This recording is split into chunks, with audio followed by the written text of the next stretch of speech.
Sup? Alright, welcome everybody.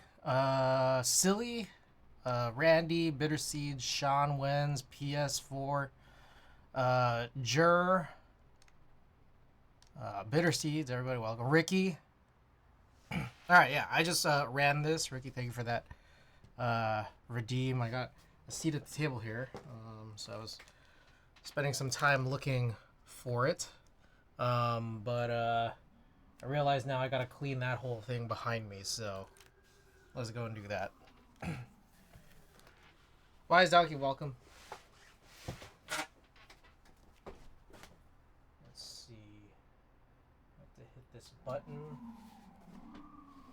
It's music time. Still that guy Jake, welcome. Elvin, welcome.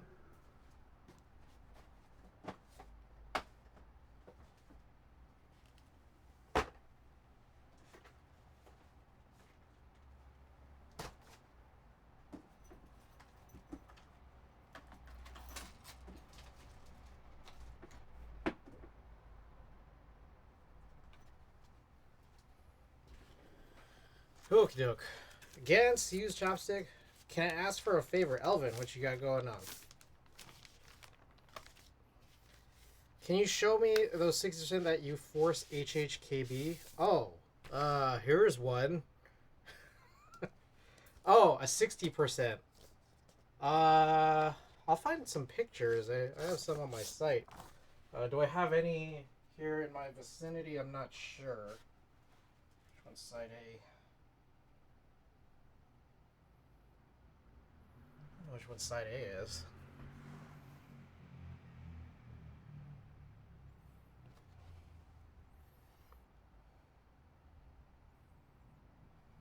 Here we go. Found it.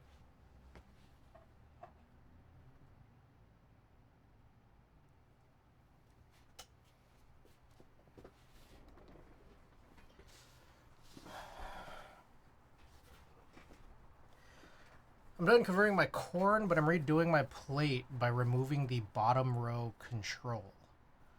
You mean you don't want 5-degree blockers? Oh, okay, so... Ooh, with a corn. So... Is it MX corn, or is this... Have you already started the EC process for it?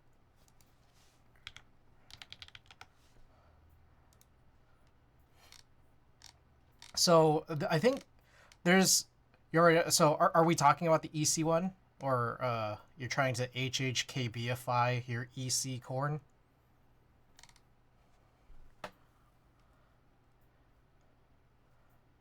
EC. Are you? Is it still the same like O-ring? It's like a gummy O-ring mount, right? Am I incorrect in saying that? Same O-ring. So, how would you do that? I don't know 100% how... I don't know 100% how you would do it.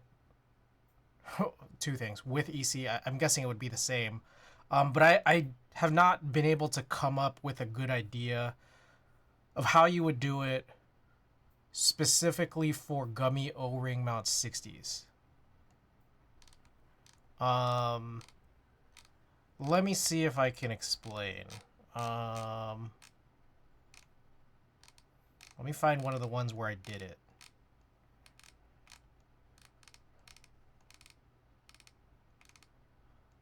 Or there's the EC60X with SIP.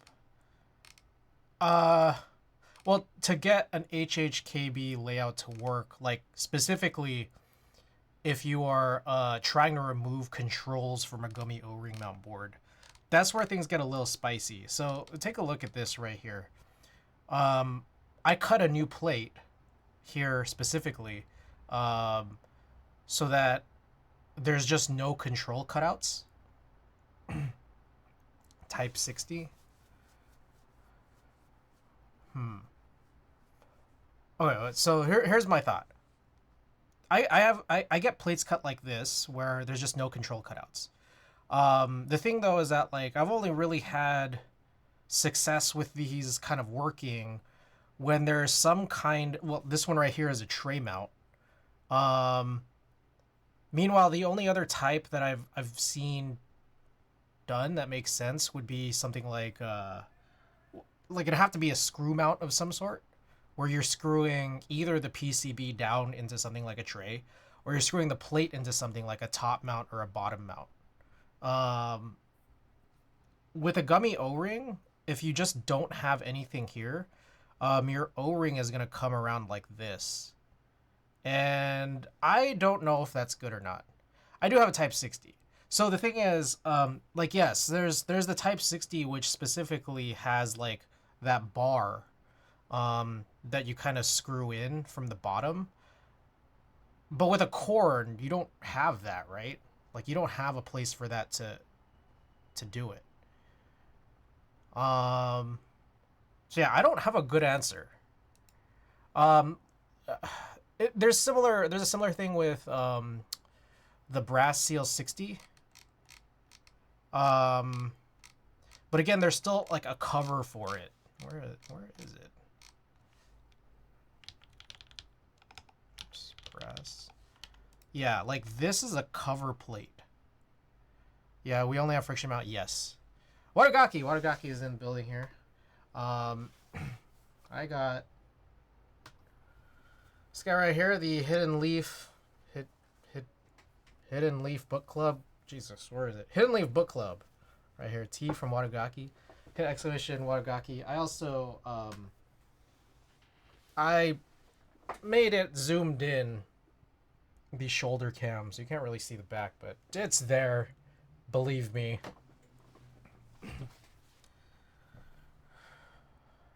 Yeah, I mean, so that's the thing, is that you could try that, Elvin, is just to like, you know, still have an O-ring come around like this. It's just kind of weird. Um, yeah, I don't know. All right, so let's get started. We have 4 packages, I think, all of which were redeemed. So let's go and do it. All right.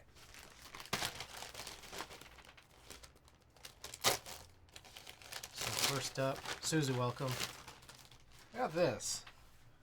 Pretty basic. This is a Bluetooth USB adapter. Just hoping that this works with Windows pretty easily. I have, so my PC, like the what do you call it? The motherboard does have Bluetooth capabilities, but it's just really far away, and there's too much stuff in between me and the PC. Tina and I were trying to play Cult of the Lamb a little while back, and we were trying to play it with like a couple of PS5 controllers, and it was just like, it was so bad to be, you know, what is this, like about 6 feet away with a lot of electronics in between. So I'm thinking here that I could just, you know, put this into some kind of extension USB cable and have it really close right here or something. That should hopefully do a little bit better for us. So that's our first package. What's next?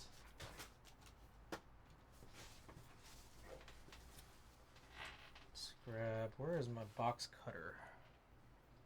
I don't know.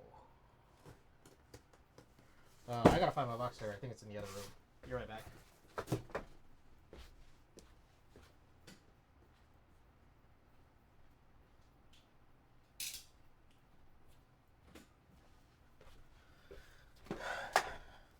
Not into wired solution. It's just, there's too much, you know. There's too much. I don't know that I wanna just have too much more. Can I get the lower on the keyboard you're using right now? Yeah. Was it Randy? Randy, was this you that introduced me to this? So someone was introducing me to this. It was either Randy, Plexus, or I don't know, one of you guys. Igor, welcome. Pointed out that there was a German Discord that was running a group buy for this this TKL. It's an open source TKL designed by Dark. What is this? And one thing he noted was that like there was like an HHKB option, just a regular TKL, but it had HHKB blockers, and I saw that as a good opportunity here to maybe just try to get in on one of these that kind of had it natural. I know that we saw that like with the full size Pangea, but something that was a TKL, I hadn't seen it too frequently. I know it's been done, but I haven't seen it too frequently, and not one that was on my radar when I had availability to buy into it. So I got it on the buy, and it was just like a Google form like sign up, and in the like extra notes section, I said something about like, hey, can you adjust the plate so that it's like a really actual true HHKB, so that like you'd have the machining cutouts on the top case like this, but it would just dip down into the plate, you know, a la this guy, something like this, just like I was pointing out earlier. So that's the first thing I asked for. And then I guess when they were going over the submissions, one of the guys running the buy, just kind of called me out saying like, "Hey, I'm not really sure what you want." And then he started sending me stuff, like, you know, just in front of everybody on the Discord. And he's like, is this what you want? Like, then he just showed me like a little draft, and I said, no, try this. And then like I showed him something that was more akin to, you know, blocking this out like this. And then a bunch of people started laughing about it. And then I started just DMing the guy, just saying like thanks for helping out. Like, you know, this is like I've always just really wanted to do this. And he was just questioning. I think he was just very confused and questioning. And I mentioned in passing like, yeah, the only other way to do what I would want to do is to do something like this, but I know that that's kind of silly. And then the guy stopped and said like, okay, wait, let me just go and figure out if we can. Then he said like, yeah, it seems possible. Let me go figure out if it costs more, or, you know, if it's going to be the same price. He came back to me and said, it's going to be the same price. Do you want to do it? I said, yeah, let's do it. So we just didn't get the machining cutouts for this at all. And then, yeah, I guess this was easier. Yeah. And it was probably easier from a couple of different standpoints, because all they had to do is just say like, all right, here's one of these top cases. Just don't machine these, you know, it is 1, 2, 3, 4, 5, 6, 7 spots. But then it was also easier from a plate standpoint, because they could all just get the same plates, because the plate's not going to be exposed anyways. So it certainly looks more unique. Yeah, so it was pretty cool. Have you found someone to engrave the F-row key into it? I haven't tried looking, but that was the other joke that I had, was just that like, maybe I should have just gotten, instead of it cut out, just had it engraved so it looks still like a TKL. Like there's just like little cutouts. But like they're just engravings about as deep as the CCRX. All right, let me go and flip this. Oops.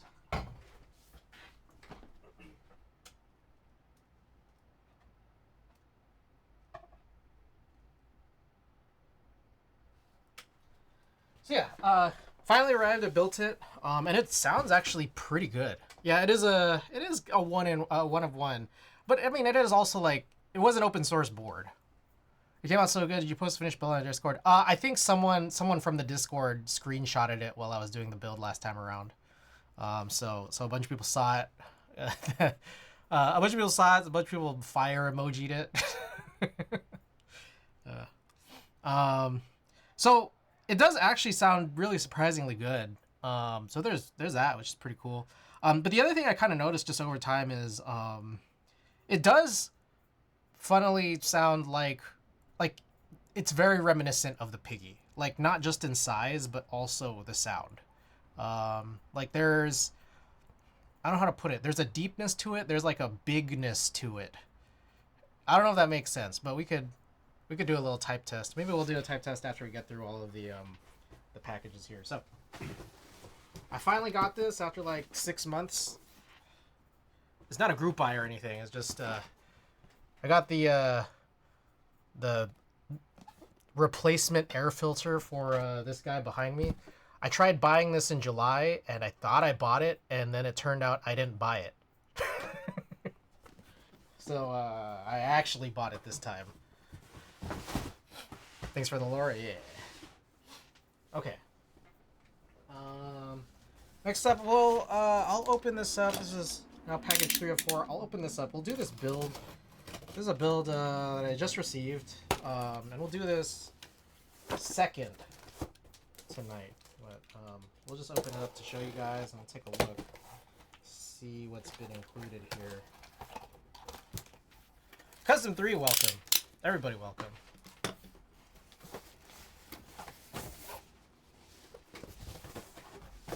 Alright, so it's finally in. I've been meaning to get this. Like, I meant to get this at Group Buy, and then, I don't know, I just didn't.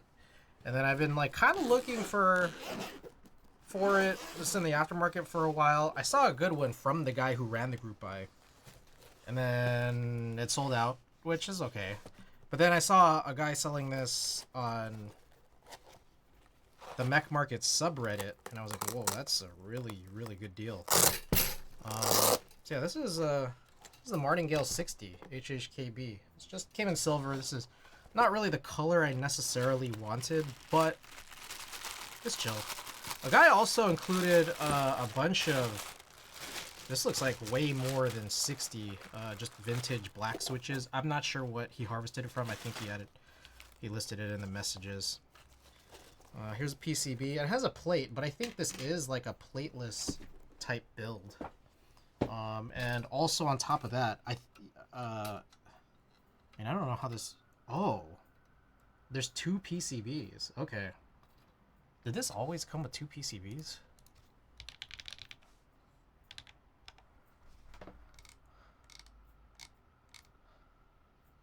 Oh, one's a 1.2 and the other one's a 1.6. And then it comes with 1 plate specifically. So I'm probably going to put the plate build on the 1.2. This one looks, I don't know which one's which. So we'll figure this out when we get to it. This is going to be a little bit later. But it also looks like this person did include stabilizers, although I can't really tell if they're lubed. So we might just replace this. Oh, I guess they are.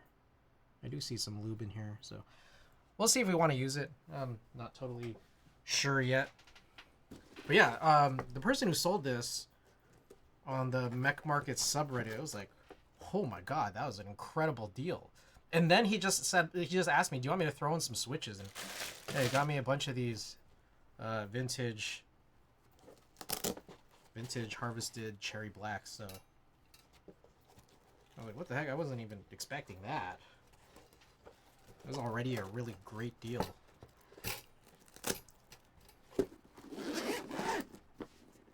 That person had a pretty amazing list of things for sale. Let's see if I can find it.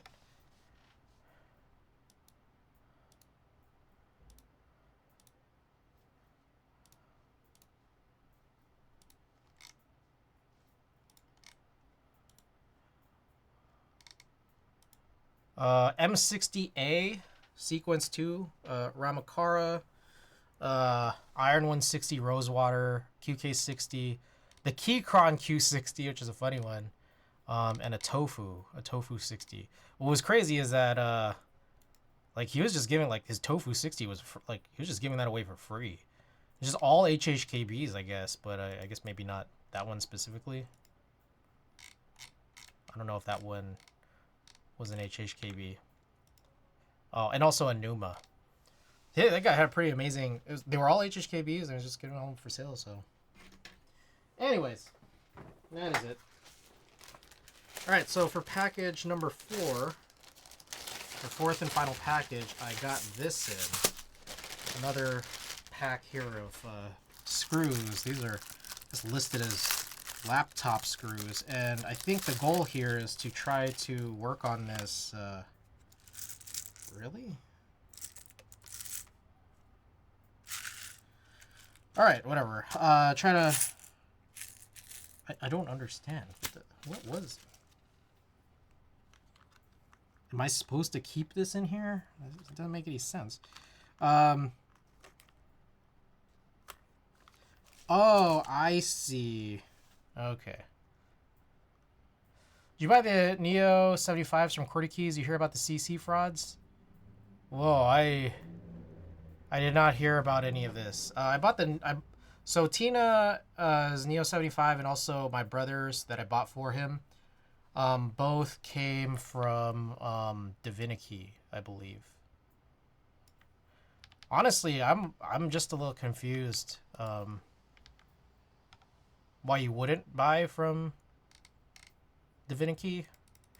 QWERTY Keys investigating this issue has turned off credit card processing for now and provided additional information. I purchased a Neo Ergo keyboard using a privacy merchant locked virtual credit card number. Once it's been used, can't be used anywhere else. I paused the card. Since then, the virtual card has purchase attempts made against it at 5 other websites for hundreds of dollars. None of them went through, but because of the nature of the card, somehow the number was leaked. Alerted QWERTY Keys might be compromised. Shared screenshots with them, but haven't heard back. It's Chinese New Year's. I work in IT. Nobody else has access to my cards. There's no way this card was leaked in any other way. Never used any of the websites this card was attempted on. None of the other hundreds of virtual credit cards I created over the years have had any malicious attempts against them. That's crazy.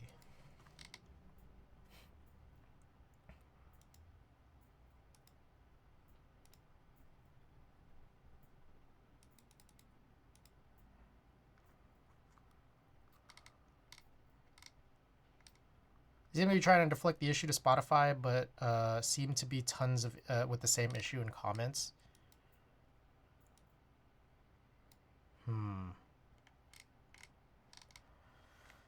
Yeah, that's pretty crazy. I wonder. I have bought from QWERTY Keys before, I think, but not. I mean, this was a while. This is when I bought the QK60. Let me see if I did. Yeah. Didn't seem like a one-off at all. Crazy, lots of people in comments had the same problem. That's wild. I mean, I did have to. I think it was around Black Friday that I did have to get my card replaced. I did end up getting like a fraudulent charge at some point. I don't know. I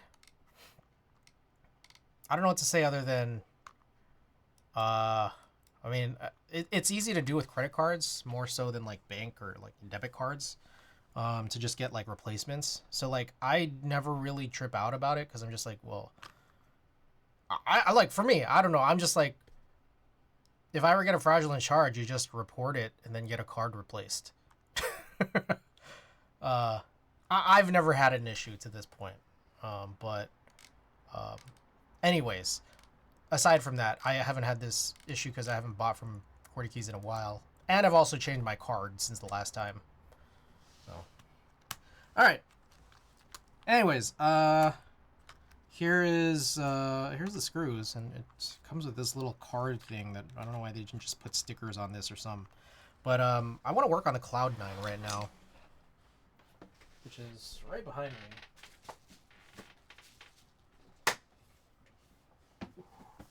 There's a couple issues with it. There's something wrong with the domes.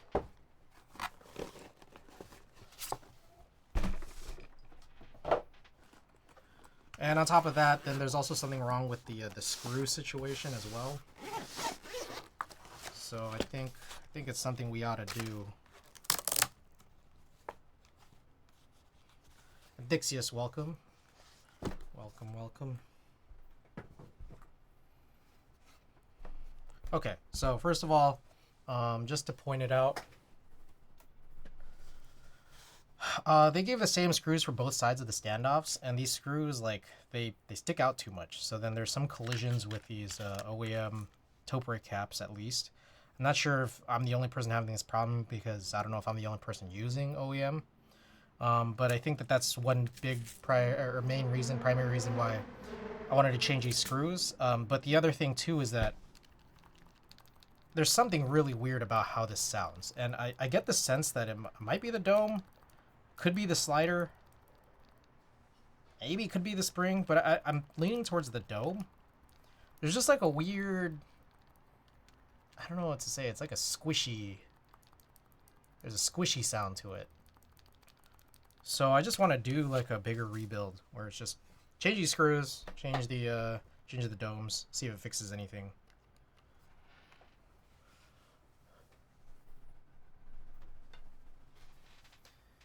All right.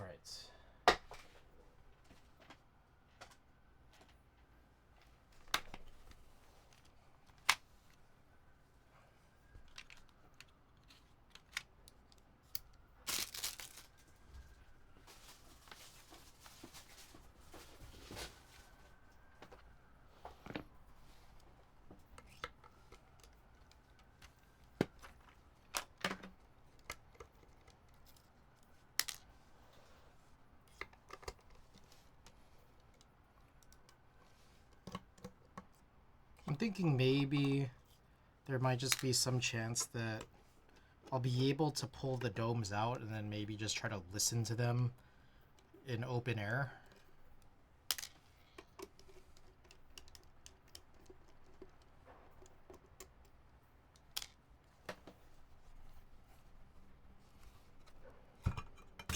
Oh god. Alright, forgot about how this was mounted.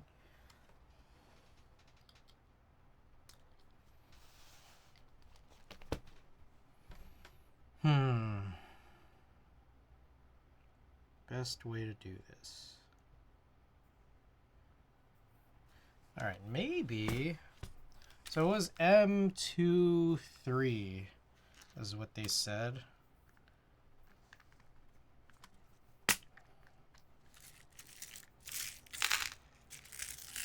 That is, what the fuck is that? Why are they these giant screws? These are not all. What the fuck? I don't know why they just included a bunch of giant screws in the pile of M2x3, but I guess the rest of these should be correct.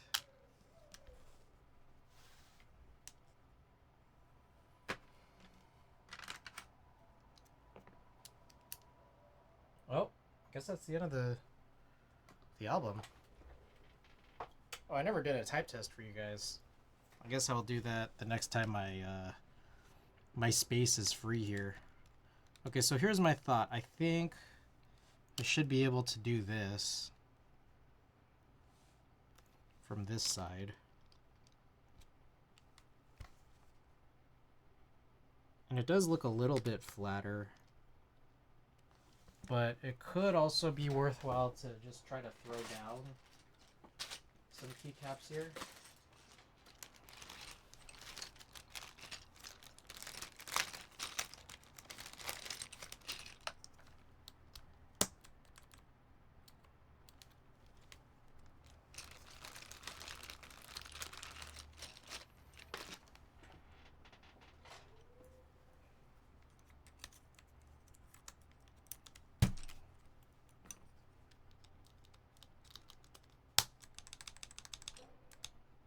Yeah, it's the side of the keycap hitting. I think that's the biggest problem. And this should be very, very marginally better. But I think it is also worthwhile to try to really get that screwed down and on in.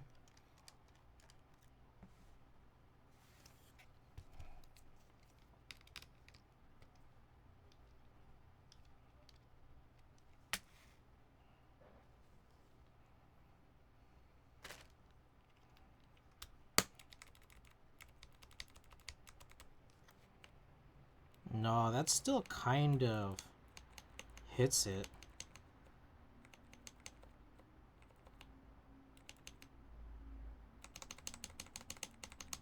Yeah, that is not good.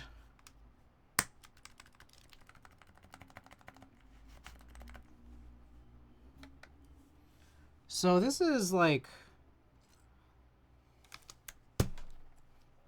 I guess, countersunk.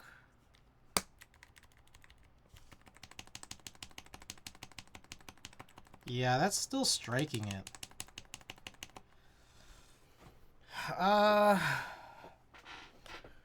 Okay, so my take here is we might just need to rebuild this entirely. Because I'm guessing GMK wouldn't have this issue. Just because, like, the keycaps are a little flatter, in a sense, right? Ow.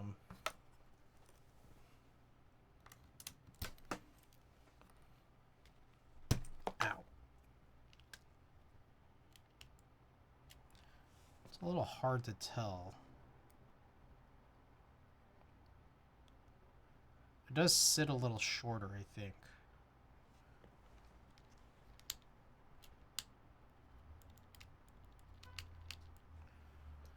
Okay. Yeah, I guess this thing just won't really work. With that said, I think I'm still going to change the top screws.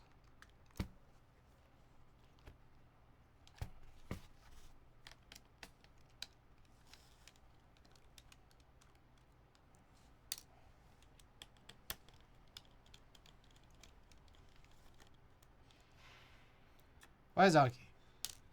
Yes, this is, well, I mean, this whole build might change, honestly. We'll just wait to see.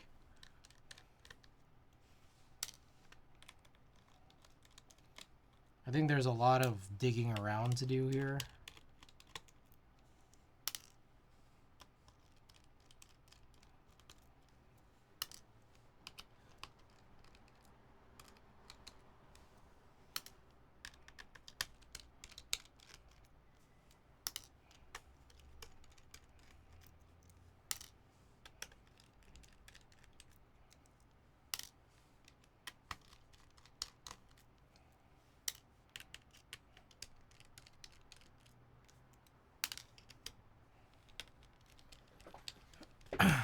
I might have to change the housings and sliders.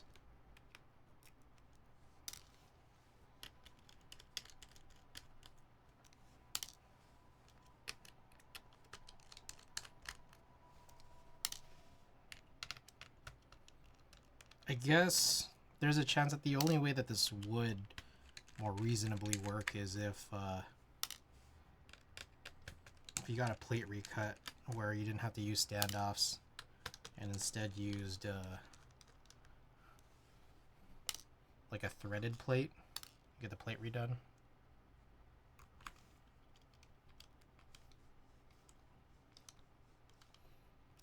Or if the plate had like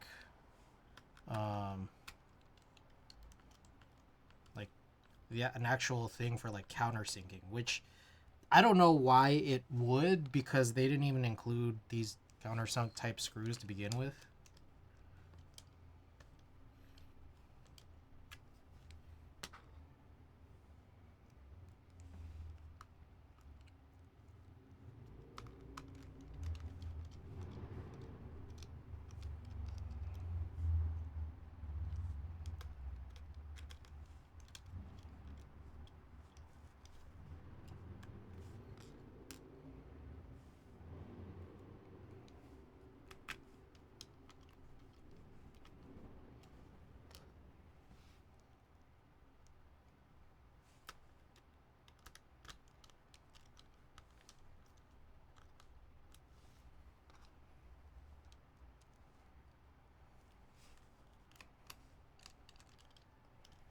Yeah, this is a bummer, honestly. Can't run OEM on this.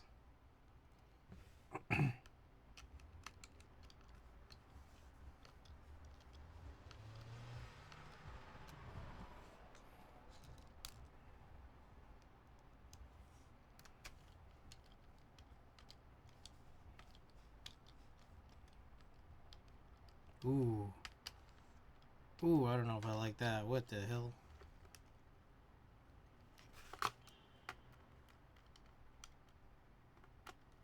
Ooh. Yikes.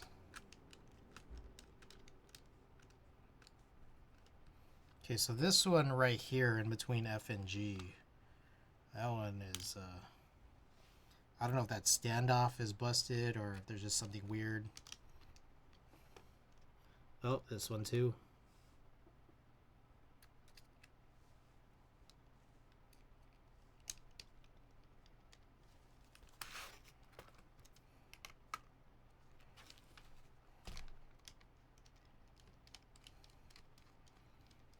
I get to wondering if maybe I should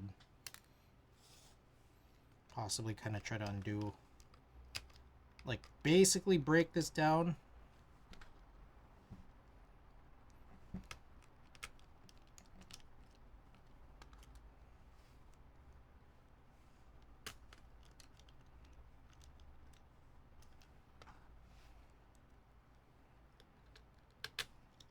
Entirely. Oh, that one's bad.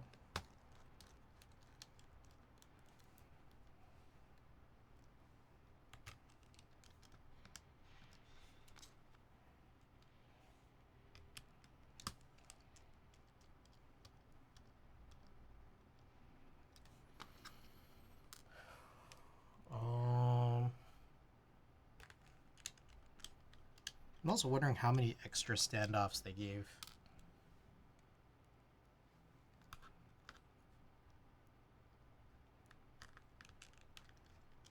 Also, quick question: has anyone here ever built a EC? Or sorry, a Class 60 EC?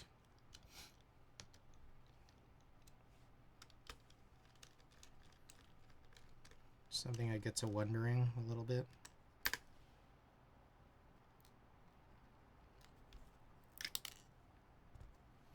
All right, so the one between apostrophe. Oh, Jur. Oh, did it also use standoffs, or did it have a threaded plate? Or yeah, like a tapped, like the holes where they tapped, or did you have to use like these standoffs?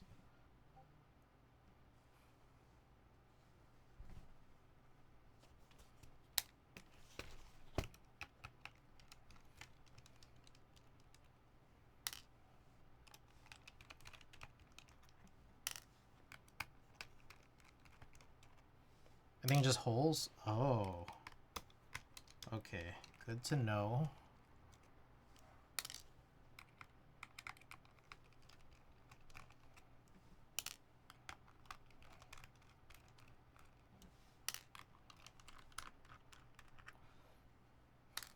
There wasn't anything stopping me from over tightening the plate in the PCB. So you didn't have to install a standoff from the top of the plate to the bottom of the plate to have this like screw in from this side.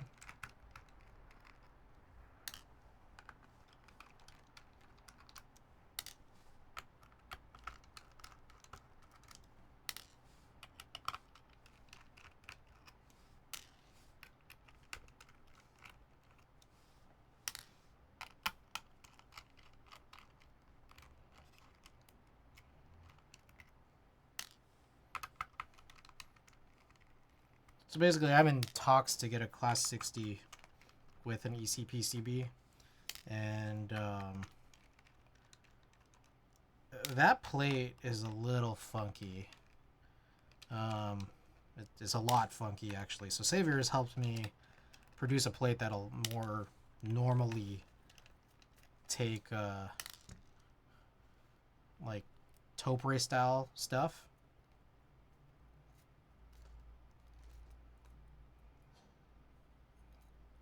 Oh, okay, these two.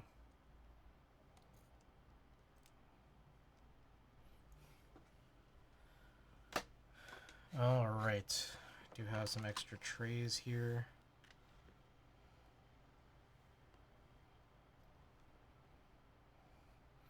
I probably should just no.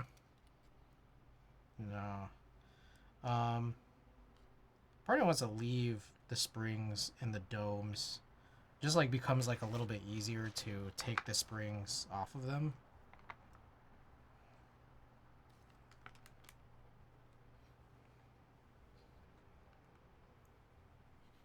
Do you think it's weird that the plate mounted stabilizers don't touch the PCB? There's a big gap. Yeah. So yeah. Saver helped me put together a plate that takes like the regular topiary style to you. Yeah, that's the same. That's the same approach that was taken for the K and the Falcon, and I do not like it personally. I find it very bad. Yeah. Okay, these I think I'm gonna separate just because I wanna feel this, because I feel like some of the weirdness in this may stem from the domes itself, and I just want to listen for it.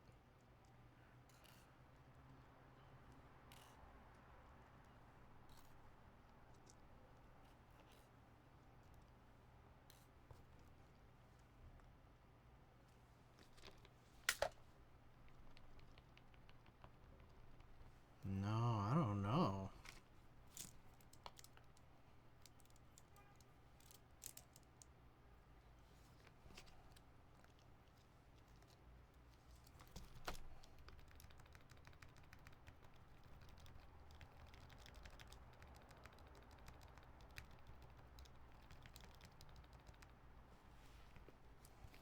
Hmm. So I'm just putting this against, say, like the my desk.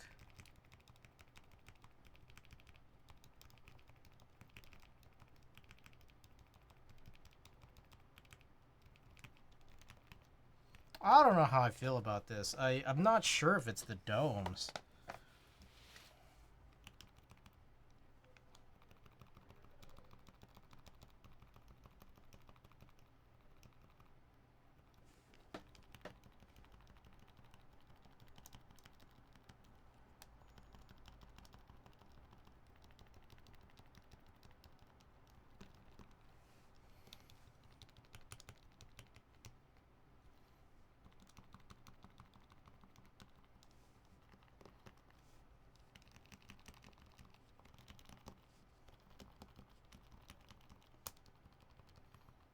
It just feels like there's something very fishy. Something very fishy about all this.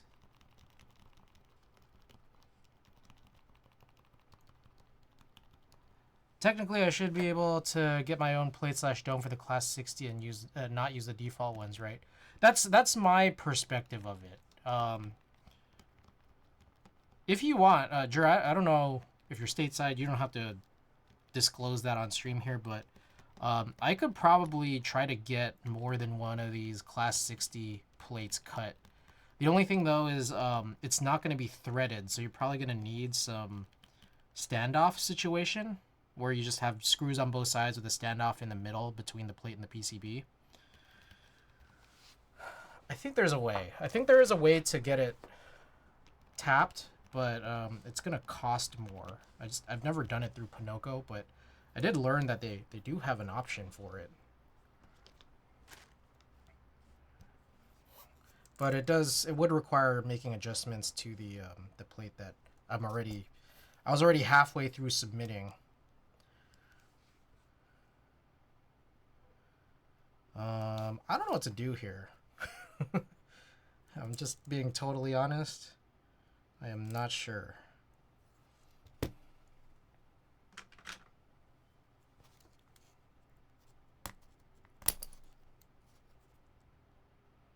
Alright, the standoff came off, which is kind of what I wanted.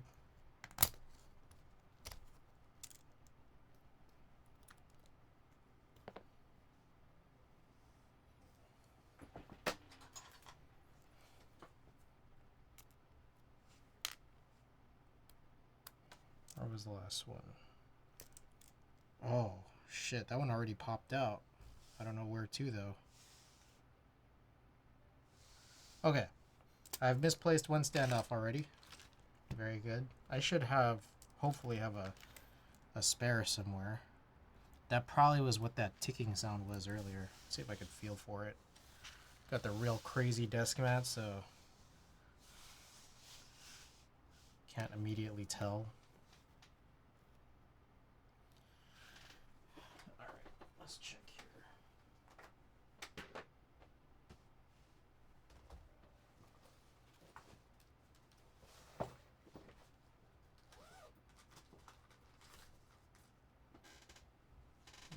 couple more. Might look into that in the future. All right.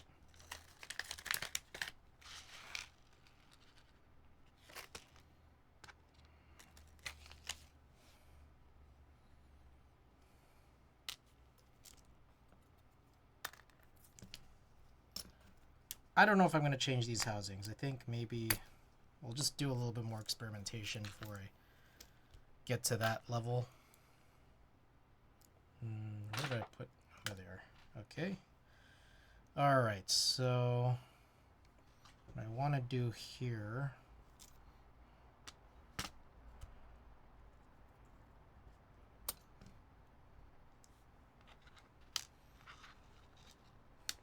Basically thread on these standoffs from this side. Then probably grab some pliers to really tighten it, but let me do all three of them first.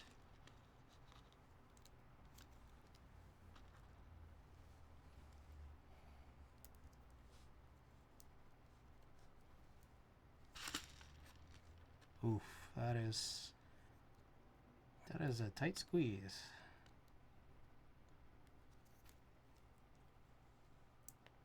Jesus.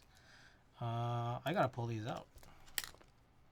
Didn't think I would have to, but I do.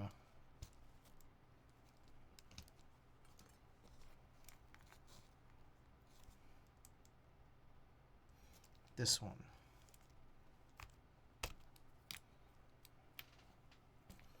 And also probably these two.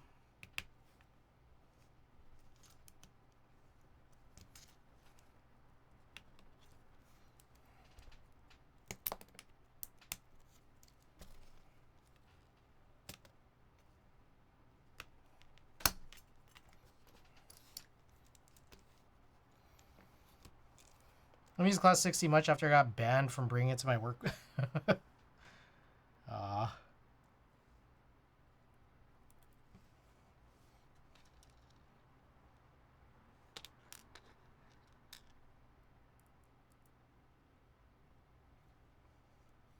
Okay, so there's one. I accidentally turned on accidentally.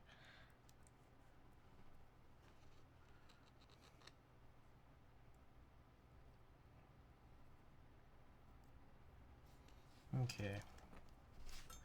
So these three new ones, let's go and tighten these. And let's just see how tight it actually goes and how flat. What the frick? What is going on? Okay, so that didn't quite do what I wanted it to. I'm not sure if that's a bad standoff at this point. That one too. Great.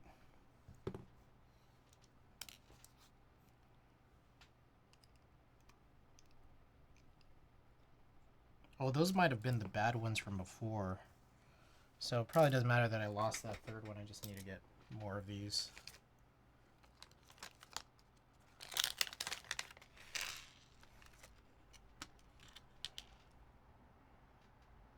Which is more obnoxious, normal E sounds are a floor full of people using stock Razor greens and MX blues.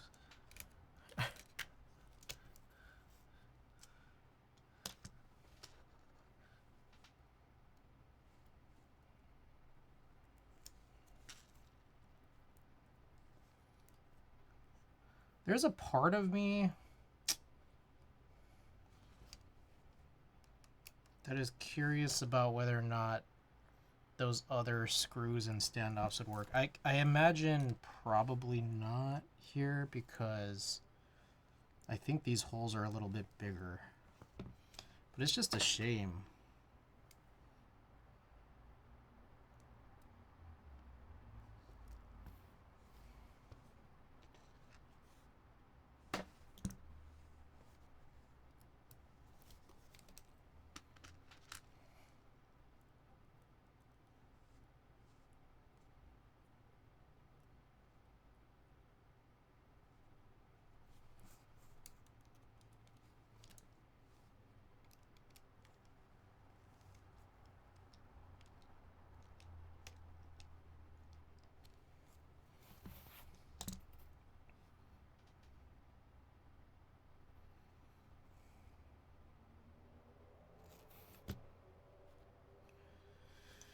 What do we do here?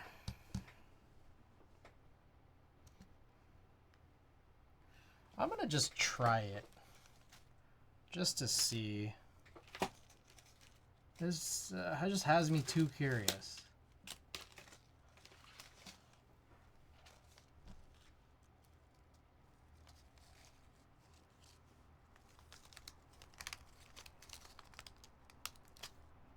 So I was counting these out yesterday because I had a bunch of these extra ones from SZR when I bought a Play-Doh plate. I asked for them specifically, and they gave me a bunch, and I think it's actually just enough for like 3 whole boards, which is the number of plates that I'm getting, including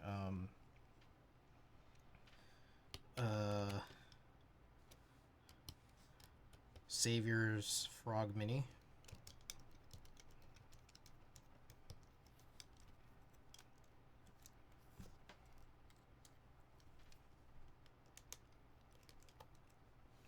Okay, let's just leave these 2 off to the side, and then I would like to test this out. Does this just go through? No. Oh, that's pretty flush in comparison.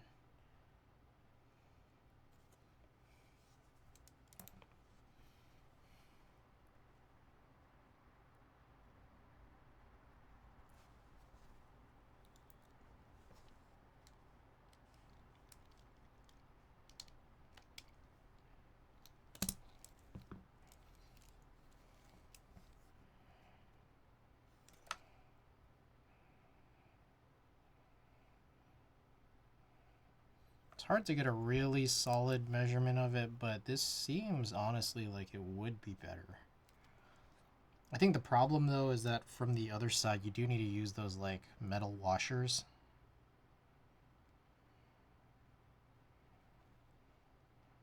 But at the same time, I'm not sure. I'm not sure that's just cope.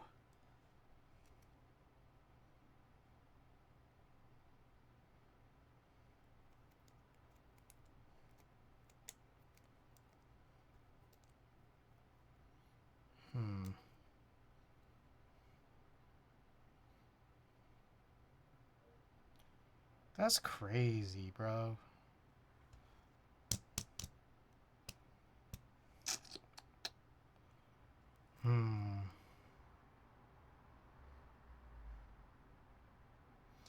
Let me think. Give me 1 second while I think about this.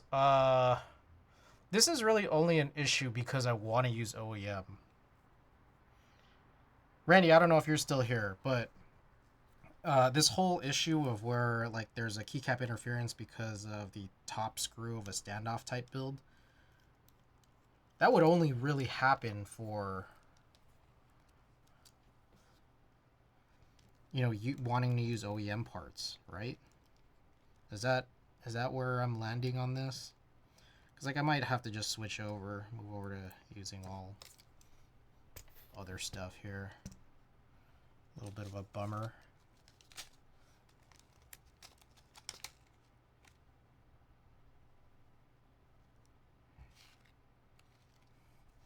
Did I just misplace 1 screw? Oh boy. OEM does get pretty close to the plate, but I guess it depends on the caps, I think. Well, yeah, I mean OEM caps on like OEM sliders is my thought here.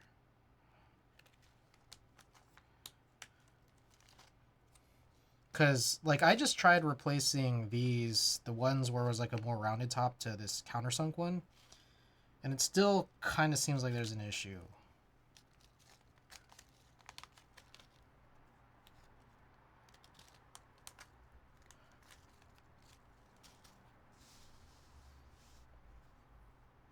I feel like I just lost a screw, didn't I? God damn it.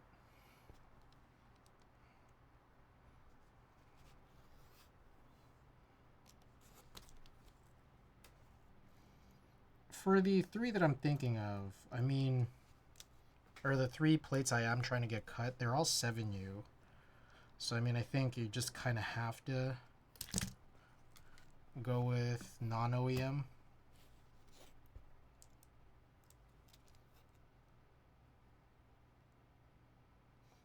I guess another thing you could do is try to shave these down.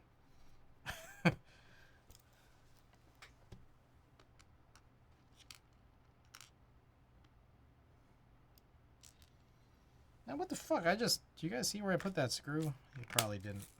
I don't know what I did. Lost it.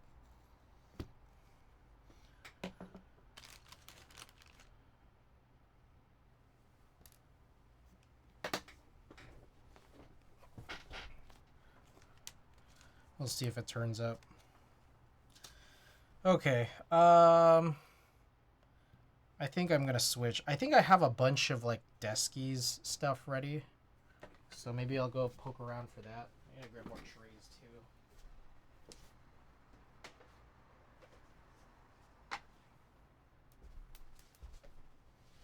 I feel like I just heard a screw.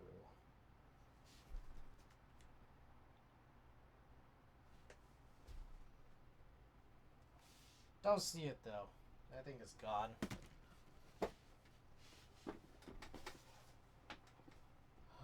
Parts that are ready. I guess I could also do the densest parts that this came with.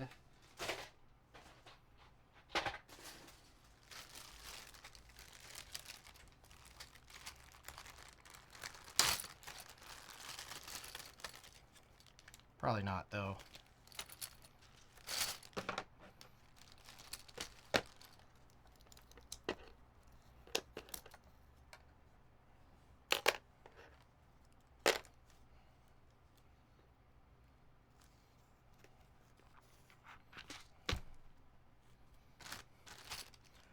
Densest slider is not compatible with OEM housings, just as a reminder. Okay.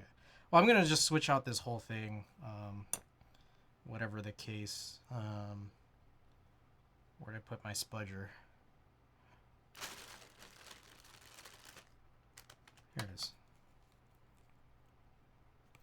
Oh. There is a slight trick.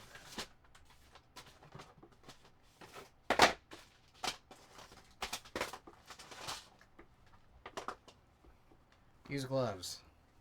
Save your hands. Use gloves. Alright, so this build is going to take... This was unfortunately a little longer than I wanted it to have been, but oh well.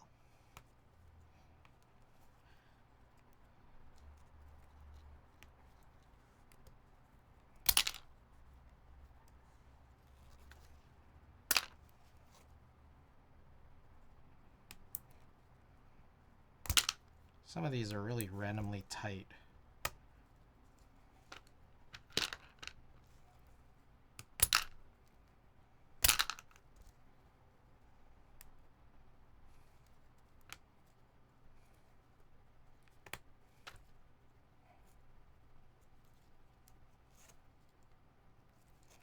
My God. Okay.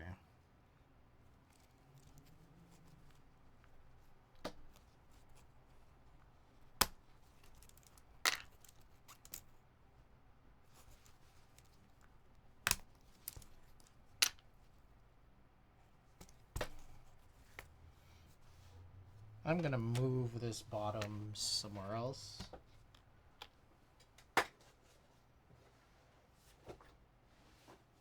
Probably would be a good idea.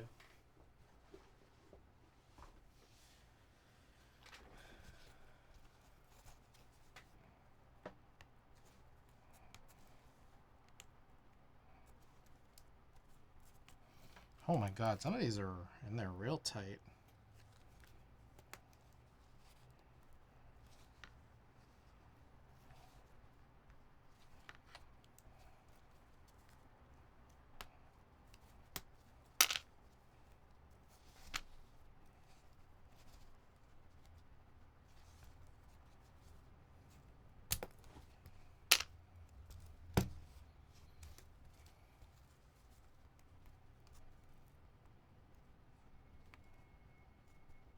God damn.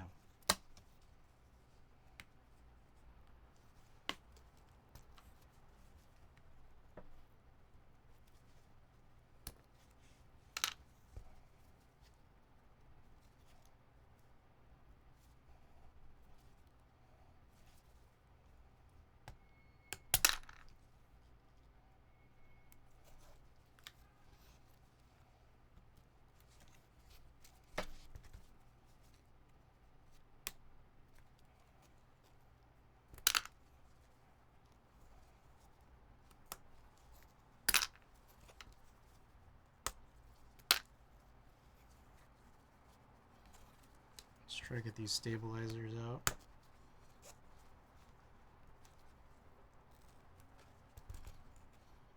There's also a sense I get maybe it was the housings here. Okay, a few things. Use of OEM here, probably not the greatest idea. And was also possibly the cause of, you know, me being the only one having this issue specifically. You'd need a threaded plate, I think. Secondly, I also maybe get a sense that that weird squishy noise, I'm not 100% sure, but like I'm looking at these housings again and they look maybe a little dirty. So maybe some of these just need to be cleaned.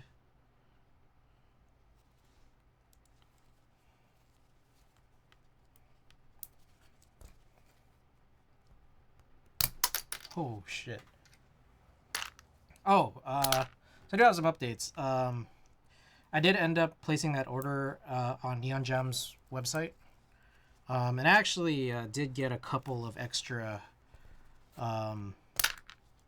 like topiary housing removal tools. So one for me, and then I don't know, maybe I'll just stockpile a couple of these. Randy, I guess I could give you one if you wanted, if you don't already have one. I have no idea really how it works, but it just seemed interesting and maybe hopefully would make this easier, especially as some of these are very tight in here.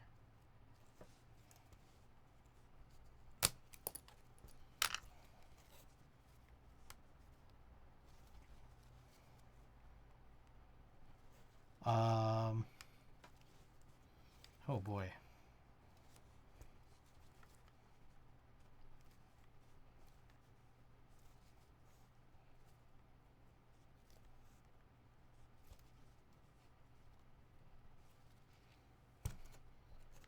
Pikachu, welcome.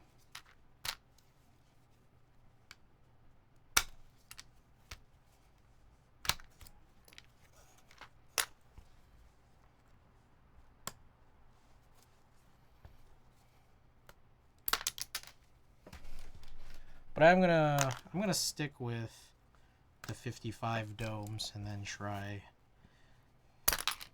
I got these Deskies housings with like the slider gaskets so that I could use them unsilenced. I'm gonna give that a shot.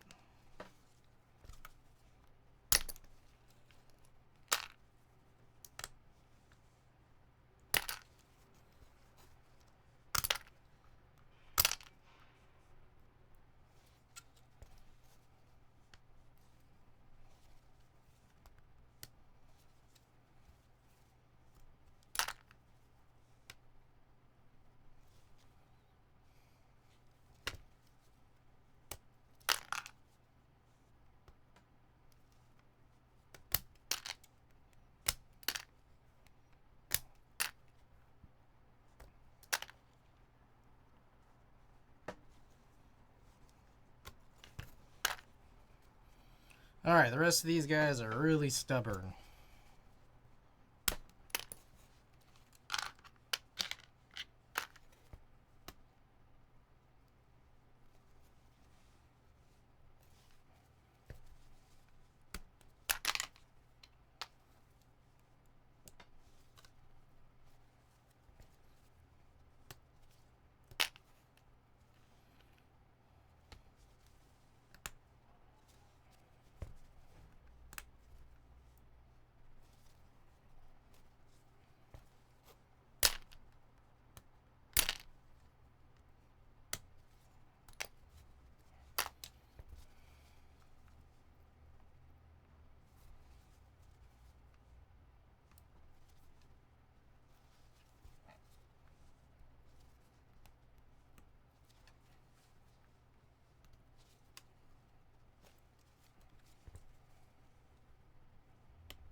Two more. last one here is in this corner. This one's tough.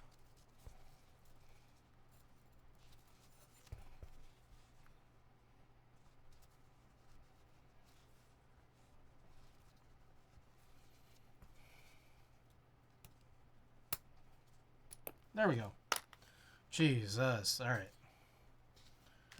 Let's see if I could tighten these any better and see if it could potentially solve anything.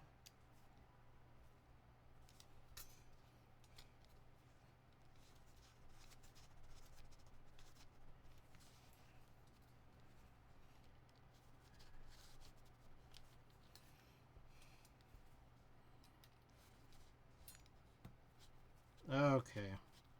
That one's ruined. Perfect.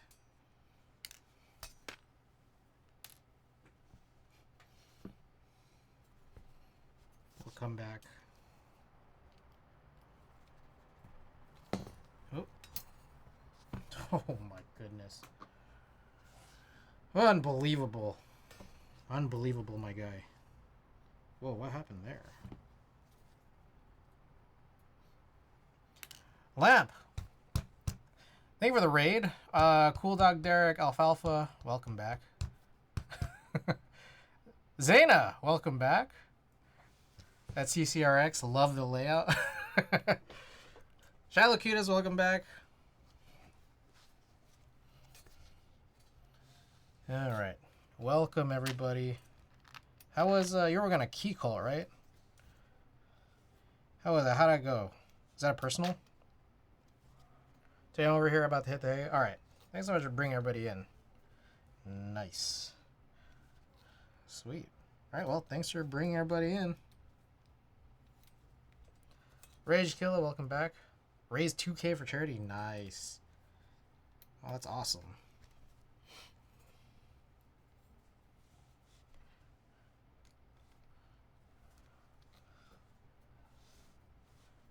Kimmy, welcome.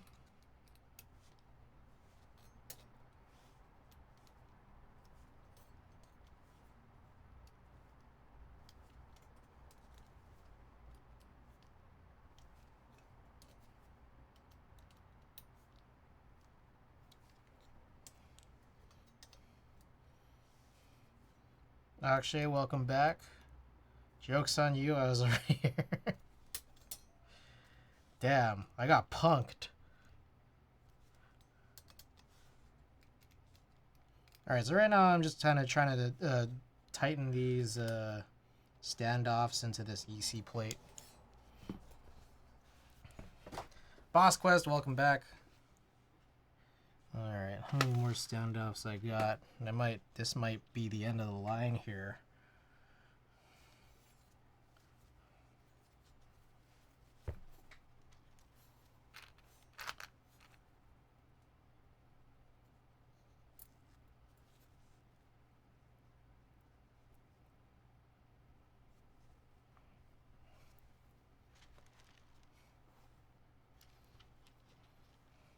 Gotta make this count. Where is that? This one right here.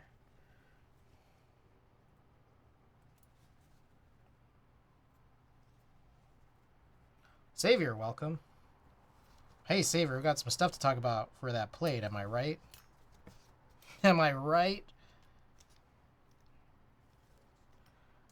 I wish times were simpler when Punked was popular.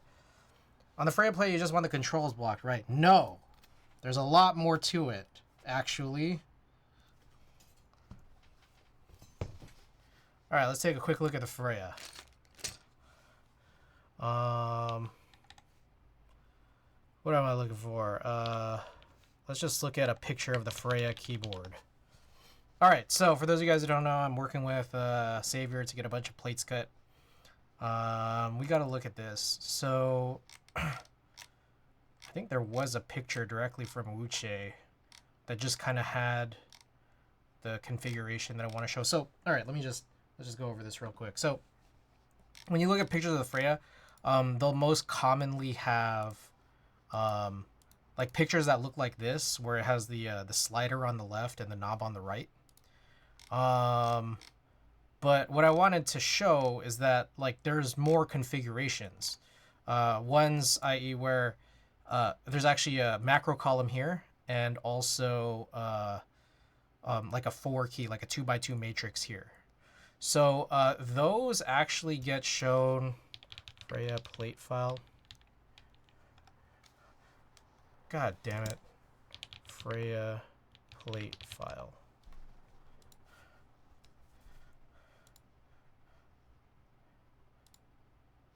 Oh, well, I already had this open.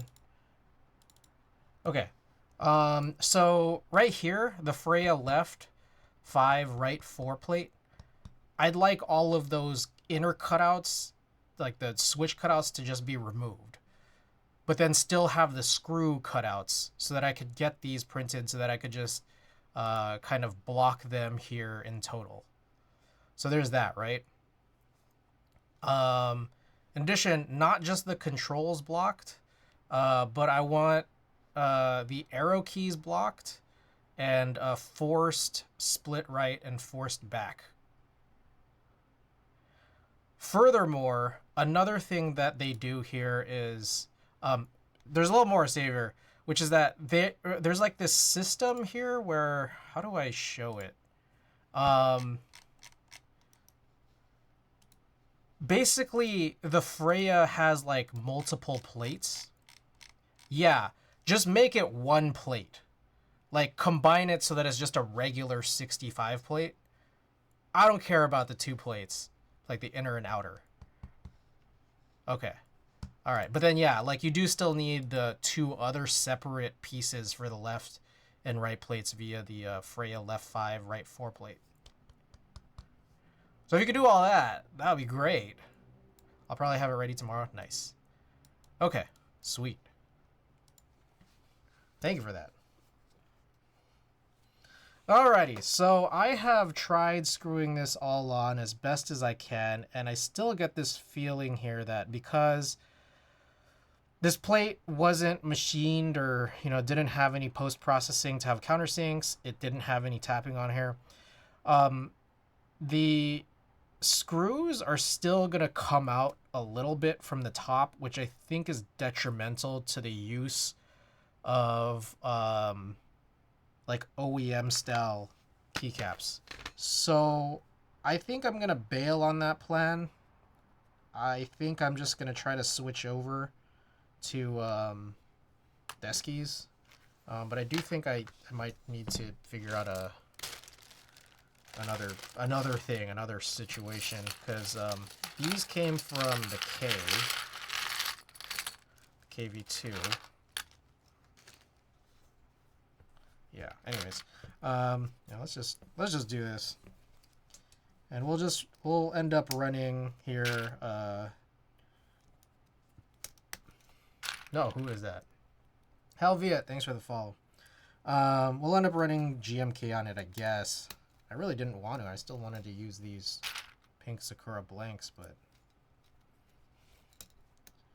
yeah, I'm pretty disappointed. Not gonna lie. Okay, there is another option, which is Savior. We could try to do the post-processing of getting our plates tapped, but we would need to adjust all of the plates. Do they offer countersinking, or is it a big additional cost? So Pinocchio specifically does have options for both threading holes or countersinking holes, which in the case of EC, like Topre style EC builds, you only need one of the two. You don't need both, because you're either threading and then putting one screw from the bottom, in which case you don't need countersinking. The other option is you would countersink from the top so that you could do the standoff. Anyways, Pinocchio does offer both options, and whenever you select that for a plate, or just like, some file that you want fabricated with sheet metal, it just says, instead of a price, it says get custom quote. So the thing is, like, you would need to, like, I would need to go and quote them for this. And I don't know. I don't know that I expect it to be cheap. I don't know. What do you think? I know that you had mentioned before, like, when ELH had tried doing tapping through like a cutter. It didn't turn out well, right? And then after that, by which they did some like a machining option. Was that the case, or do I have that incorrect?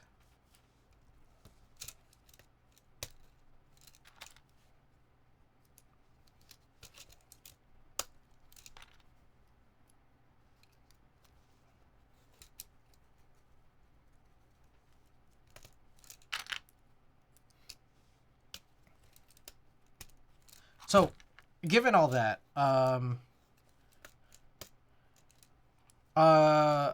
the threading for the screws was good. It was the size of the cutouts shrinking due to laser cut.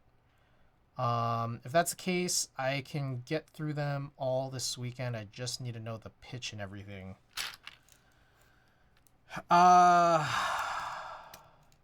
Savior, have you already built the your S60 V2? You did, right? And you built it with the densest parts? And yours came with, I mean, I had to imagine, like, your S60 V2 came with all, like, the bajillion screws shows included, right? Because my thought here is, yeah, it was a disgusting amount. Yeah, so he gave you, like, way more than you needed, right? Like, my thought is, I would just anticipate it would be a good idea to try to get, like, if we were to go with a threaded solution, like, I need to go talk to Pinocchio, right? But if we do, I would just want to use those size screws, which I think Randy, you mentioned was like a M2x8, I think. Is that correct?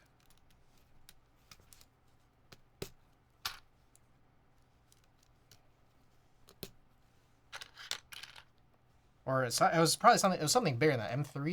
M3x8. I forget.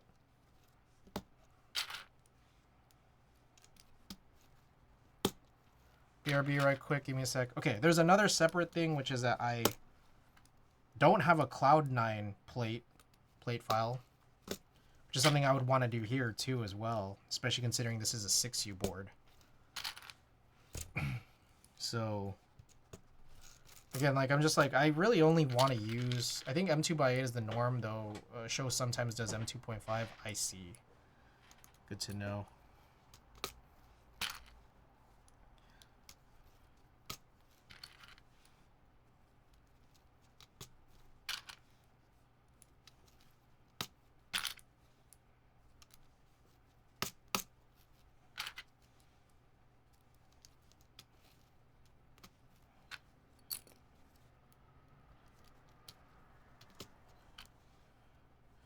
So I had a couple options here, but I'm just using this because these were already ready, except for the bar. I have to redo the bar, I think. Which now I'm realizing, I think I might need to find another 6U wire.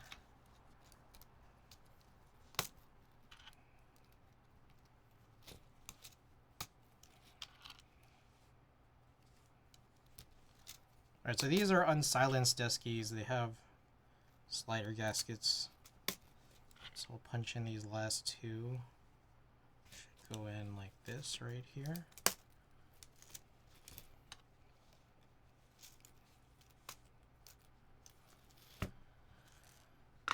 Alright.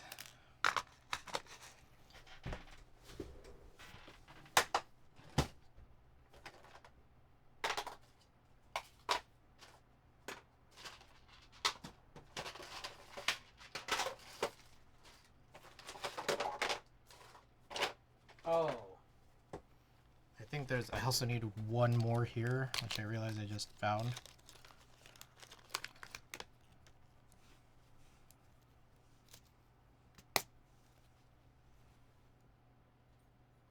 They look thicker than M2 when I'm just like staring at it.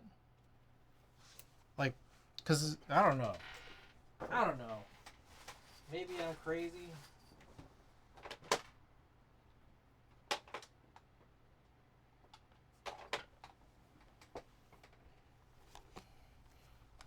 got a couple of these.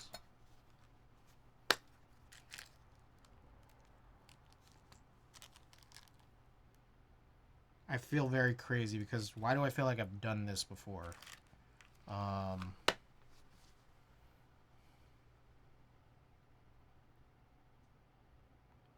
a little confused. Like I had some, like a kind of already done version of this, and then now I don't.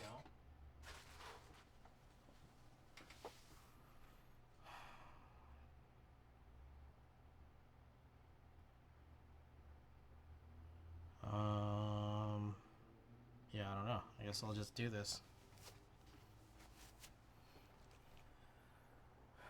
Where do I go for wires? Are these... That's not wires.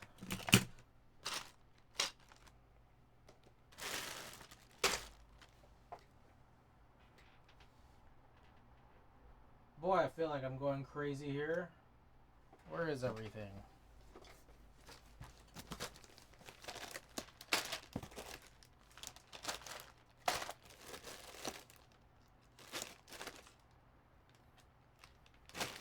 Alright, these are... This right here would be a 6U wire that I'm just kind of, I guess, stealing here from a 6U PBB.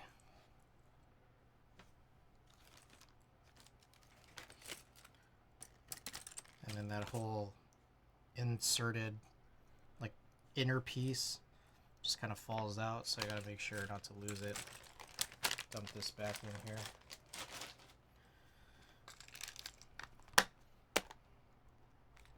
Yeah, I feel a little crazy because I swear. Why does it feel so familiar that I did a 6U? I think it was.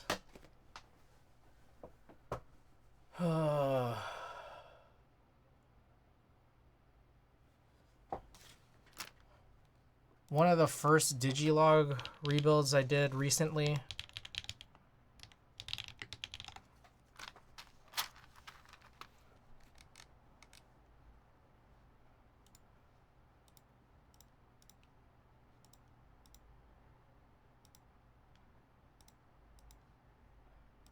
All right, we're gonna try to figure this out.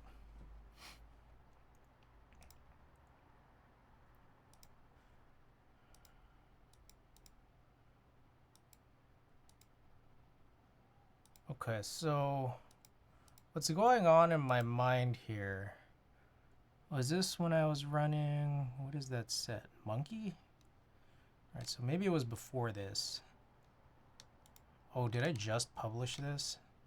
PB Digilog Real Force.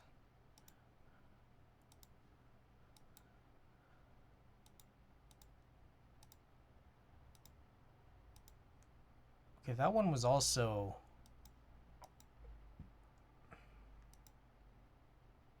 Topre. I like tripping right now. I don't know what I'm thinking here. So, I'll just shut up.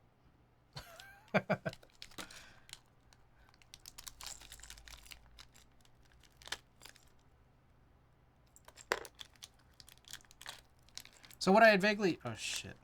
What the frick? What I vaguely remembered here was... Oh, this just slides out. Did I, like, free it? Or is it normally like this?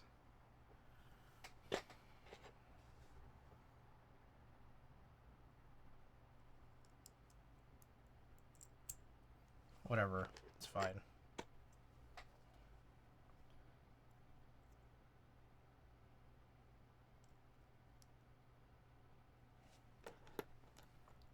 Random Q, do people still have TVs at home? I have a TV. Personally.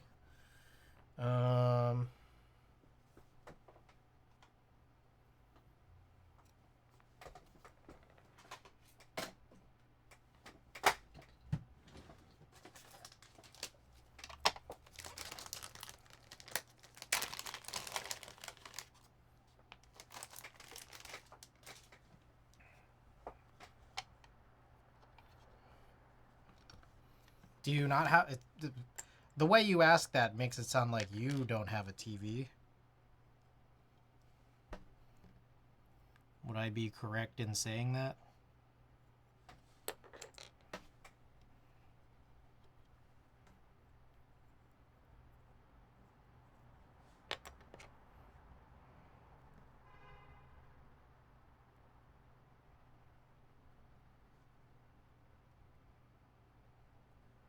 I don't have a TV debating whether I should get one.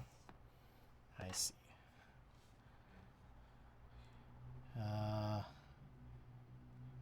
I mean, yeah, I guess it just depends. Like, do you foresee yourself using it? Savior, welcome back.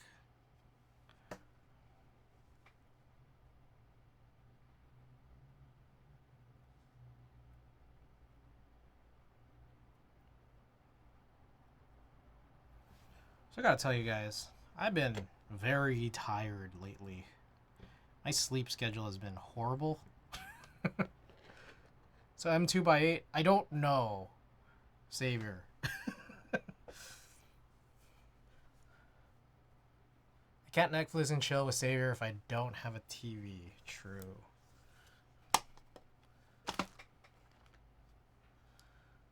Savior, I don't know the answer because when I look at it, it looks like it's bigger than M28, and so it could be M2.5 by 8. I don't know if you have a good way to just look at the screws that you have and identify from there. If you have the ability to identify.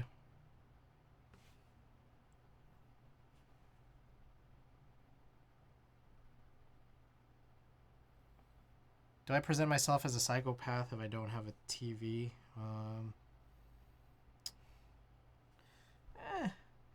I mean, you could to people who really like TV, but I guess it's okay.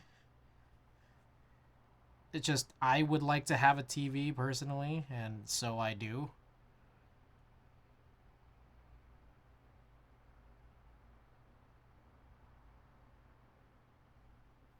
Yeah, I mean, if you don't have a TV and otherwise don't do anything at all, it makes me wonder a little bit.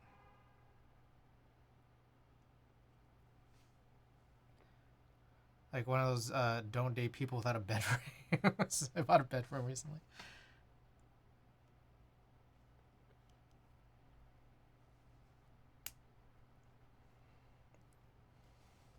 I have a good way of checking out probably the eyeball and compare to screw for sure to know the measurements too. So like my take is this: like when you use like Durox stabilizers, like screw-in stabilizers, those are M2. And just like I haven't looked at it exactly side by side, but like those M2s are way skinnier than the screws that I've received from Show.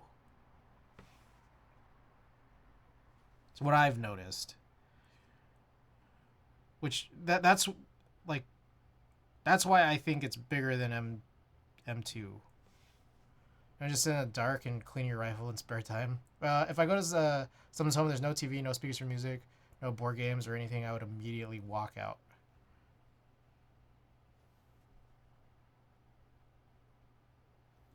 Or for that matter, I guess a couple things. One, if you do it M2 by 8, I guess it's probably fine because we know it's M2 by 8 and we can just get M2 by 8s for this. I guess that would be fine. But like I'm just pointing out here, like try to take one of those Show screws and then put it in a screw-in stabilizer. I feel like I doubt that that's going to work.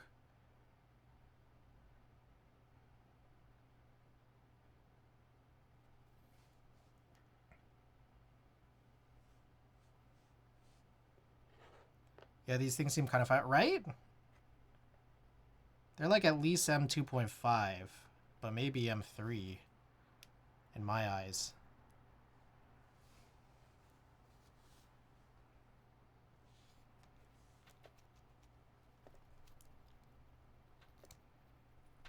Jesus Christ, this is really tight.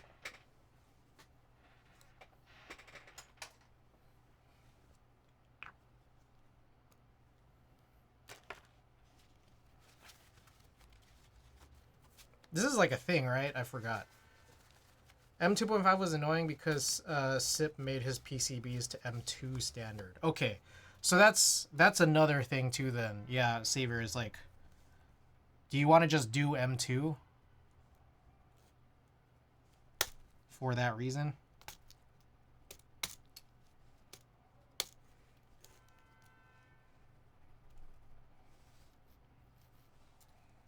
I think that would make sense actually. M2 would probably be best. Okay. And it's not that big a deal. Again, like we know it, so we could just do it.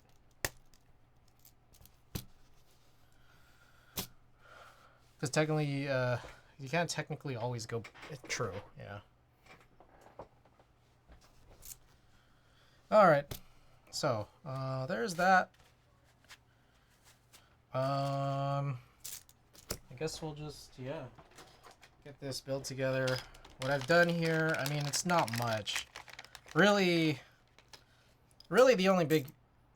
For this build, the only real big difference at this point now is the fact that I've changed to Desky sliders for MX stem compatibility.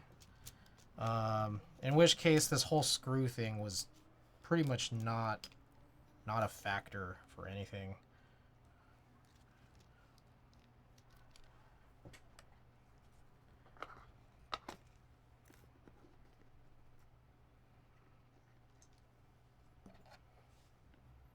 And we'll see. Hopefully, this should resolve multiple things here, which includes maybe if for switching here to like a GMK key set. Presumably, it won't do the crash into the top screws situation, causing everything to just kind of be really high pitched, or at least inconsistently high pitched throughout the board. Second thing too is that if it were the case that these real force parts over here were dirty, and if their dirtiness was causing the weird squishy sounds, then maybe these won't. So this should resolve both of those things. But it introduces the issue of, well, it's no longer OEM parts. Does you wonder, would I even need to add the screw hole since they're already spec'd to M2? I don't know the answer to that. Is that just like if you keep it that way? Is it the case where I have to go and tell them, like,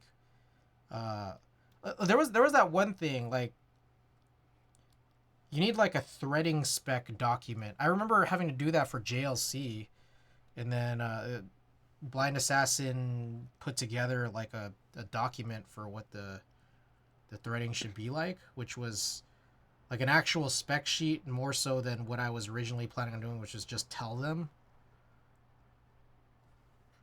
Because like I could show you what Blind Assassin put together. It looked like a pretty official sheet. Am I still in Victus Discord? Yes.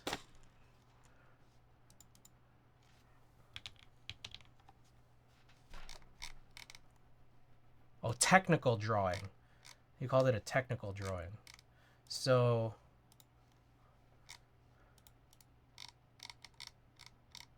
where is it?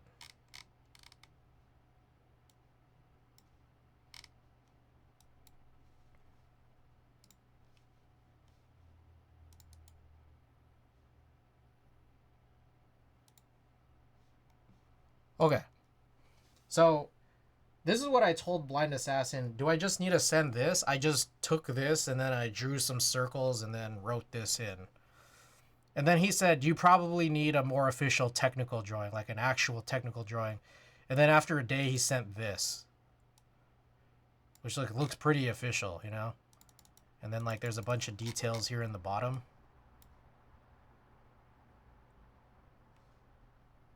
And then I sent this instead, and then JLC came back with something that worked.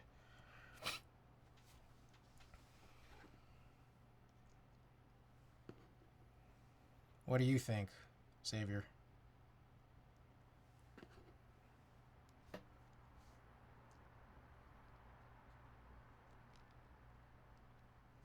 Push come to shove, I can draw technical drawings. Okay. So there's a couple of things here, which is there's like the added thing of Pinocchio now offers like a cheaper option where it's like if you have it done internationally instead of domestically, it's like they give you like a bigger discount. There's a part of me that kind of doesn't really want to wait. So like I kind of want to get it sooner, but I'm also just kind of wondering like do you think it makes a difference if it's done internationally or domestically where communication wise what I want could get through more accurately? Bitter Seeds, thanks so much for being here. Hope you have a good night. And again, I'm also just like kind of curious how how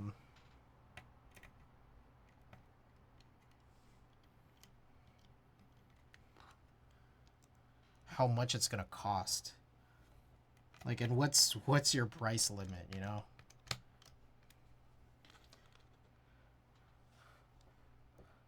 Zonus, welcome back. It's been a while, yeah. It really has. Happy New Year.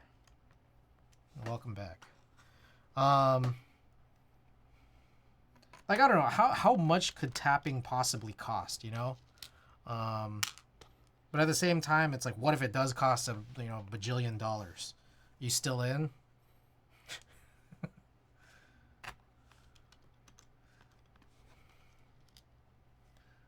There's like another thing too, which is that like if we do end up doing this, there's like probably not crazy, but it'll be something substantial. If we do go forward with it, what's weird is that like I'm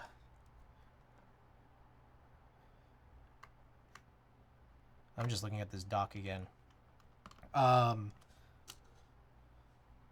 Like we're sending like multiple different plate files that have to be threaded, and then also we're gonna be throwing in that Freya plate, which doesn't need it to happen either. Like it's just like different from all the rest. But then I also kind of want to add like a cloudnine one, just to get the holes threaded. But yeah, that's probably gonna cost something extra, and there doesn't really otherwise need to be changes to the plate. I just want it threaded.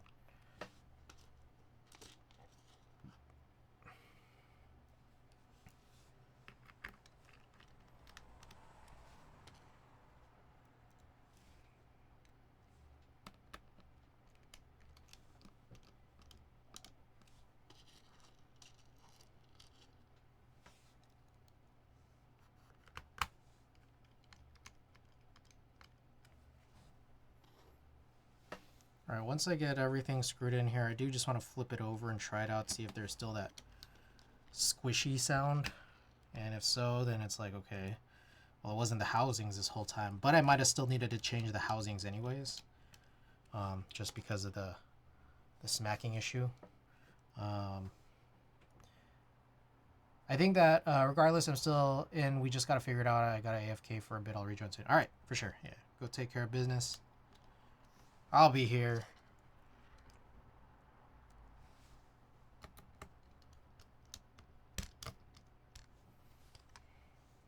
Okay, that should be everything. Let's try this out now.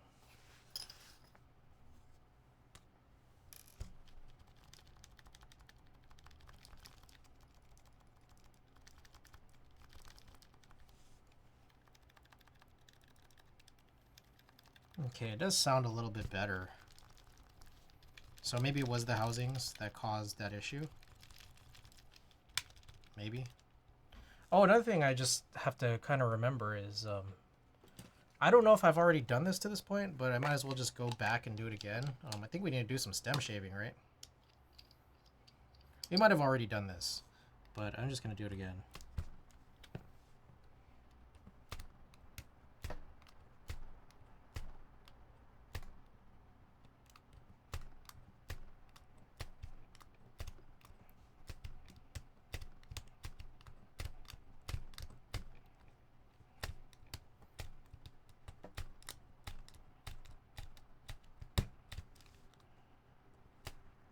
Ooh.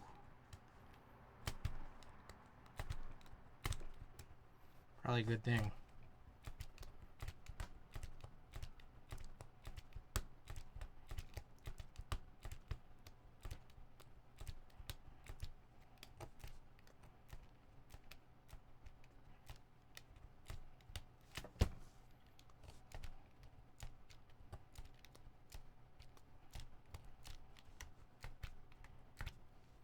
Yeah, it's crazy. Some of it's like it's inconsistent. Like some of them are a little tighter than others. Ooh, that one.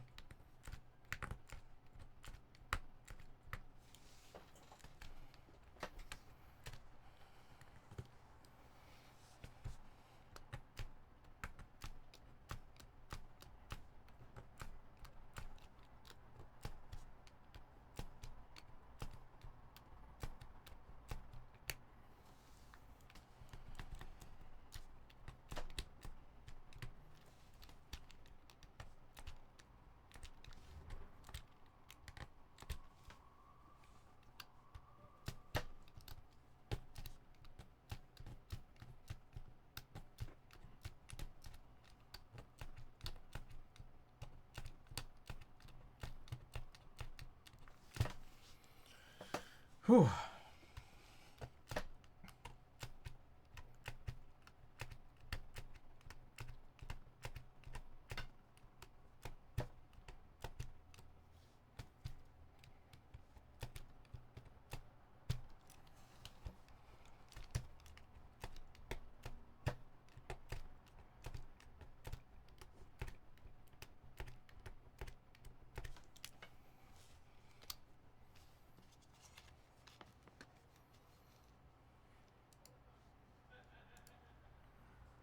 Hoping OKC versus New York Knicks tomorrow as good as the last game they had. The Thunder Cavs game. I didn't actually catch that. That was last night, right? We went out to this last night we went out to this mayoral inauguration event in Chinatown, which was a little confusing because it seemed like a very Chinatown celebration. And I don't know what links the mayor has to Chinatown. Because, like, he's like a white man.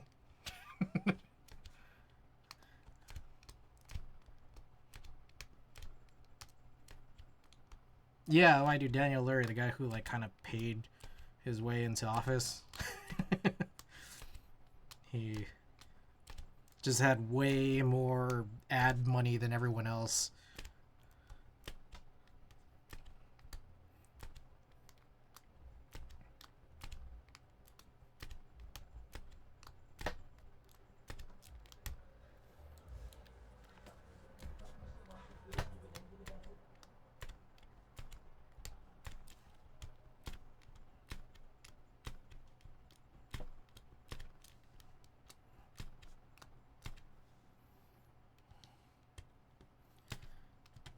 Yeah, that was pretty lit. Because it was like I feel like, I don't know if I just don't go out enough, but it was like a night market. Like they shut down a few blocks in Chinatown, and then there were a lot of people. And I think a big part of it too was Zoo was playing the San Francisco EDM, or not really EDM, but like deep house electronic guy.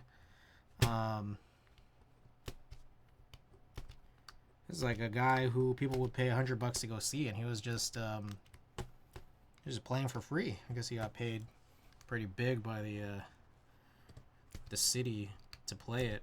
And yeah, it was a whole couple blocks just packed, especially towards the end of the event. It only went till like 9 p.m., but a couple blocks just fully packed, trying to see the Zoo. And I didn't see Daniel Lurie once. Like, this is like his inauguration celebration event, and I'm like, was he even there? I don't know. We were just kind of joking because by the end of the night we were like so far back from the stage. They were just like, I think that's Daniel Lurie performing.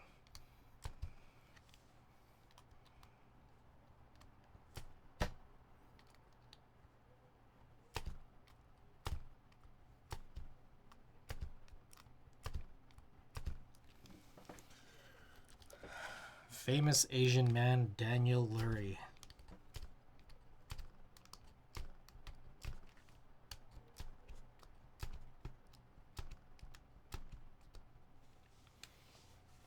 Any good eats in that market? We actually didn't get anything from the vendor, the booths or whatever. These lines are just way too long, and it was just way too packed. Like, I think like those like actual night markets, you know, in Taiwan or like Taipei, it's just like, I mean, there's so many of them every night, and so I mean they get pretty crazy. But this one's just like it's just too many people. It's like these streets weren't really built for this many people. So we just ended up eating in a restaurant that was still open, and I mean, there's a lot of good places in Chinatown. I feel like, so we locked in on one. It was pretty, man. I got this. There's just like a yi mein noodle dish that, holy shit, that was really good. This one place called, I think it's called Con Lock, I think. I saw a pretty funny thing. They had like little testimonials underneath the glass, but over the table. And look what I found. I took a picture of this. 1 second.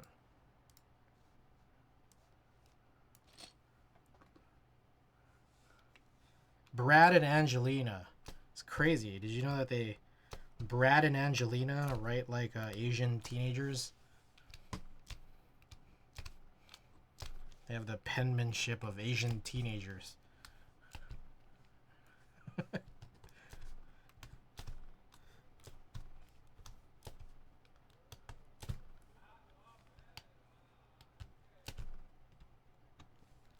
Ooh, that stabilizer.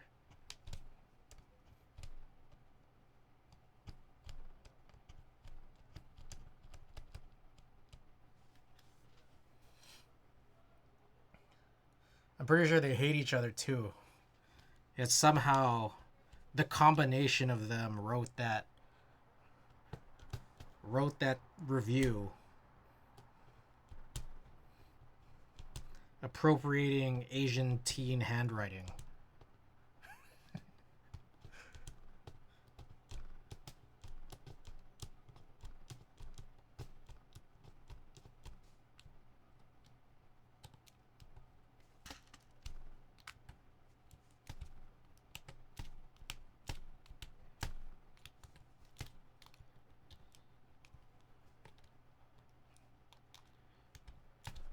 Maybe a few weeks ago. It was earlier in the night.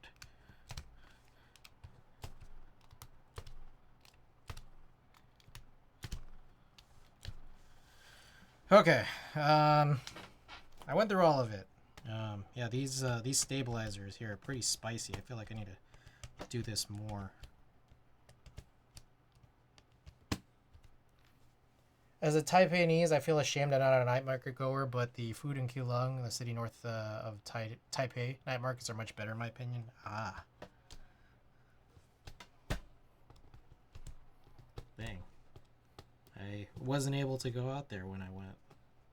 I was not aware that there was a reputation of a better than Taipei night market. Okay. I'm hoping this to be done now.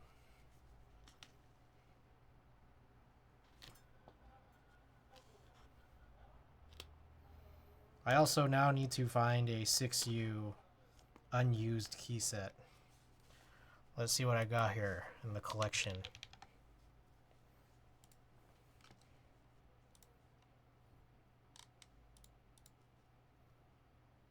.6U centered.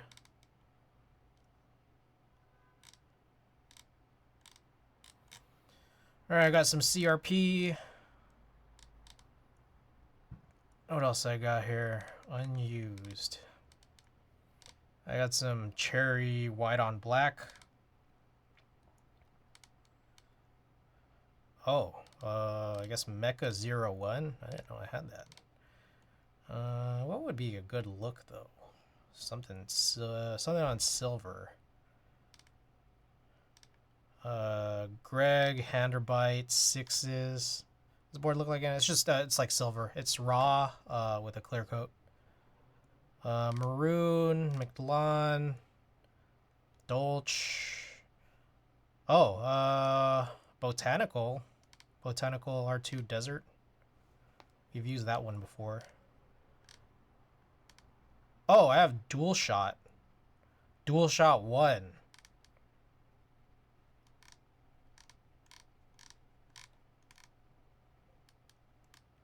Alright, everything else is kind of used by something. Alright, maybe we'll run a little poll, yeah? Poll.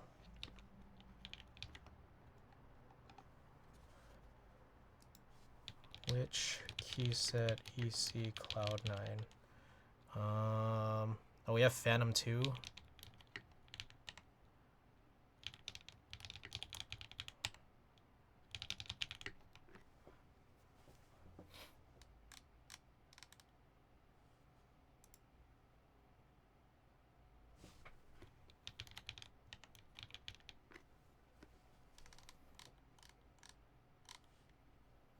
Alright, let's give it... Now, this is going to be a while before I get cleaned up and assembled here, so let's do a 5-minute poll. Alright, polls up. Get your votes in. What you guys want to see.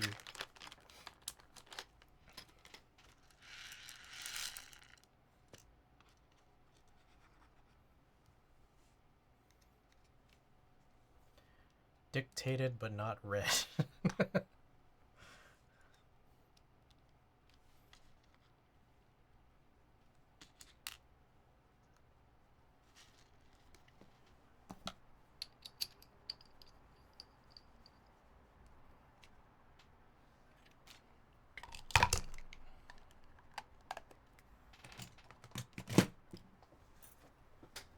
All right.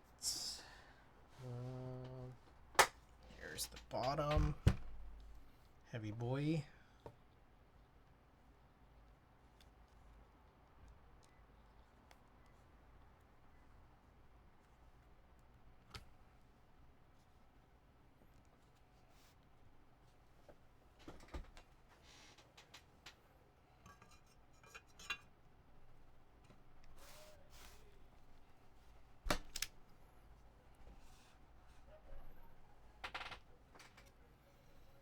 There's another bit here somewhere that I have probably misplaced.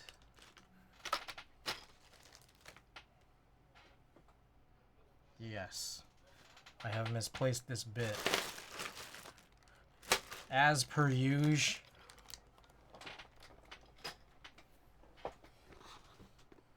I guess maybe if I try to clean up, things could be better. Oh, I forgot to show this, but I forgot to show this the other night. My buddies Andy and Andrew got me some gifts. We got a couple of Smeeskis. I guess one is for Tina. I just took it. I got the sleepy pillow one, and I got the water art one. We got a beetle. And then we got this little lizard, which is pretty cute actually. If you look really close to this. So I can get the autofocus. Look at this. It has a mouth, and you can see like all of its little teeth. Little gotcha prizes.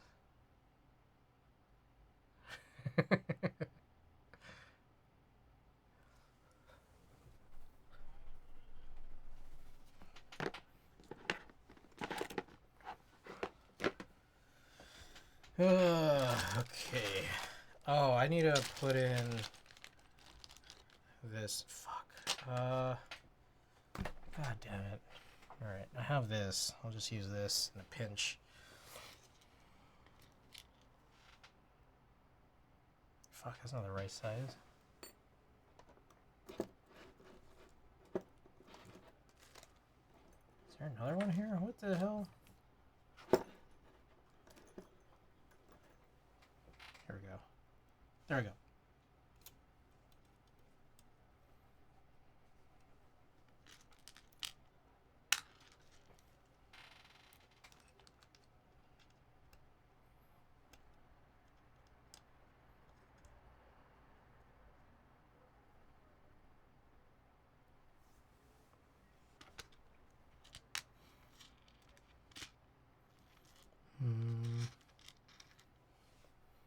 One right here.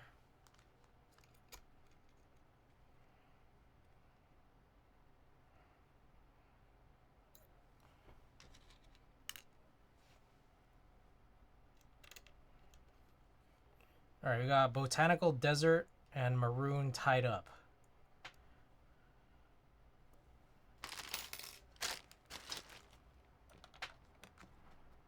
Just about a minute-ish left to go.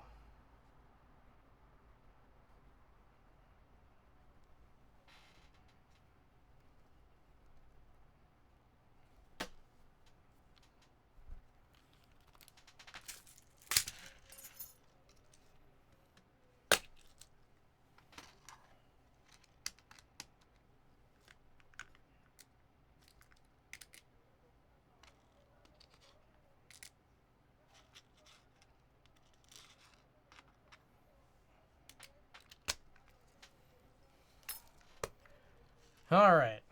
Looks like they have tied. I'm probably going to choose Botanical. Or Dual Shot. The one that wasn't even voted for.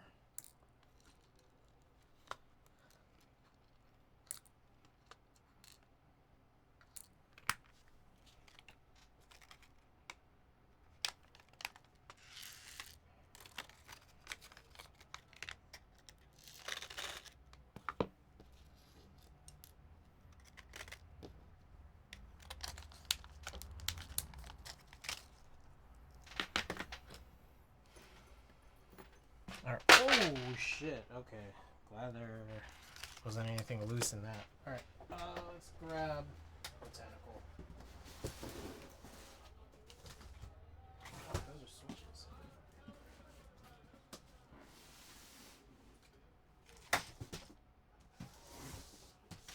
Yeah.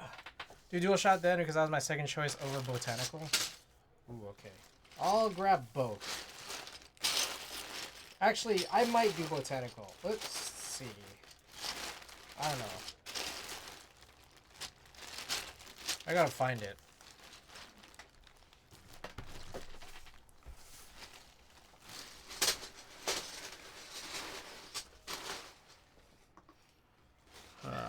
I thought this would be a good idea. It's not really a great idea. It's just hard to find anything, no matter how I spin this.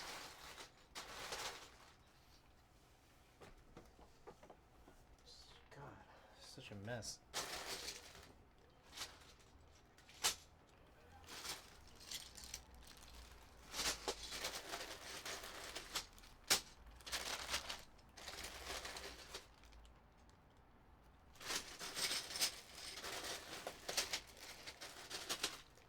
Alright, here's... Oh, here's Dual Shot.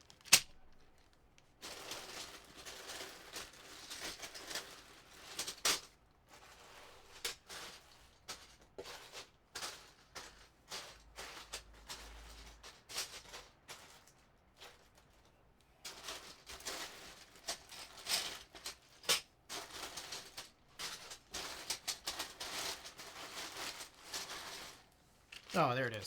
Okay.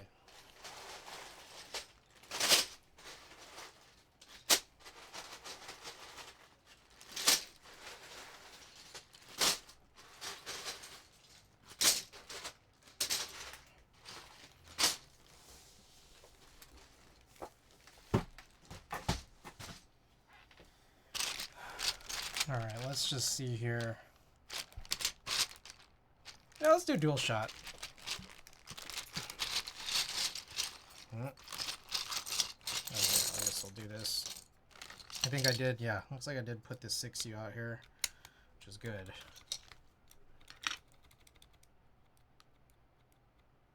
Oh, that sounds weird. Maybe it's a dome thing. Oh, there is that stickiness there.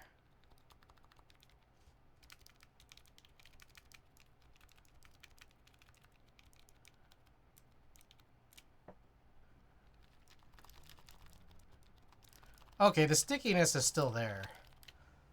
It might be the domes or the springs. I kind of want to take it apart again. I didn't actually test it.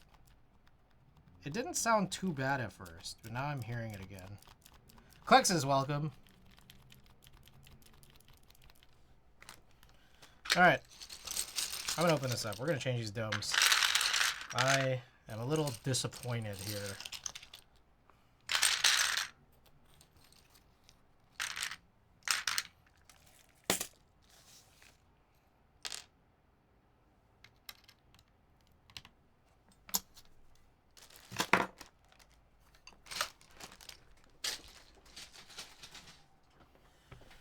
Oh, domes.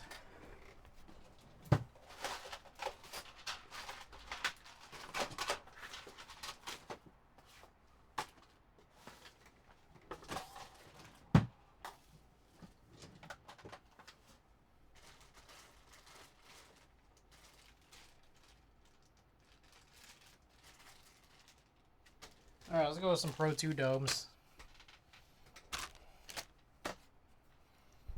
Basically got to break this down again. But at least it's not the housings.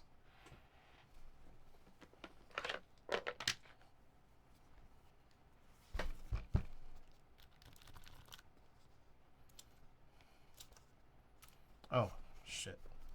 It doesn't just come off. I have to unscrew it, don't I? Still seem to not find my bit.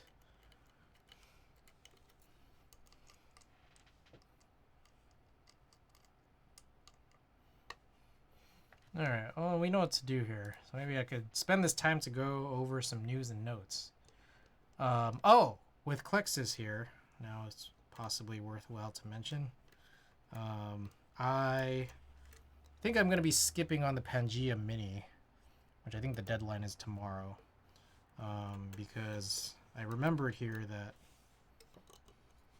Klexis was making his available upcoming group buy beloved Kohaku, like KLC group buy spot for the beloved Kohaku. So I decided to go with that. And I don't know, I kept trying to mull over the Pangea Mini, and I don't know, maybe I'm just not feeling it. Like, here, I even did this. I even made like a very shitty mock-up. Check this out.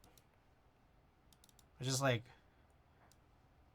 squint your eyes because there was no option.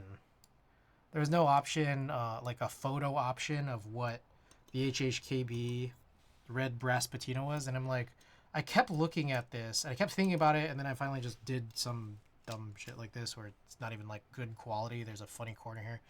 I'm like, I'm looking at it like, do I want that? Do I want that? Do I want that? It's just hard for me to know if I really want it. God damn, I can't get these screws out.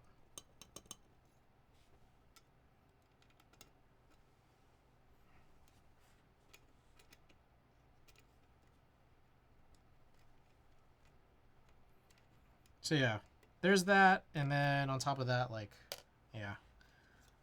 Dropping a bunch of money on this Kohaku.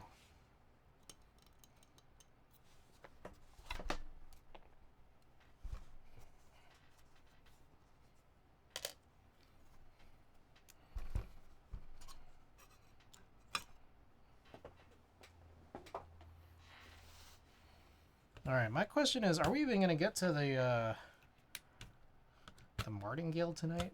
It's already been 2 hours. We're still on build number 1. I usually don't regret the ones I pass up. Alright.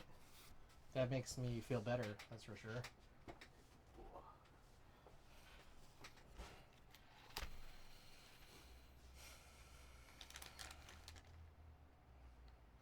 Jesus.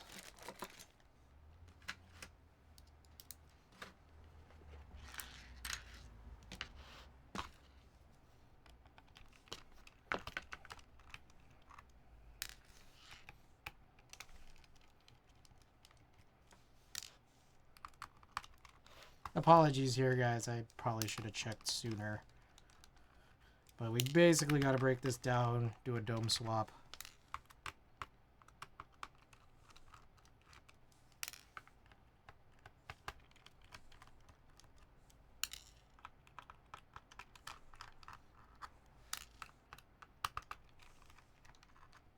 Joe pink or white? Pink. I'm passing as well, but likely in favor of oblique. Which one's oblique again?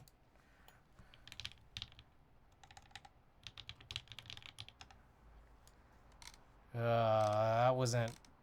Googling oblique keyboard was not good. Oh, the OC60. Okay, got it. Did you get in on an OC62?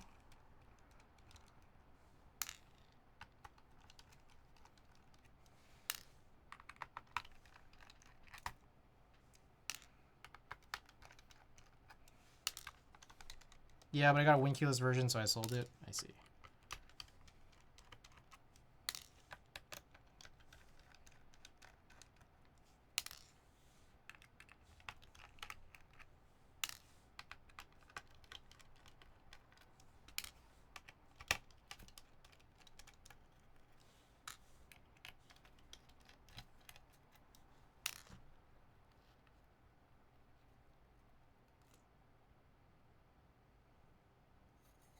All right.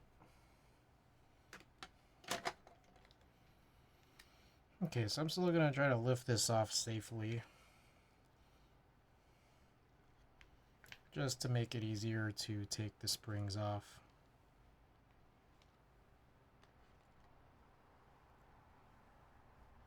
All right, everything else should be singles.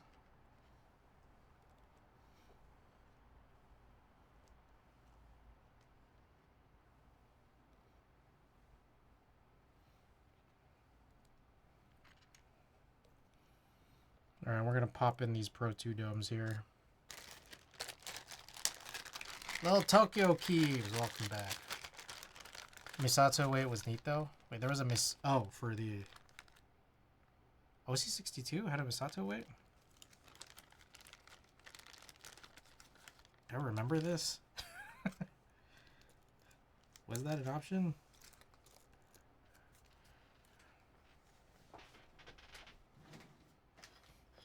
Was that an option I overlooked? A secret option?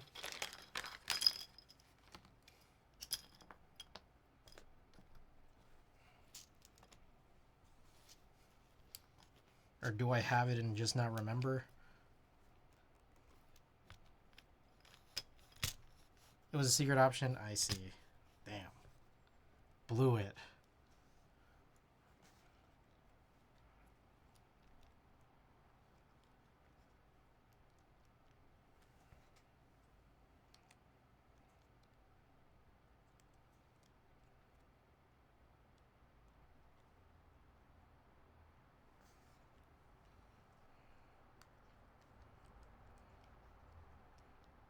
All right. Hopefully this doesn't cause any weird squishy noises again. If it does, then it's like, is it the springs? And then if you change the springs and it's still not there, it's like, is it the PCB? You know? How many different problems can there be here, you know?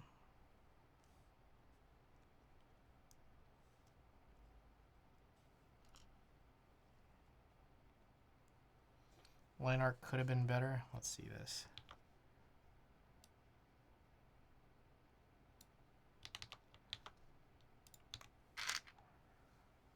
Ah, okay. That's pretty chill.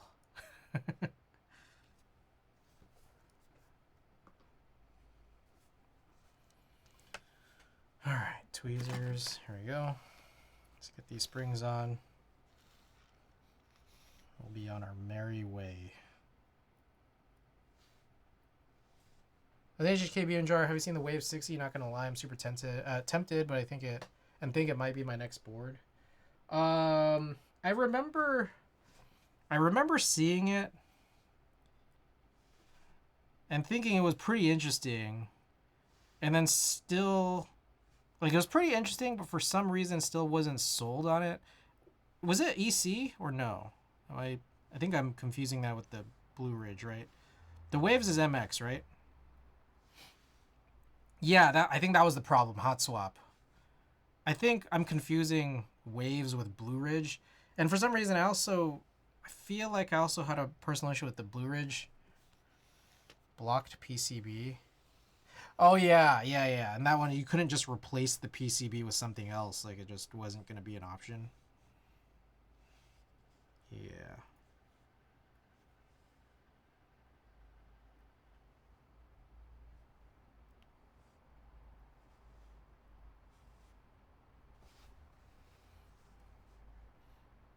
But it'd look cool for sure. 100%. Oh, speaking of hot swap PCBs, Canon Keys just dropped Freya extras, and I was able to get a wired PCB option here. So now I no longer have to use this streamer proto hot swap PCB where all the sockets are ruined.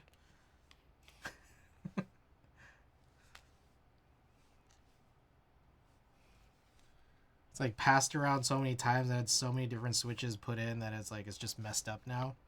So now I have finally a soldered solution.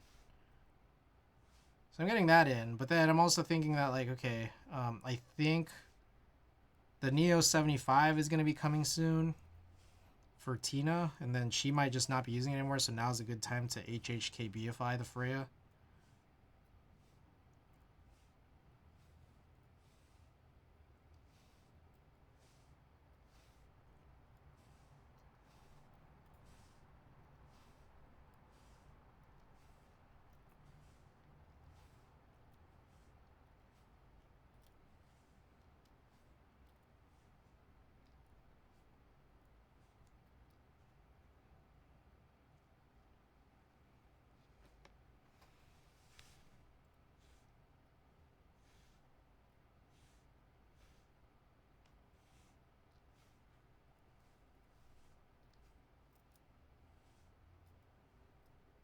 This is why I'm working with Savior to get some of these plates done.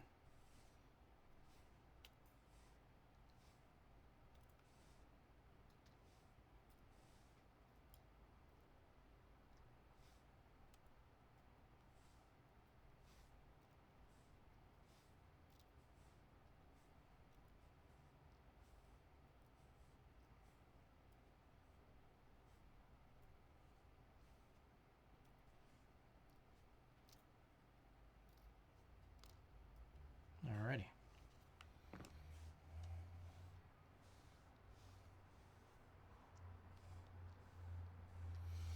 Here's the hoping. Let's hope that this works a little bit better. If it doesn't, we try changing the springs, and if it still fails then we try, I don't know, lubing the PCB. I don't know.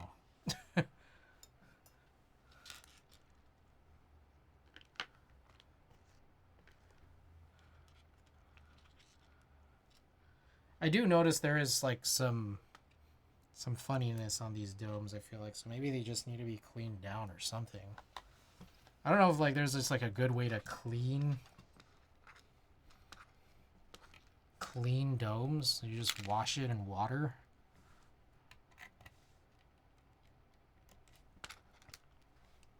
Oh, another thing too, I forgot. It's a new month, which means I was supposed to run a junk pack giveaway on Monday, and nobody here remembered, not even me. So I'm thinking maybe I could do that junk pack giveaway tonight.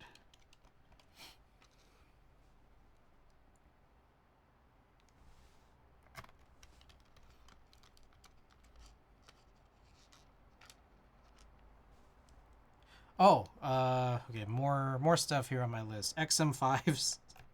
XM5s went back up to 300 bucks. I found the CCRX feet. They were in a separate baggie. Always down for your junk. We were distracted by Long Pikachu. No one reminded me because everyone's like, if he runs a junk pack, is he still going to give us stickers? Because we all really want that Long Pikachu. If he runs the junk pack, he might not give it to us.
There's the last one.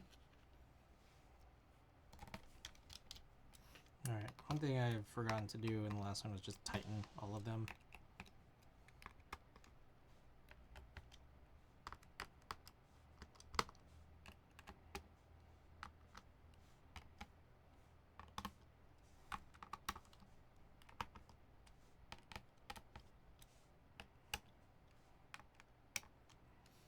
Maybe when I was testing these domes out earlier, I was just like putting it against the desk mat. I'm like, okay, maybe the squishiness doesn't really get heard because it's possibly between the PCB and the domes. Let's see.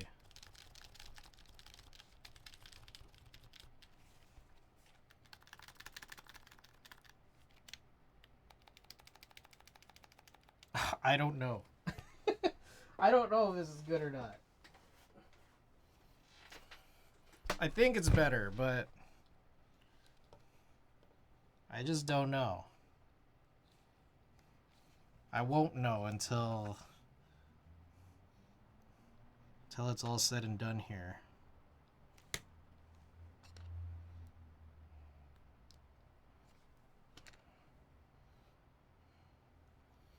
All right, other news. I got this email from Nikon holding another refurbished sale, and they finally have Z6 that are refurbs, which is like a $500 discount. So it's still like $2,000 bucks, which is kind of a lot. So maybe I don't need it, you know? I don't need it, I just want it.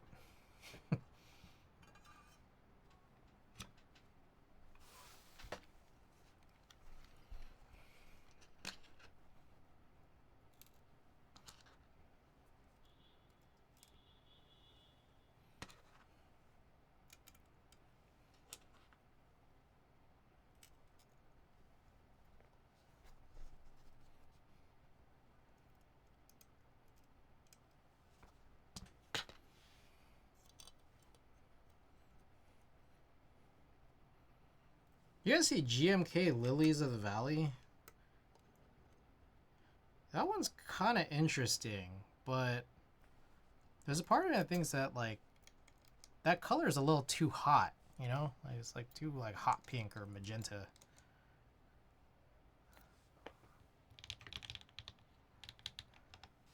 Y'all see this?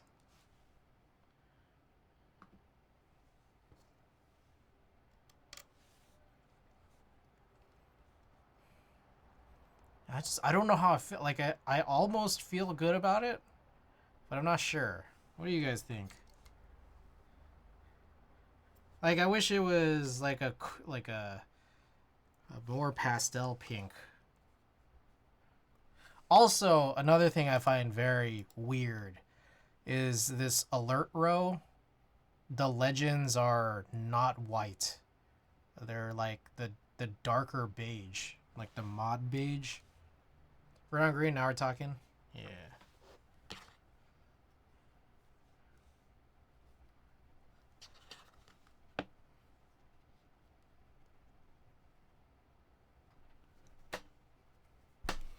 All right, let's try this again. Where's that spring?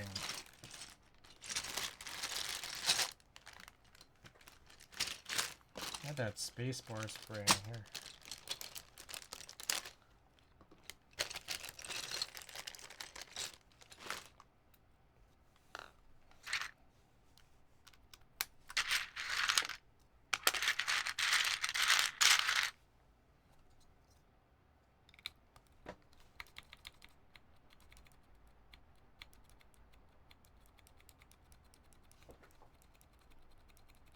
Putting Beloved on Beloved, is that too expected? I don't actually have Beloved. I'm just getting Klexus's Beloved Kohaku. I feel like that sound is still there. At least on the spacebar.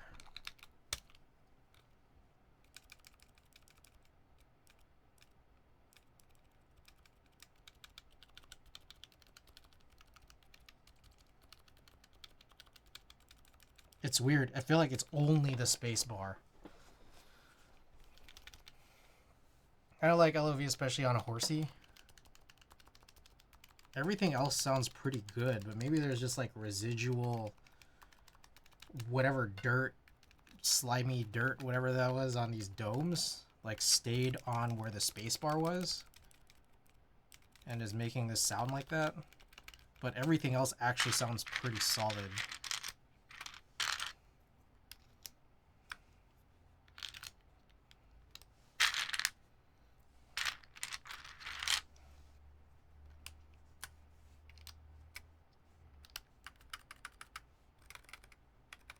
Okay, yeah, so GMK does not collide with the plate, which is good.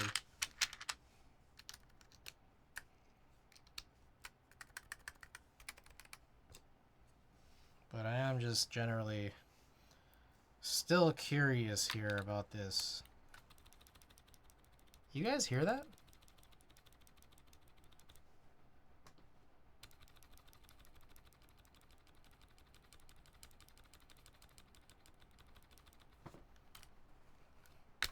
And like, I don't think it's a stabilizer, because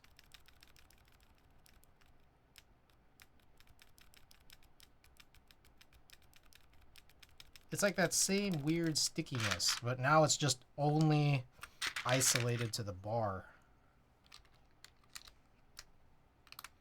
Like the space bar switch.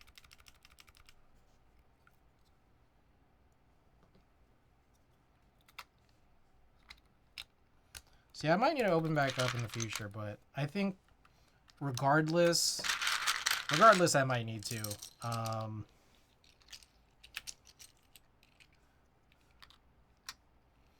If we might really do this threading thing or tapping thing on these plates that I'm trying to get redone, I might need to try to go and find the cloudnine plate file.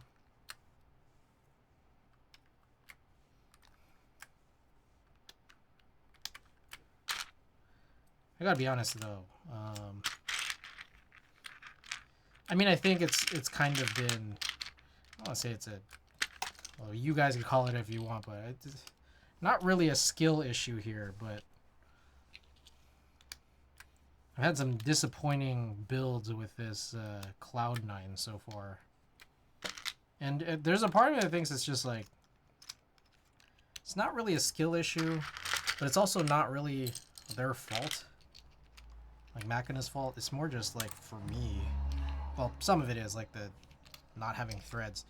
But it's more just like a luck thing.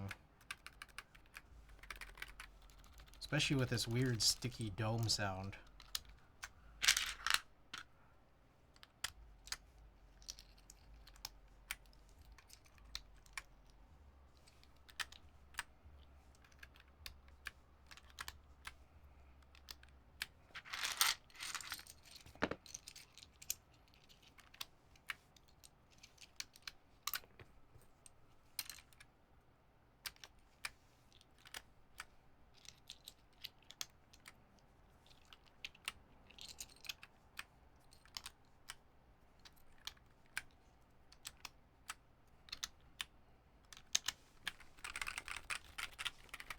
Alright, yeah, much more consistent across this.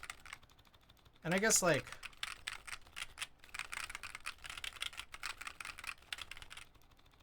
it's interesting. This sound right here is probably gonna muddy, or just not really muddy, but like, kind of go over the spacebar sound.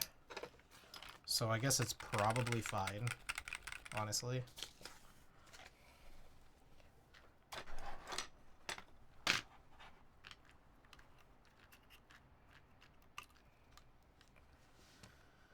All right. There we go. Let's do this. All right. Cloud9 Pro 2 45-gram domes from, I think I bought this recently, but the board's from 2017. We got deskies, housings, and sliders, but they're unsilenced and instead use slider gaskets to make up for the spacing difference. Then we have, what else? I replaced the top screws with these countersunk screws, which is kind of for no reason. And then we have GMK Dual Shot 1. Alright, here we go.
How about British Racing Green? Shawnee's welcome. What do you guys think?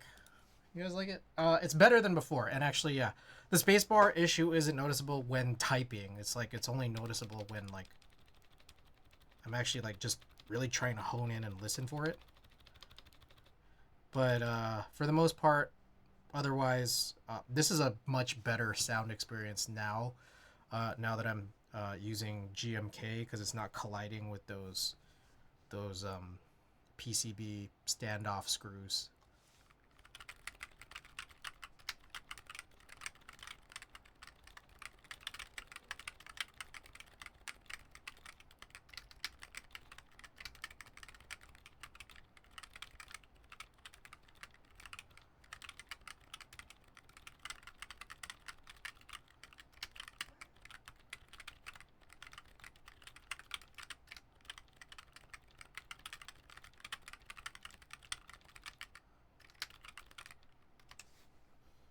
$140.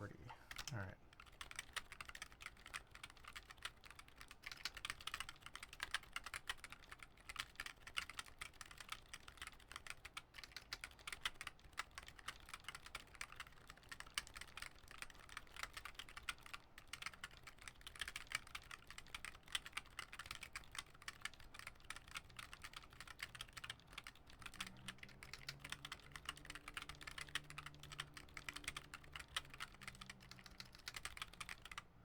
My lower back and knees start to hurt.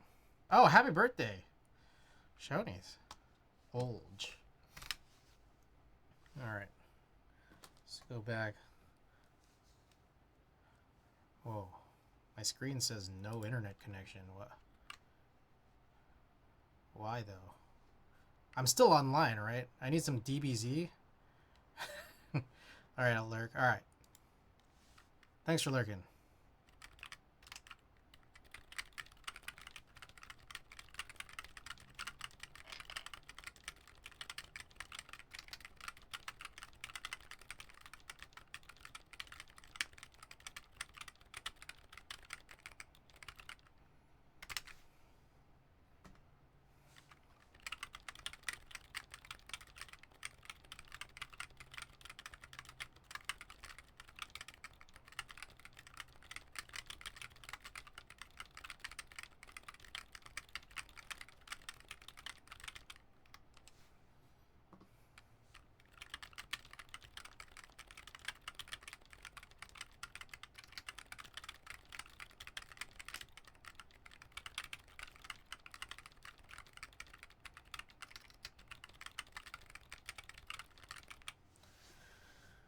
Maybe that was soon. I have to organize my workspace. Alrighty.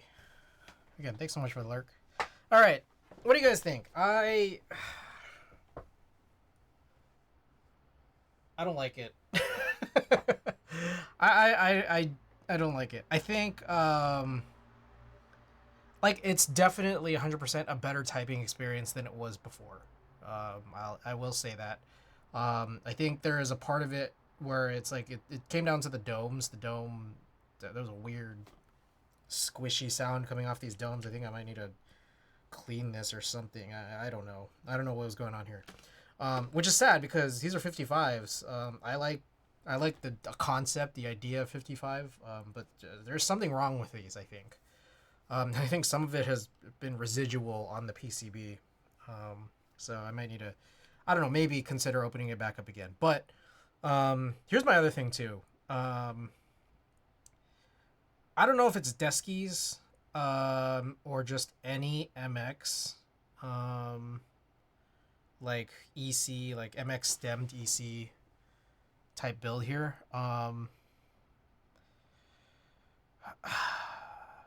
There's a part of me where I just feel like it almost feels like held back. I don't know if that makes sense. I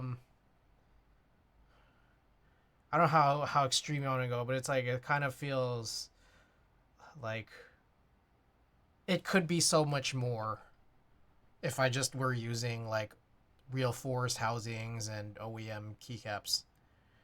Like this almost feels like it's like castrated, you know?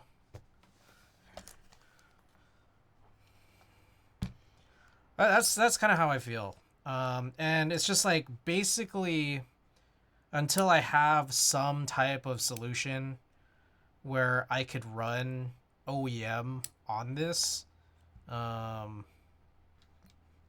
know, that would probably have to be through some kind of threading, like tapping solution in a plate.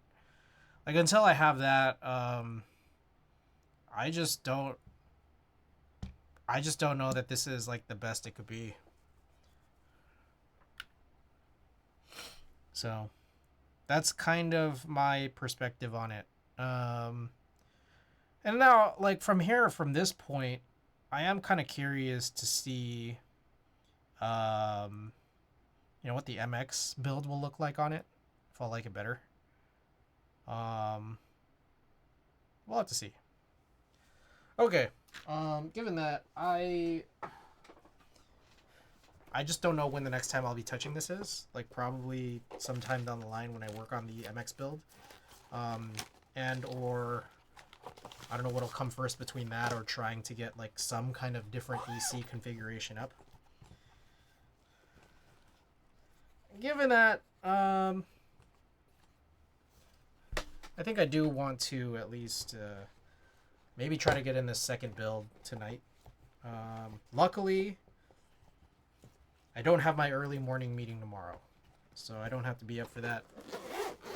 We would be getting started late here, but also I'm thinking maybe there's a chance that the build's going to be quick. Oh, here's this screw. I was looking for this. Where's the bag for it?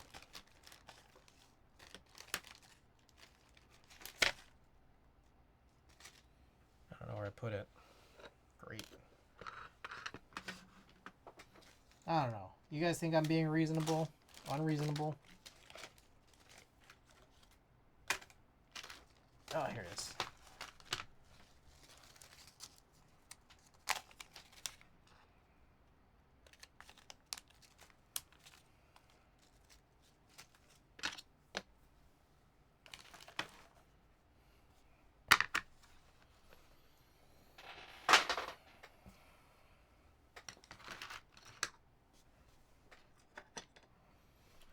Oh, here's the bit. Wow, I was looking for this for a while.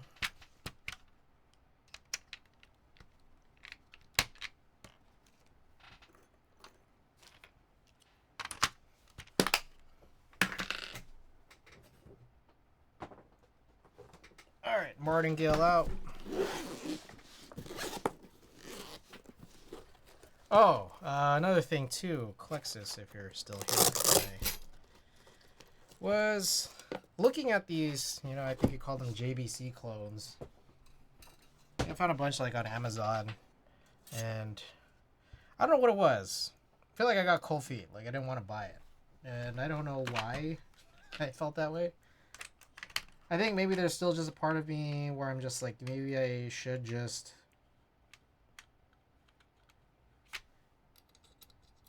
get the Hako attachment. Maybe I should just try to get this soldering iron repaired. Oh my gosh, what the hell? This is so tight. What the hell was that?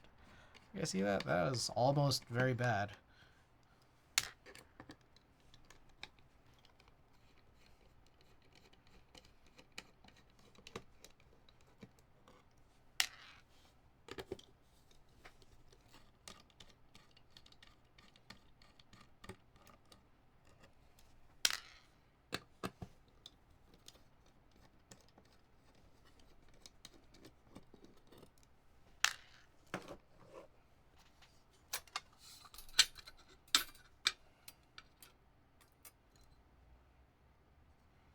Okay, so that is how this works. All right, so this is...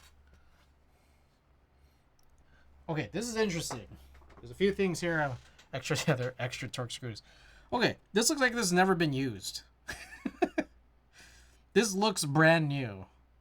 The reason why I say that is because the person who sold this to me, like, if you read their post, they said something like, I've been looking for the perfect HHKB. I don't think I've found it. I think I'm just going to start moving some of these pieces. I might be getting out of the game, right? And I say that this is really interesting to me because he bought this and didn't even build it. So how would you know if this was the one or not? And then on top of that, was also selling it for an incredible deal. Like way, way cheaper than anything I've ever seen. Like for this. For something brand new. Like half price. Half the price of anything I've ever seen. Like the second best price I've seen. So, that's interesting.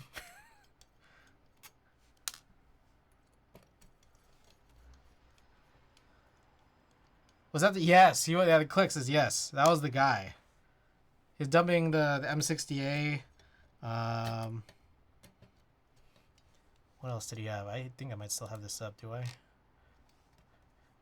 2 Karas, a Numa. Dang. Well, I like my Numa color, but that's an incredible deal that he was giving on the Numa. The Iron 160 is like for 250. He's basically giving away. He was giving away a Tovu. Almost giving away a QK60. Yeah. Oh god. Oh god. That's not a good screw. What the fuck? These are like extra torqued. I might be stripping this screw.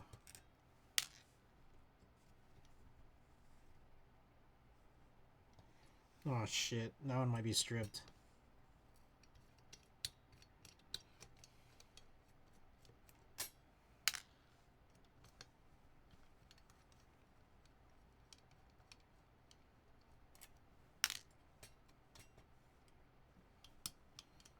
I'm like wondering, did this guy do it or did Click Clack or Elven Monster do it?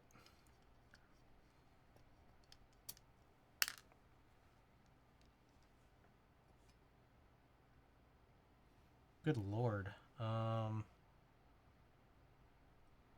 like I need like a rubber band, right? Fuck, I never know where my rubber bands are anymore.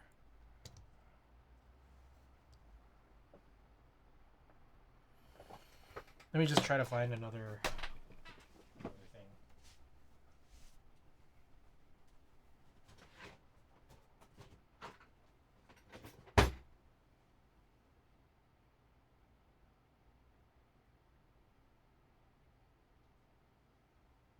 I don't know if this one might not even work.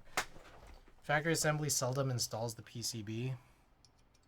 Yeah, this is too big. What the fuck?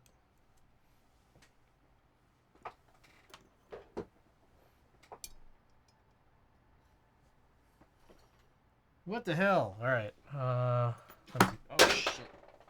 Motherfucker. I'll grab the iFixit bit. Maybe that'll do a little better for me.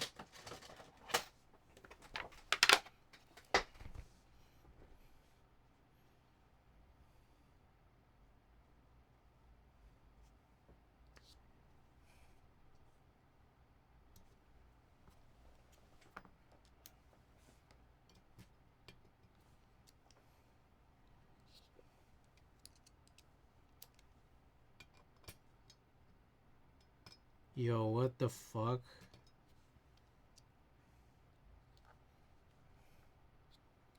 That's crazy, bro.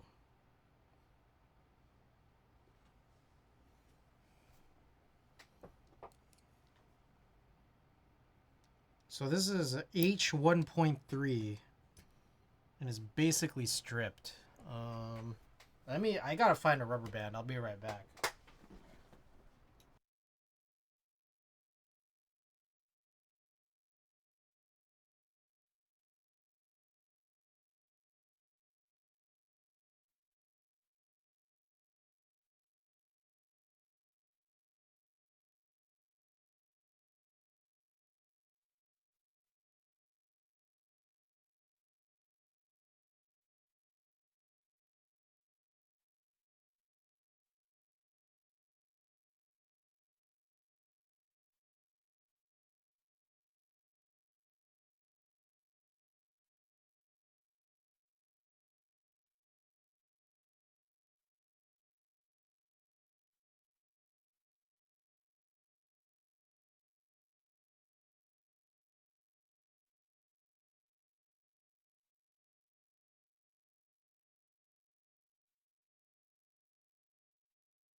All right, I really truthfully don't know where any of my rubber bands are. So, any good alternatives to rubber bands?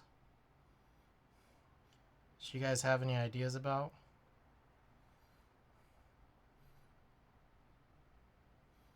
Could I use a dome?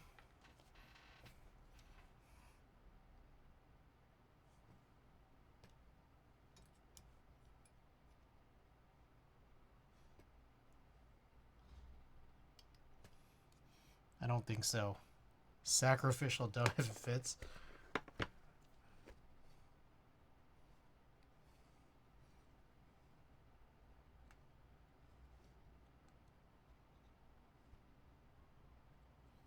What about like a microfiber cloth? Would a microfiber cloth work?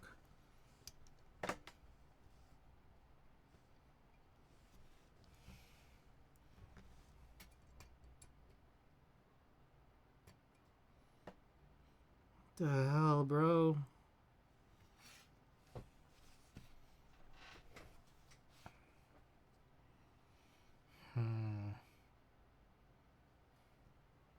I could trying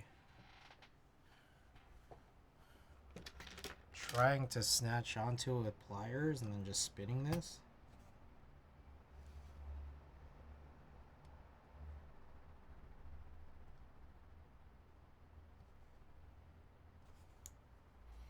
No small hair. Oh, no, I don't have it. I'll be right back. Maybe.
I can't find anything.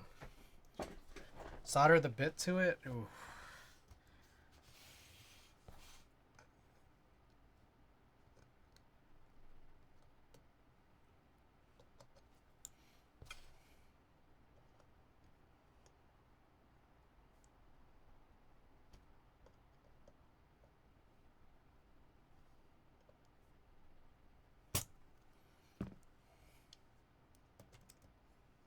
Oh, oh, that worked. Hell yeah. I just had to squeeze really tight. Okay, yeah, no, these pliers worked. All right, sweet. Okay, so I have two PCBs, and I think one of them is a 1.2. So my thought here is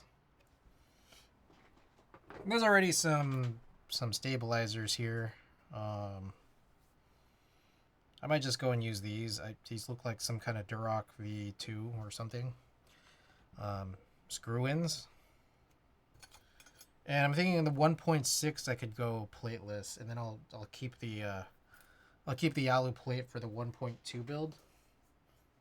Let me again just check here. Yeah. One of these is thicker than the other.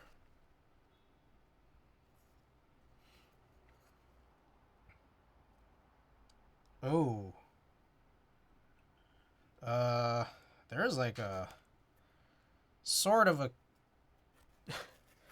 also an issue on the 1.2 is that the JST header here is like kind of, it's not lifted off. It's like just not soldered in all the way.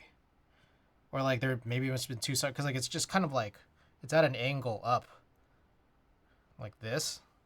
And like the feet are soldered in. It's just like maybe there's too much solder there. So maybe this might be a good task for the heat gun. But I'm not even gonna do this build tonight, so I'm just gonna be using this one. So let's just check. I kind of want to check to see if the stabilizers are good. They look like there's some lube in them, but you know, it's no hair off my back to test. Also, feel free to punch in the !ready command. Take a look at some possible switches you guys might want to see in this. This is a plateless martingale build.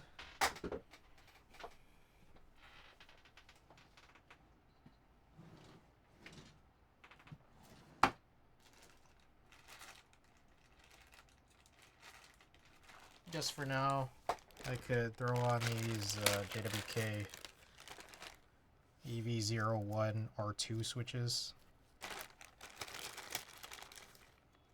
PCB pretty nice and firm for these switches to catch on their legs too.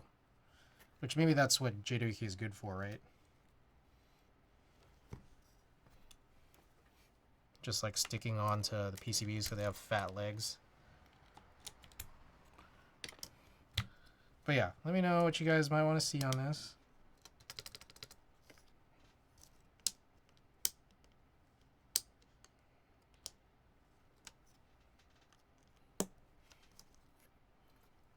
Weightlessness? Ooh. Did I not use weightlessness on anything yet? Let me go and verify. There's a chance that that might be out of date, but I also don't have anything plugged in, so. Yeah, stabilizer is actually pretty good.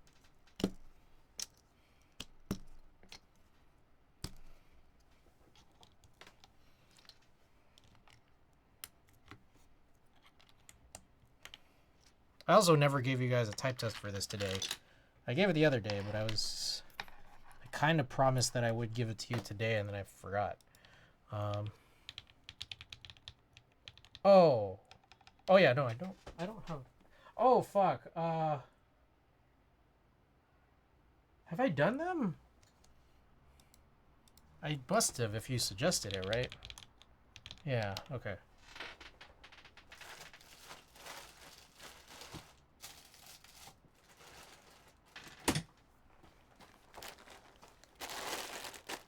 Yep, here they are.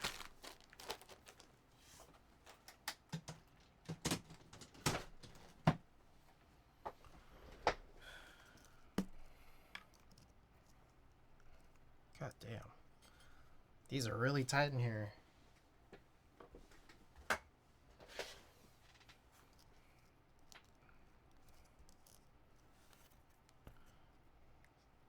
It's like it's not even locked into a plate and it's still just really tight.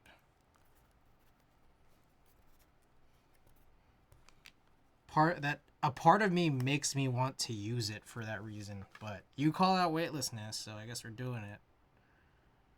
Well, we'll see. We'll see how tight they are in this PCB.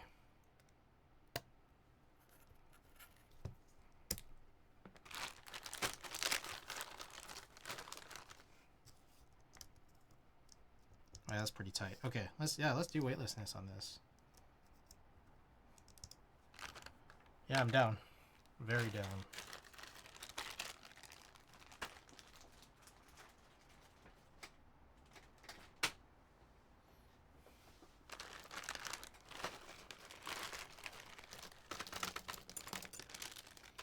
Okay, here's another interesting thing. The guy, this person looks like they didn't build it, but they put stabilizers on it.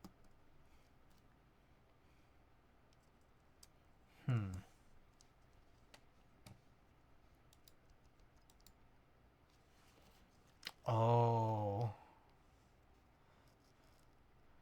Probably just built it without soldering, just to type test. The plate looks unused too, and the plate was like locked in there. Like, did the guy just put the plate on and then not use it? You know, well, that he might have, because I don't know how else you would.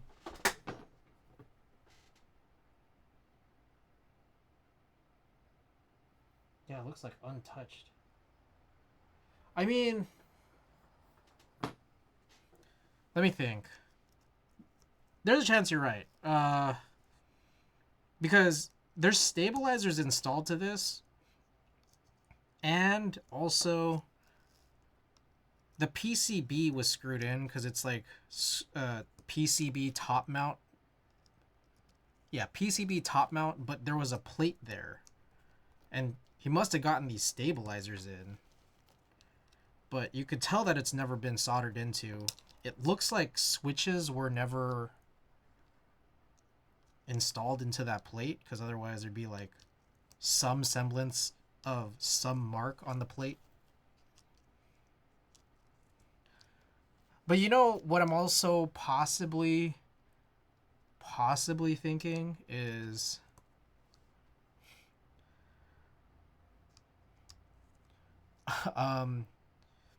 when you read that guy's post, he had like 8 boards for sale or whatever, right? The martingale was the only one where he specifically said, note that it's a solder only board. So maybe this is a person who doesn't have soldering equipment or doesn't want to solder, and maybe he bought it not realizing that it was solder only. Like, you look at some of these other ones, the QK60 definitely hot swap. Keychron Q60 Max definitely hot swap.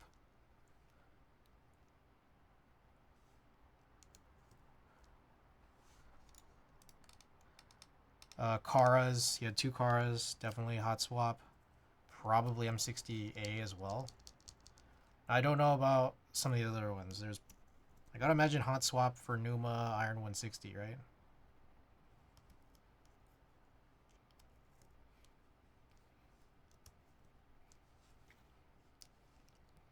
Like, I don't know. I just feel like I scored an amazing deal. So.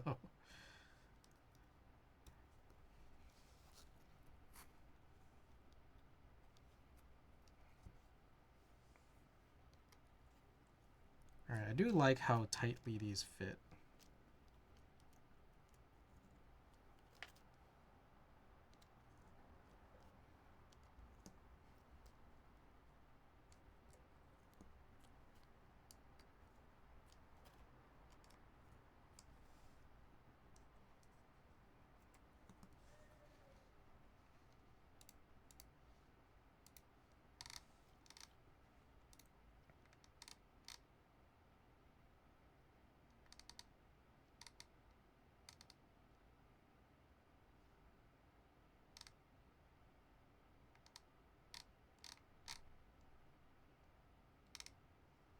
Sorry, I was just noticing a bunch of messages.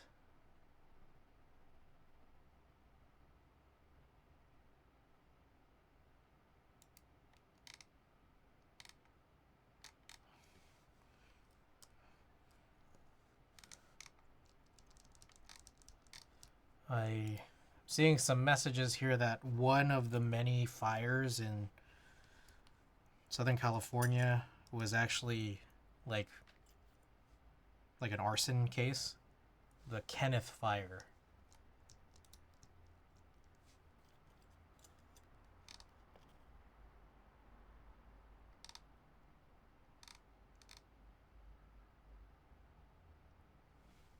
Riverside County shut off power because winds.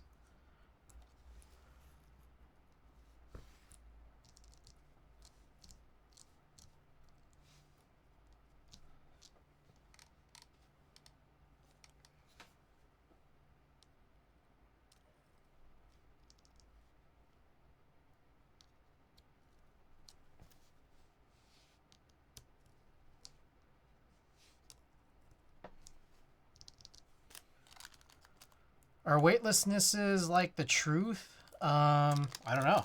Let's find out. I do remember trying it at a meetup. I like them. Tina was also at that meetup. She really liked them. Power shutoffs are rough.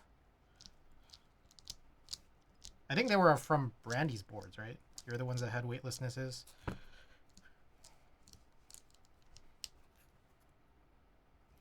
Alright, so let's just kind of see here. Does everything look like it's pushed in? Yes. Alright, let's check. Let's check the pins. They shouldn't be bent, but you know, you never know. So if you got eagle eyes, you know what to do.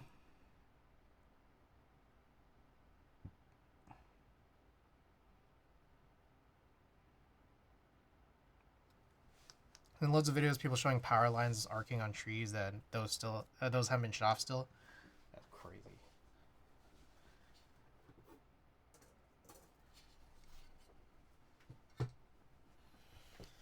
Alrighty, let's go and grab our materials here.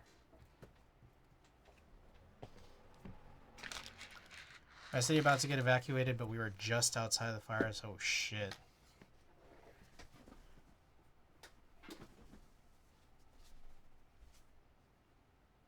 Where are my soldering?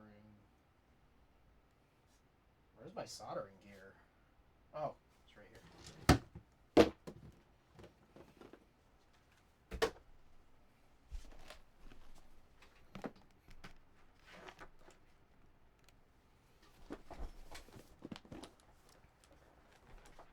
The Oasis need retuning. I'm thinking about picking some up.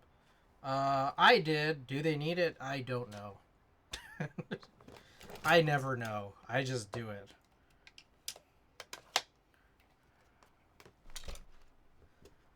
Is that an evacuation order that turned out to be a mistake? Oh, Jesus. What a fucking mess. That's so crazy. I mean, it's just like... I don't know what to say other than like... I mean, good that it was a mistake, I guess, but... Like, how people just had a necessary panic from that fuck up? Yeah, exactly.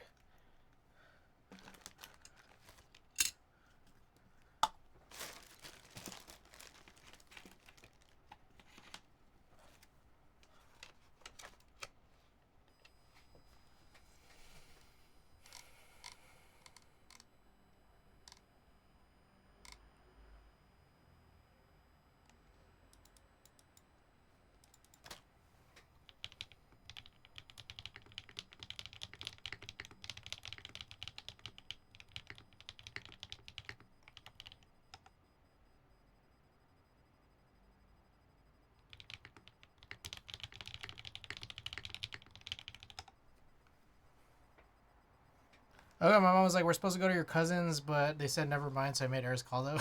I was just watching news about the arson suspect citizen's arrest. Nice job.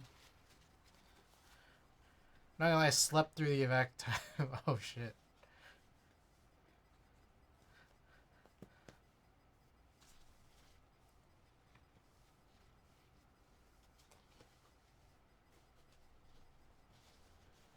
Alright.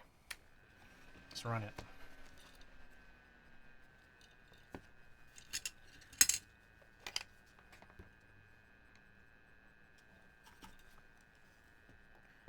Oh, there was something really crazy that I learned about this. Fuck, I might have to just show you guys later. Apparently, I don't know if you guys remember me constantly opening this up, you know, because of that screw that kept falling out. And there was like this big red thing, right? I think that red thing was supposed to be somewhere where you could like spool or re-spool solder because there's a hole for this to actually come out of. Like I was watching a video, it's like, holy shit, that hole is so that you have one of these things, and then you could just have solder come out of this.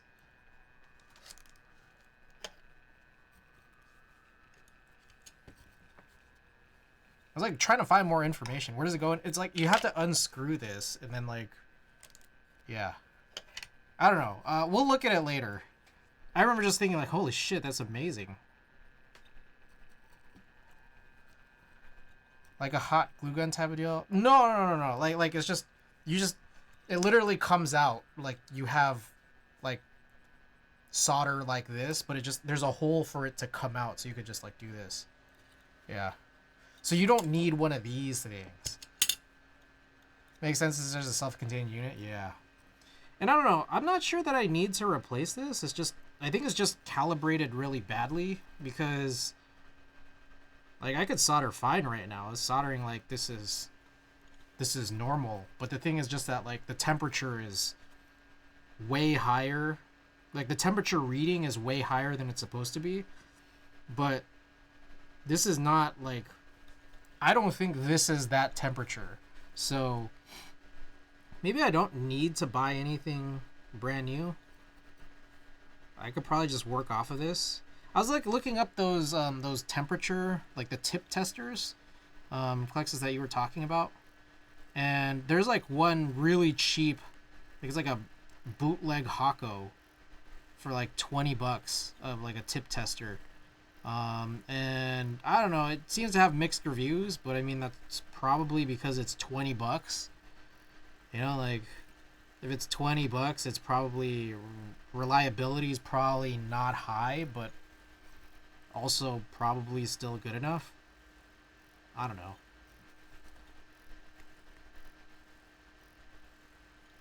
Because apparently, like the legit tip testers are like actually pretty expensive.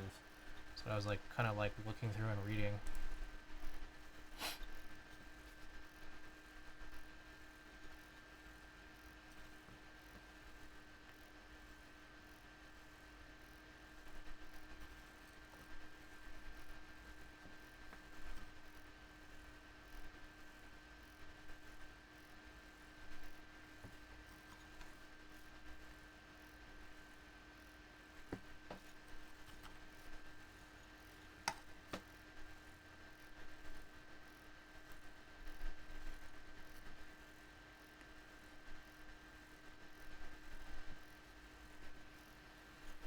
What else I got here? Uh, I was looking at Blatsky earlier. I saw a notification that OG Extensions is now in stock. It was in pre-order for a while, but now I could go buy it and definitely get it cheaper than what I could get it from Novel Keys for, even though it's coming from overseas. And I went to look back and I realized, holy shit, NTD had a really crazy Black Friday sale on Oblatsky. But like obviously that package is no longer available. Where it was like base plus novelties plus bars was like barely over the cost of what just base is normally. So like buying base and bars now is way more than buying that package with the novelties. A couple months ago now. Damn, I missed it. Oh well.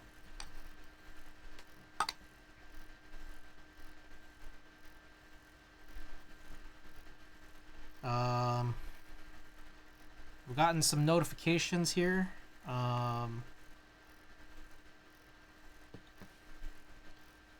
Lily is supposed to be getting to Novel Keys soon. Horangi is getting to me very soon. Horangi might possibly be Monday's stream.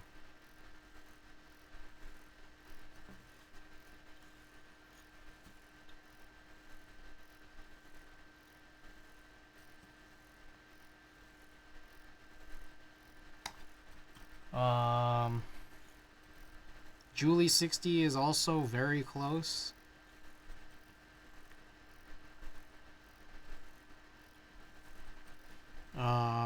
also, Clixus, I think you were the one that told me about this, but I was trying to look for this case, like a case that would be big enough for the gray rat, and then you pointed me to something that Lysol is running, or has already run, where there's like some extra cases for like these FRL TKLs that like sound like they're pretty big, but I'm trying to get like information on what the inner dimensions actually are. And so I'm hoping Lysol might be able to get back to me soon, so maybe I could have that shipped together. Yeah, the Taco TKL, yeah.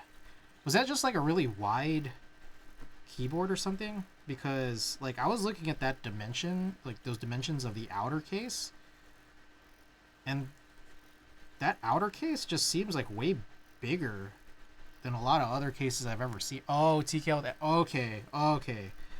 That clears it up. Got it. Alright. It's like trying to figure out why is that one good but not other regular TKL cases. That clears it up. I'm guessing more than one XT column, right? Is it 2 on the left or 1 on each side or what? Just curious. 2 left? I see. Nice. I don't like them, but I have become kind of partial to the idea of it because of Tina saying that she needs them. Like, it makes less sense for Tina's purposes to have 1 on each side.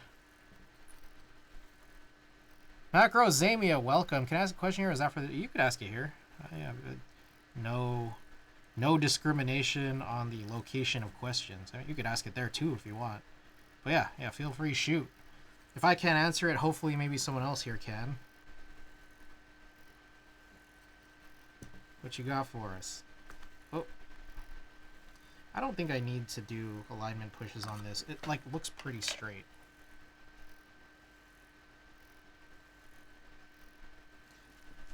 I think those are the dimensions. Fuck, I'll just do it. It's fine. Let's see.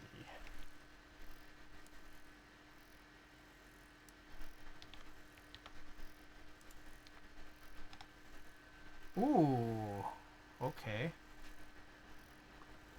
Alright, this is helpful. I will check back. I was measuring my gray rat last night and I've already forgotten. Plus, I don't think these are in inches. So, I'll check back later. But I appreciate it. Thank you.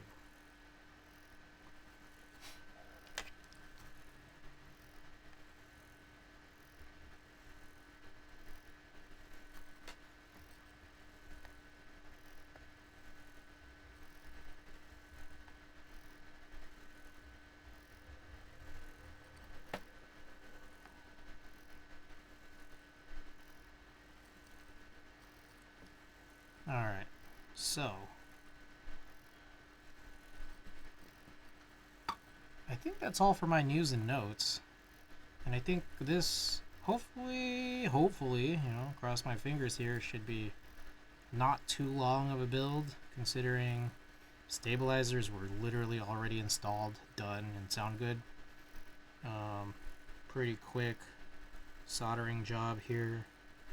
We'll get some keycaps on, reassemble, get some keycaps on, do some tight tests.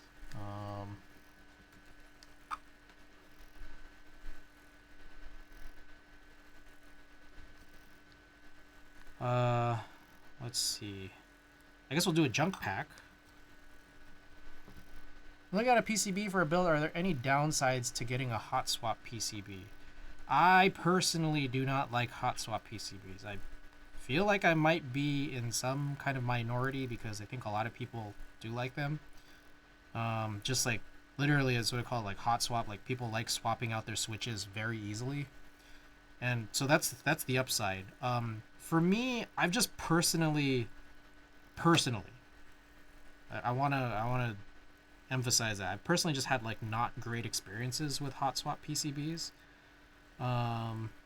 Like sometimes it, for me, has felt like there have been some reliability issues in like how the sockets work. Um, like one scenario is it's a pretty edge case scenario where it's like I won a keyboard from Xinxin Wang, which I think was like a streamer proto that was getting passed around, and people were using different switches and swapping everything out so much in like the path of it just moving hands that like I think those sockets got weaker. Um, with that said, it's like the purpose of hot swap is to be able to change them, and so I think there's like kind of like a rating for how many swaps you should be able to get. I don't know. For me, it's just all kind of funny. I just like soldering. Personally, I think it justifies my purchase of all this soldering equipment. So there's that aspect to it too. Um, yeah, that's kind of my perspective. With a solder, I guess you could Milmax, which has its own things. Which I've personally just never Milmaxed anything, but like you can essentially turn a solder PCB into a hot swap PCB by performing a process like that. Again, I just personally haven't done it. If you can solder, a general rec is to Milmax if you want a more durable hot swap. Yeah, so just to put a little bit more light on that, it's like there's this idea that you could buy a PCB that already has the hot swap sockets installed, which are typically like this particular shape of a hot swap socket made by like Kale. And there's probably like another brand or a couple brands or whatever that make them, but the specific shape when you see it. But on the other hand, it's that like if you want your own, like if you want to implement your own hot swap, I've never done it because I just don't want to. But if you want to do it, it might be a little bit more cumbersome, but it also would be a little bit more durable too.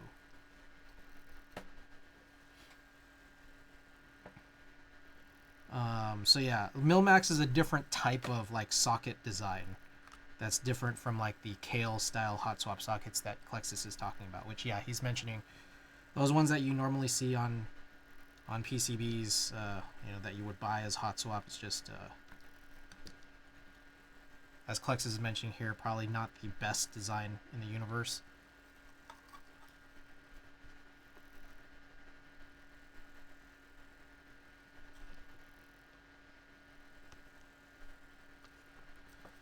Alright, so none of these alignment pushes did anything, so it was largely pointless the last 5 to 10 minutes. Jason709, welcome. Yeah, went from just looking at buying a pre-built to looking into building one because that could be a bit more fun. Yeah, I mean, yeah, if you're just, I mean, if you're wanting to just have some fun, I mean, there's kind of nothing wrong with like buying something that has a hot swap PCB. I guess just another downside to buying a hot swap PCB is like typically it's a little bit more expensive than a solder option. Like if you were to, for example, get in a group buy where you have both options, usually hot swap is a little bit more expensive. Yeah.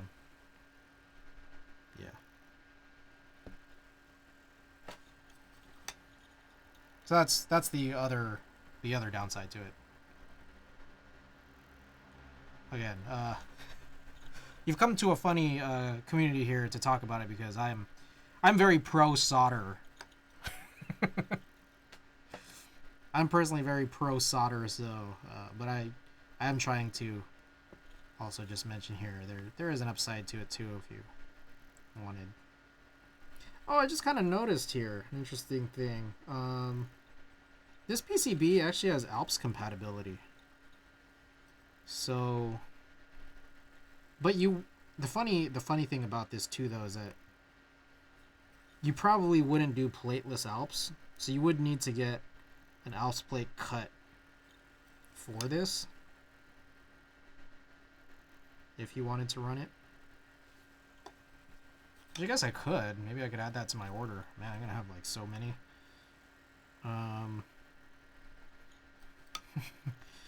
This order is possibly getting normalized.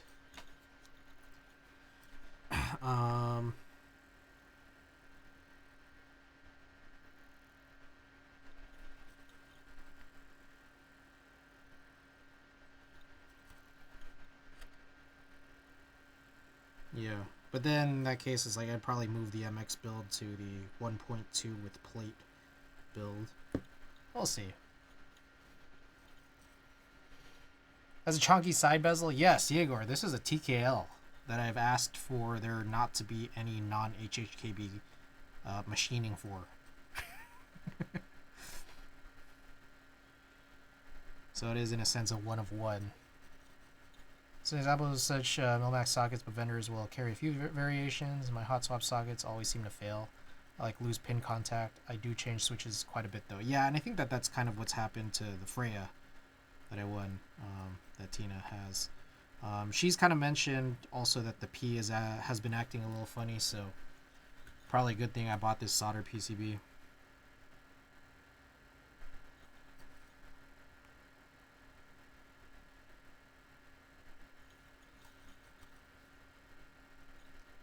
I like how Gondo teases hot swap PCBs by silk screening on the compact ergo. Could my local Aussie vendors have these? Yeah, I believe Cafe is an Aussie vendor that carries 7305s and 3305s. Not sure about other AU vendors.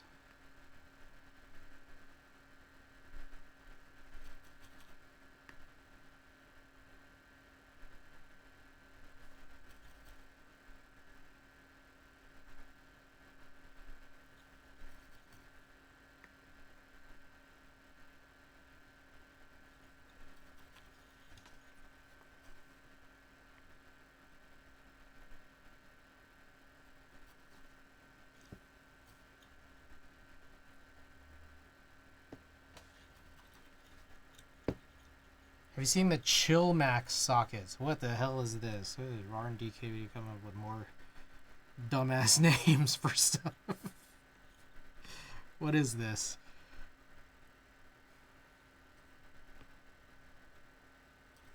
Disgustingly cheap alternatives that seem to be pretty good. I read a review on those. Klexus, you write reviews? What the hell? I feel like I don't know enough about any of you guys. Where is your blog?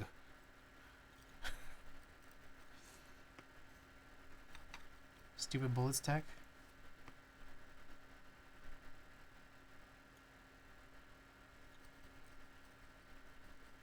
I know they stock them sometimes, but aren't they always out? I feel like sometimes I look at Stupid Bullets Tech and it's like, yeah, they. Sometimes I look at it and I'm like, man, the good stuff that I'm interested in is like sold out. Not that I'm interested in that specifically, but like their TX CNC switch puller, which I did buy from Neon Jam to go along with the 1HHKB.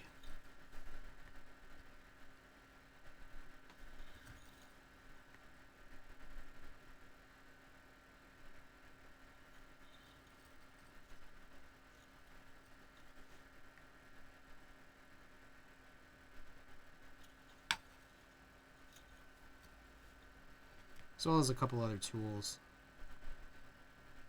Alright, so Savior, here's my plan.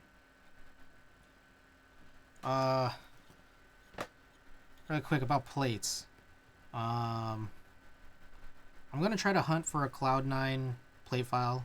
I'm also gonna try to hunt for a martingale plate file now that I know that I can do Alps on this. And what's really nice about running Alps is that like you also use the same like 1.2 millimeter width material for those plates. I don't know how the Freya is possibly going to help or not for bringing price down. I will also try to ask about threading, but I think yeah, I'll ask about threading.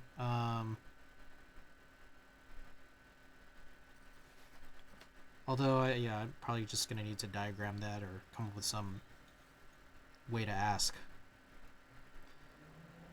And then hopefully try to get a response soon. I'll also try to see, are you okay? So I know you said you're okay with like, you know, no rush, have it done internationally and then have it take forever. There's a part of me that still kind of wants to avoid that discount option and just go with the free domestic option. Are you okay with that? Just curious.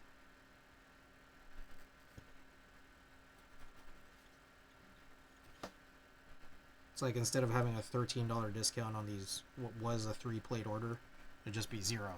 Down for whatever you want to. Okay. All right. I'll let you know. Also, looks like we're done here. Let's take a quick look. You got eagle eyes in chat.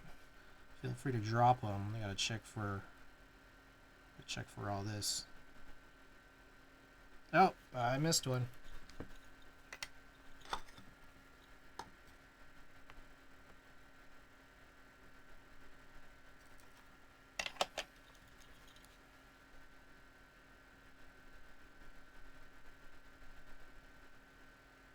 All right, I think we're good here.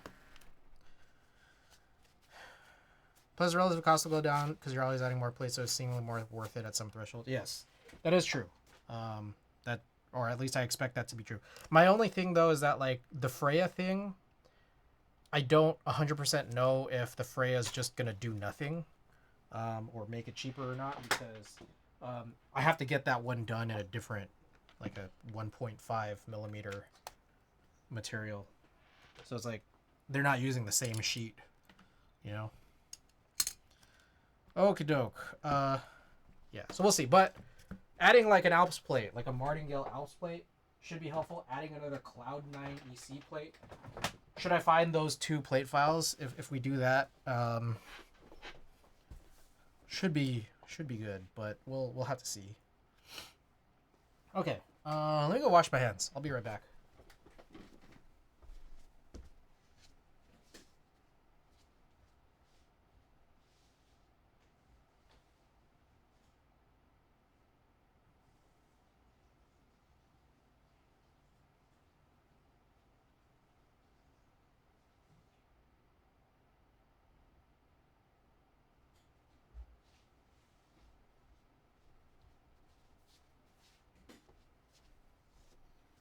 Okie doke. Kill Combat, welcome back. Good to see you again. Oh, I need to screw this in. And I also probably need to find another screw, because there's that one stupid screw.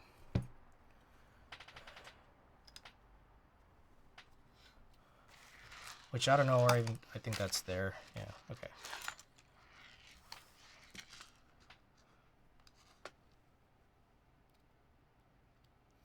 Alright, and I'm probably not going to screw this in so hard like the last time around. Ooh. Oh, where do you source your Alps from usually? Is that a loaded question? I guess, Ricky, by the way, welcome back. It's like, there is no usually. there just isn't, because it's like, some of it was from like 10 years ago. Like, some of it, like, just someone might be selling some on Mech Market. Like, what I remember, the White Alps kind of came from the DCS White on Black group buy. My tactile White Alps came from like a board that I bought off of like this kid at a meetup in 2023. It's like it's not really a usual.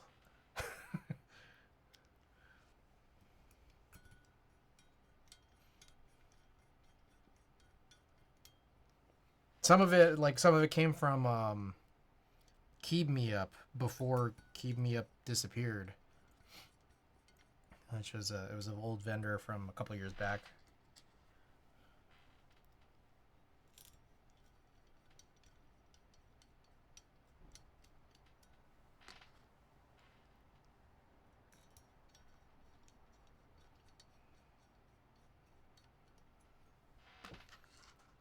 I wonder if maybe that guy who sold this to me might not have liked some of his boards because he might have screwed on the screws way too tight.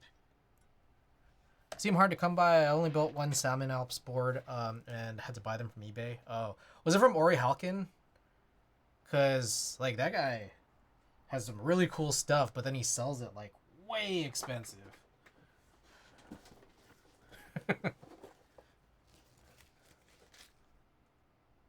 Okay, there is still extra. Like, I remember at some point he had, like, Orange Alps for, I don't know, it seemed like... Jeez, I don't know. It felt like $7 a Switch. And then, or sorry, Amber Alps. Amber Alps for like $7 a Switch. And they're not there anymore, so I guess someone must have bought them. I was really considering it, and then it disappeared, so...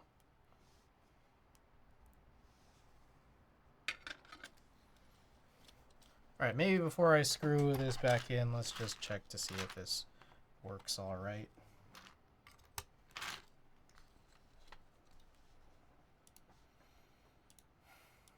Let's see if it's via martingale. Nope. Let's try vial. Or it might need a JSON.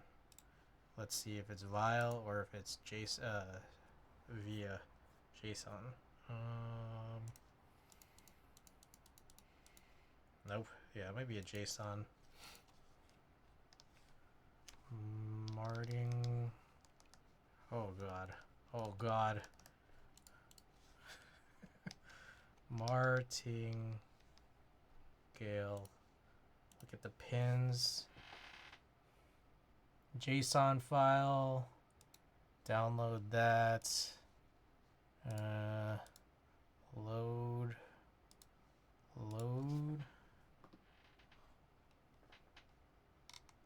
Martingale. Huh? Oh, there we go. Oh, there we go. Split back, split right. Alright. Let's do this.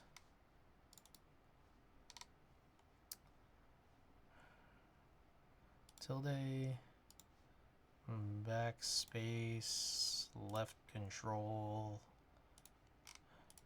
nothing. I guess I put this, I should maybe put that. Alright, looks pretty good there. Let's do insert, delete, caps lock, nothing. These three start here. Up. Media.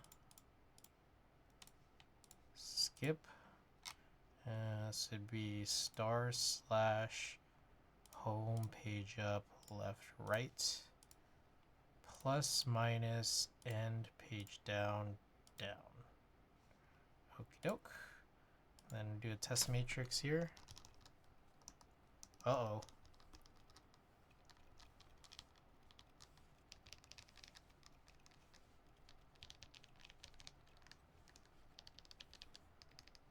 Okay, so this one's not registering. Let's see. Uh-oh. What happened up there?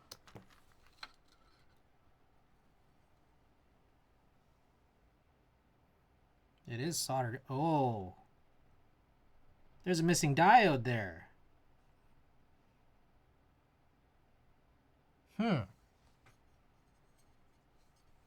Did not see that. I didn't test the PCB in advance. Alright. Guess we gotta figure this whole thing out.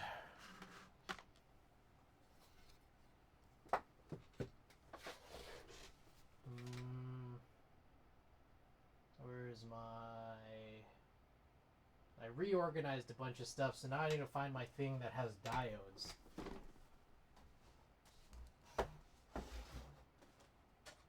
My thing that has diodes.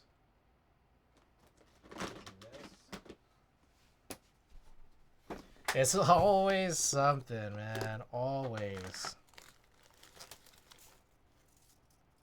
It's never nothing.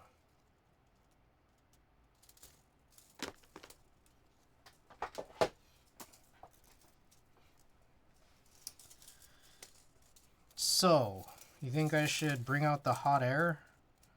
Or do you think I should just try to go in with a very thick iron? Okay. I don't know the orientation of this because these diodes have two lines. Oof. There's another solution, which is I could just jump it. One of the potential issues that I have here is that it looks like the pad might have lifted off on one side. So there's this diode here, D14. There's a top side and a bottom side. The top pad looks like it may have been lifted off. The bottom side looks like it kind of might still have something torn from it. Yeah, I didn't notice this. I probably should have tested it before. What else you got here? I don't know. There's also the hot air that I could do on the other PCB. My only thing is that like I could jump this, but there's a chance that I might just I might break down this build. I mean, I guess it's not a big problem if I jump it and then just remove that wire. Let's see. I guess we could kind of just try to see how easy it would be. Maybe not this. Where is this? There we go. Always something, isn't it? I think I would rather jump. No, I don't do that. Okay.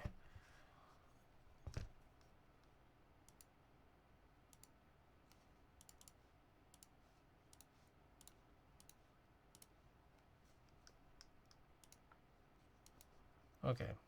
So my thought here is if I hold that,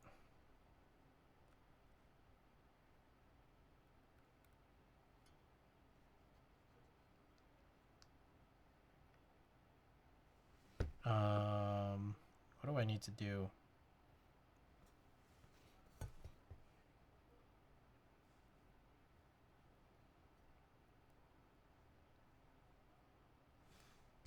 I'll just touch it to the two switches that it's like kind of adjacent to while I press on this switch.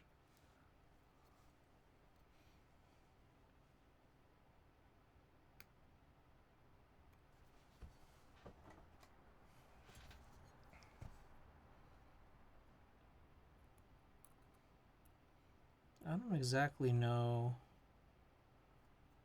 How would you get this to work?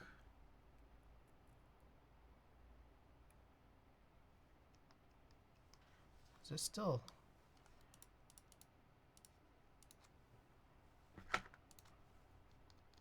Is it not still connected? What the fuck?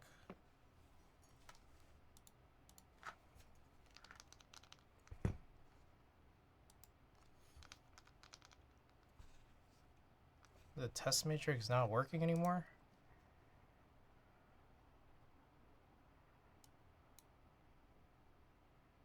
Hey, what the hell is this?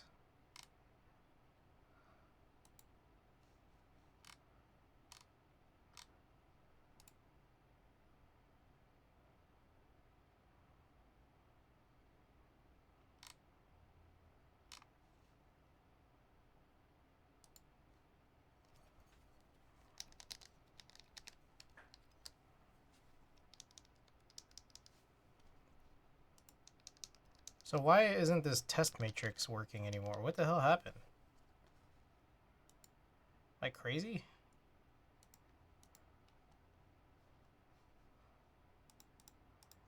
Alright, I guess we're just not using it.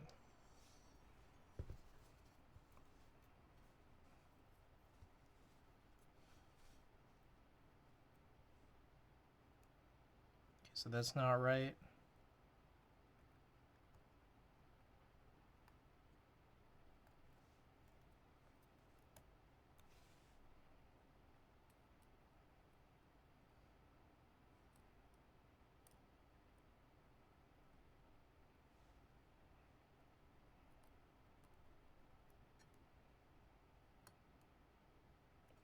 Hey, why can't I get tilde to work?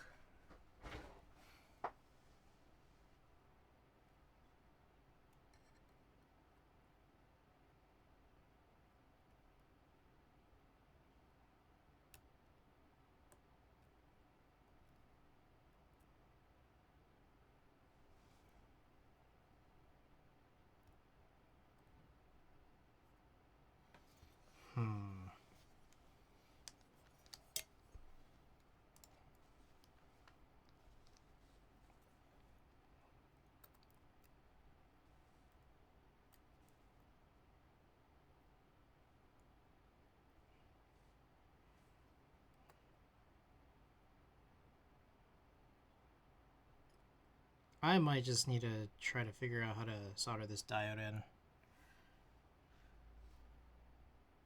Even though there may be a pad lifted. Boy, this is annoying.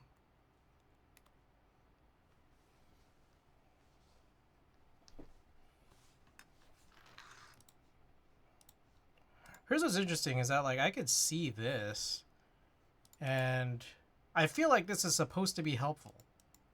Unfortunately, this is not. Is it a V2 definition? No, I guess the X is the one that's like that. Split back, split right.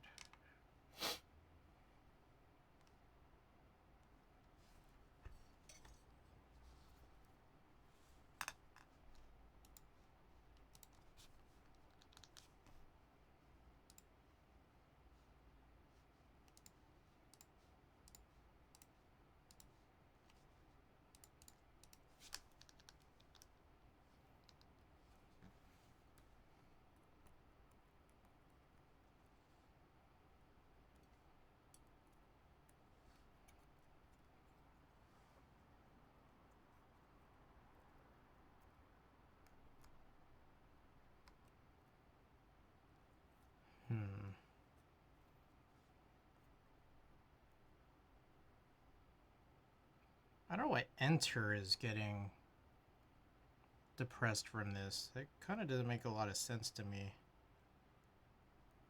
Whoa. Hey, there we go.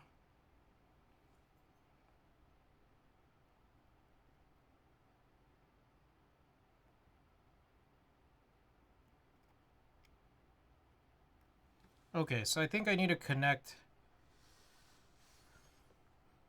the left one on tilde to the left one on plus for this to work. Okay, there it is. That was weird. Let's look back at this. The martingale split back.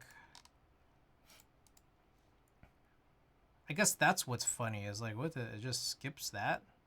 It's a little hard to see.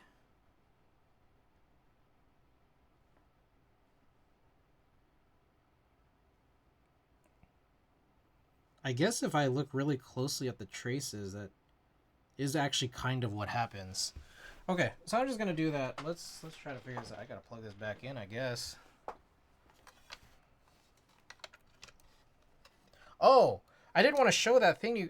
Maybe I'll show it after. There's too much stuff here. I want to show you that thing at the bottom. But let's do it later.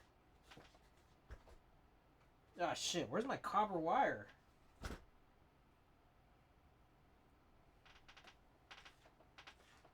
God damn, you gotta be kidding me with this. Is this long enough? Fuck.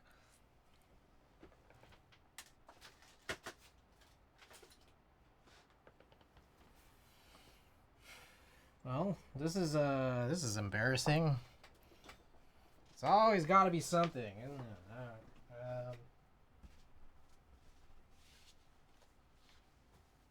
Oh, here it is. Found it.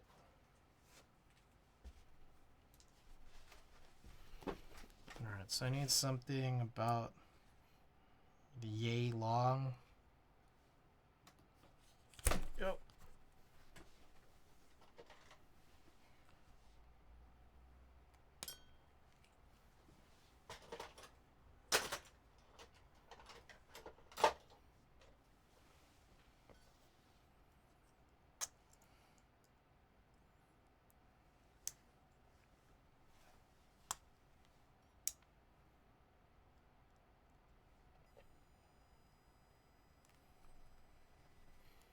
All right, quick time check. It is 1:40 a.m. God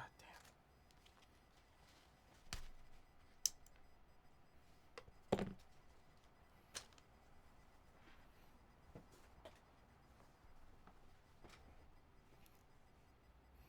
All right, that was a little long, but I guess it's okay.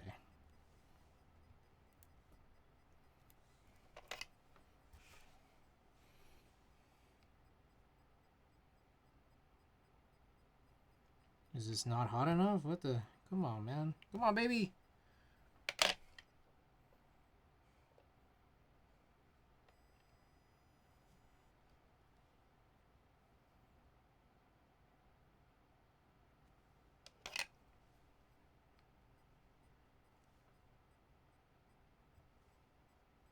Oh shit. What the fuck? It was still plugged in.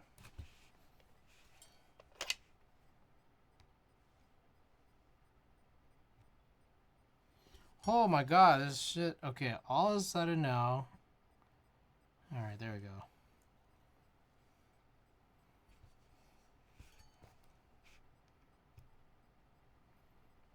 Refusing to get hot.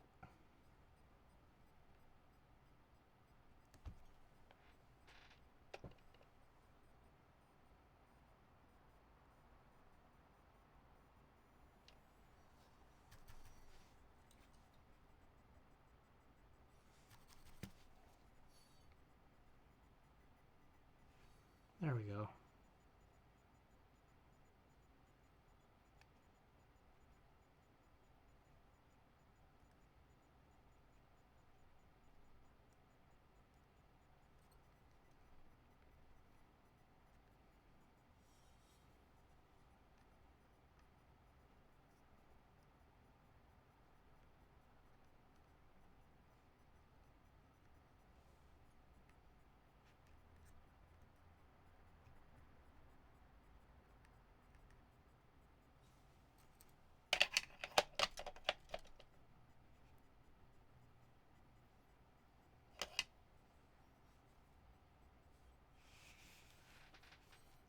Alright. Let's try to get this one in.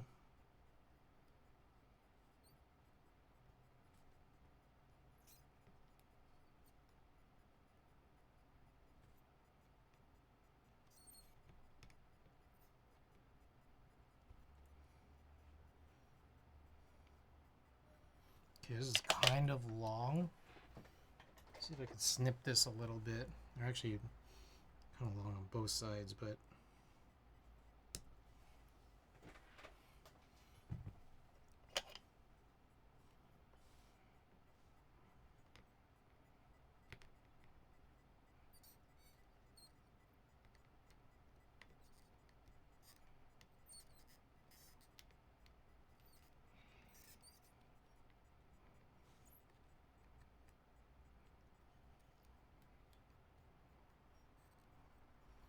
god damn. I can't like get this position the way I want it to.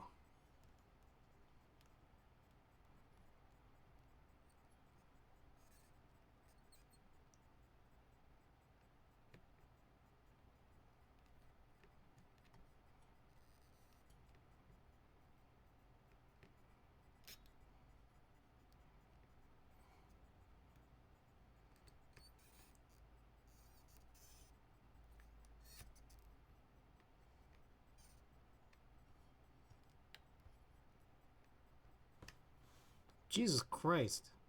Maybe it's just not hot enough.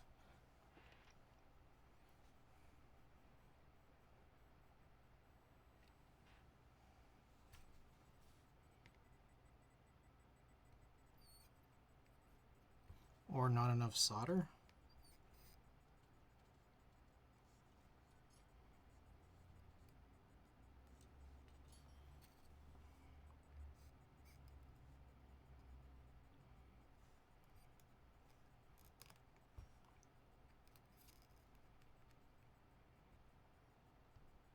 Okay, there we go.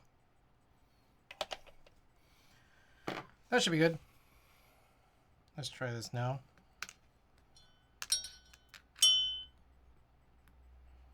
That took longer than it needed to. This whole build did, really.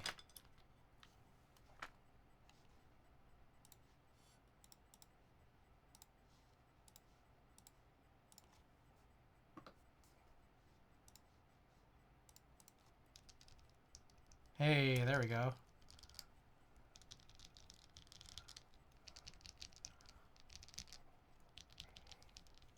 Yeah, I just got a little worried about trying to do the diode thing because it's like it kind of got lifted. That's what it looked like.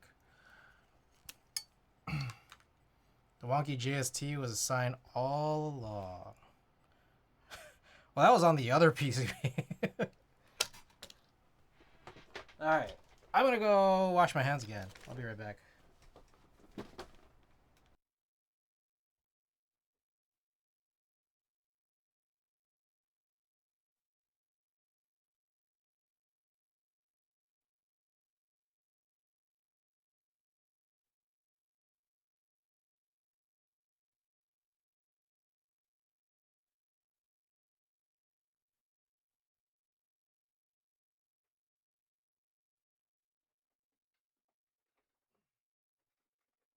Alright. It was saying pick me.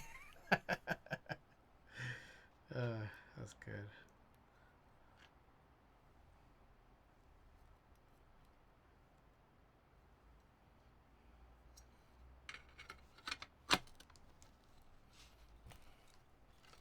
Alright.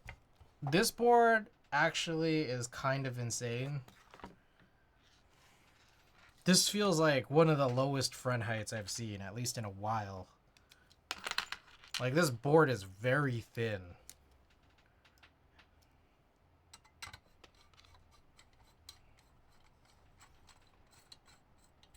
I don't know if I'm just... I don't know if I'm exaggerating or not, but let's take a look at this. After I screw this in. At not such an insane torque. You think that guy who sold this to me used a WoW stick? You think that's... You think that's why it was, like, so crazy?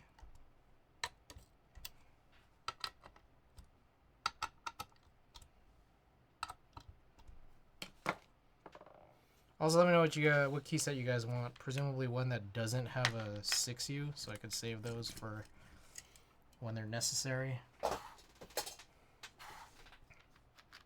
Oh, front height. Look at this. I don't know. This just...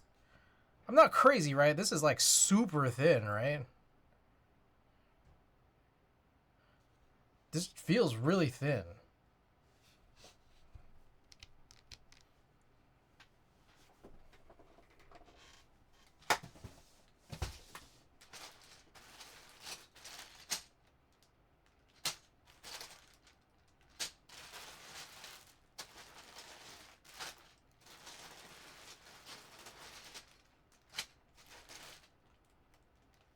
Now let's go with Fuji.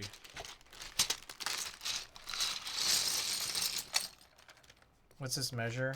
I don't know. There's like, maybe there's details on here in this channel.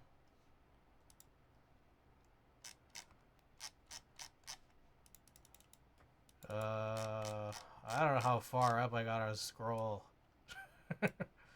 Seems like I gotta scroll pretty far. I guess I could just use some calipers.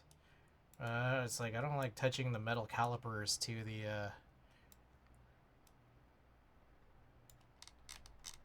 to like a metal case. Oh, brother CG, I've concluded that forced HHKB plate will work on cord 17.3 lip and 20.9 20.91 what is EKH? 17.3 is pretty low, right? Like, I don't know that I've seen like a board Lower than this one. Okay, Alvin, what's the info? Talk to me. Effective keycap height. Oh. What is it like? Okay. What is it like kind of typically? And then what is it on typical low boards? Because this just feels lower than low boards.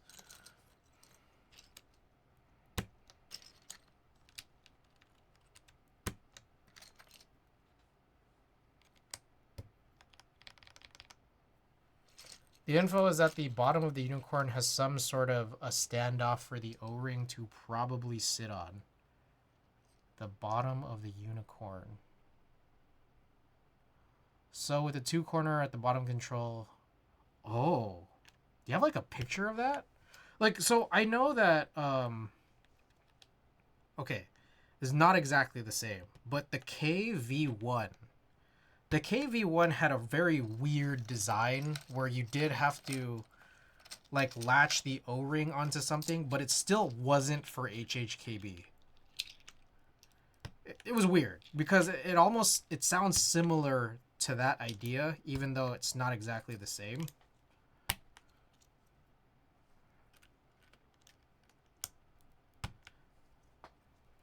Also, despite how good that sounds on the KV1, it wasn't that great. It was like that design was very weird to assemble. It was in fact very hard to assemble. But again, also the KV1 is not exactly like that, or as helpful as you're making the unicorn sound. But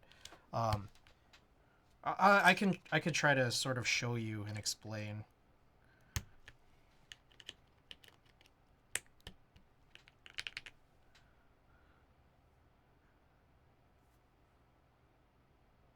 Also, maybe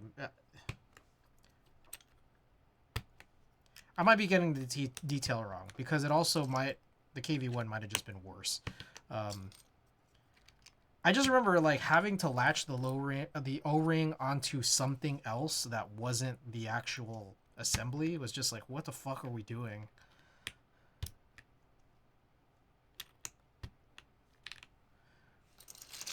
Because there's a chance it might have been on the top case that you had to do that.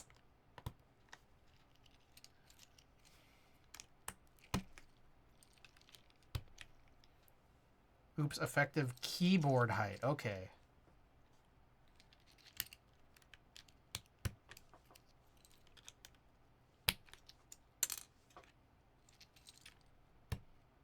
Yes, you latch it on the top case. Okay. So is the unicorn have a similar thing, but for, you know, the one piece bottom case? And then also, is it at the positions for where,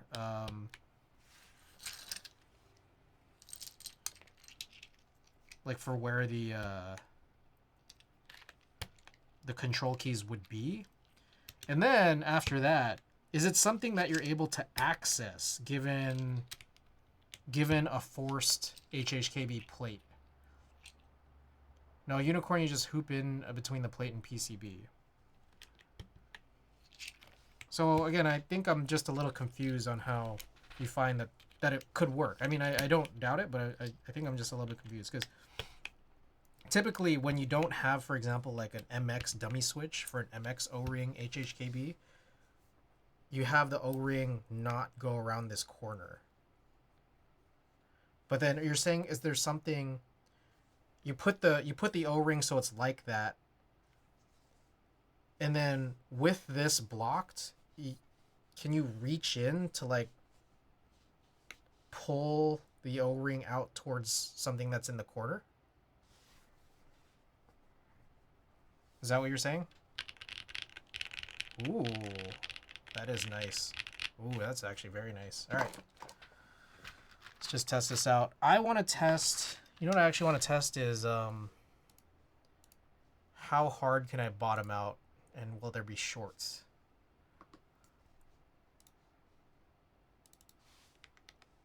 I think concept would be same to how we mount the Type 60. Well, the Type 60, I thought I still had to use dummy switches for MX.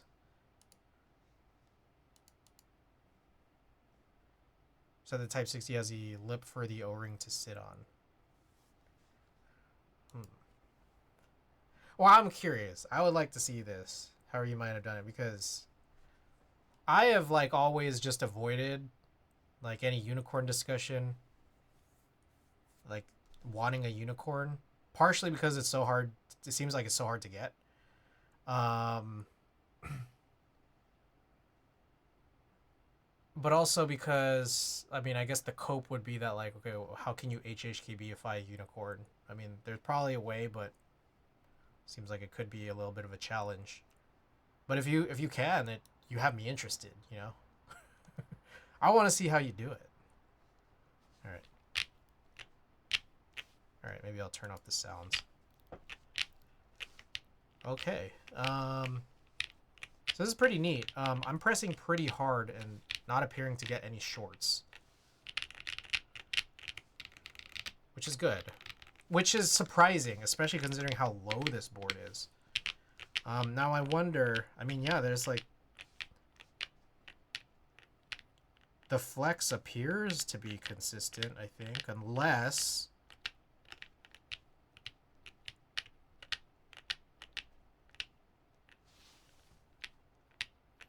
it's not. There's a chance here that that jump that I did, like, I'm not sure if that's like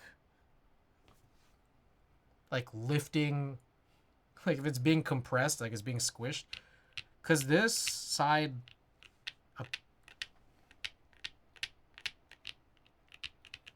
kind of looks a little bouncier.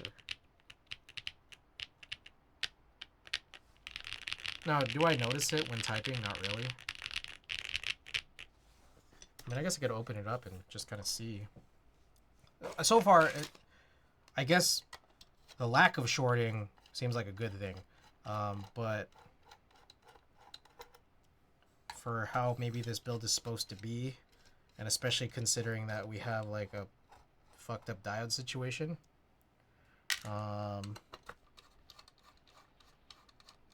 diode missing, possibly one pad lifted. That could spell something a little strange here.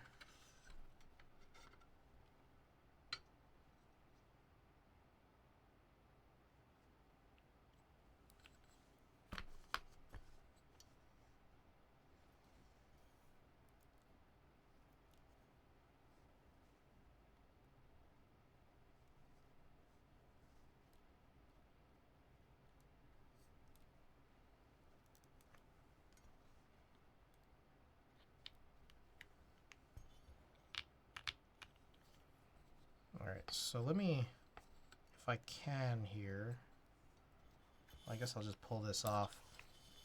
If I pretend that there's no bottom case,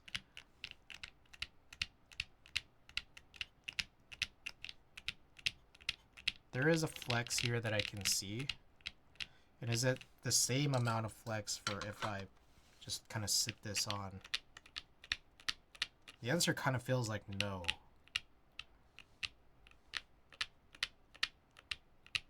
Like, I can see this 3 go down, this 2 and this 3 go down, whereas I hardly see that here. And that might be because of this guy right here. I wonder if I...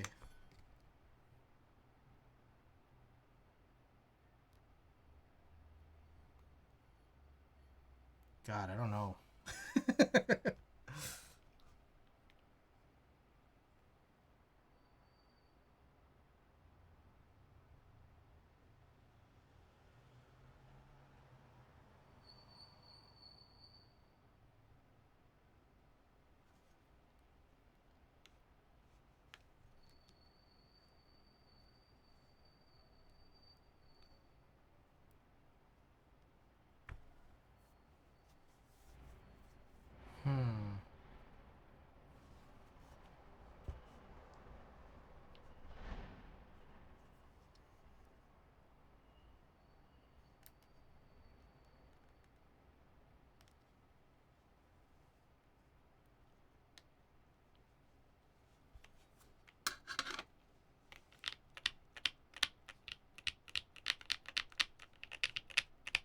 Yeah, there's an inconsistent flex here, and I think it's because of that jump. Like, I guess there's a couple options, which is really just try to figure out that diode situation. Or just, like, try to find some thinner shielded copper wire or just some other way to jump this. I don't know how easy that is, though.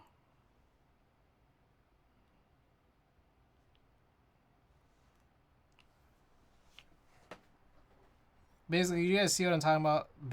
This shielding here, I think, is kind of just pressing into this. It's not supposed to.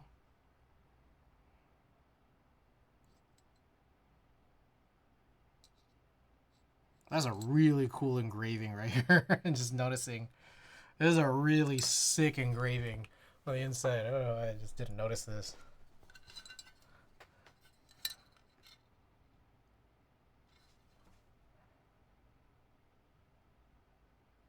I don't know, it just says Martingale 2022 and there's like a lion M, you know, leaf seal thing. It looks really sick. Garden Mail, my beloved. Annie, welcome. And you're trying to solve an issue here. Lifted diode, pad right here. Diode's gone, but the pad for one of them is missing. Try jumping it. The problem is the flex disappears because the shielding for this copper wire is just like stiff compression against the bottom case. Like, what the fuck do I do?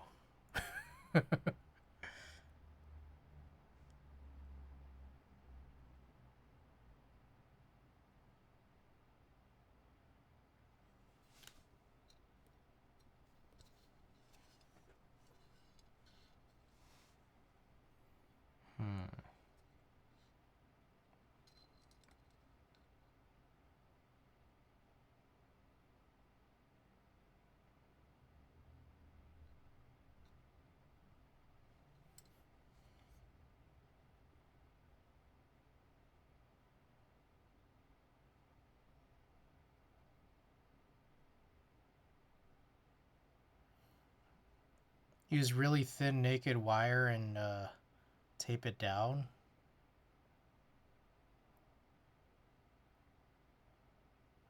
That could work.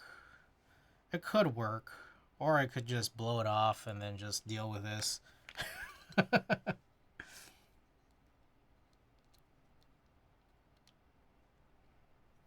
Like, I feel like I'm gonna rebuild this at some point. So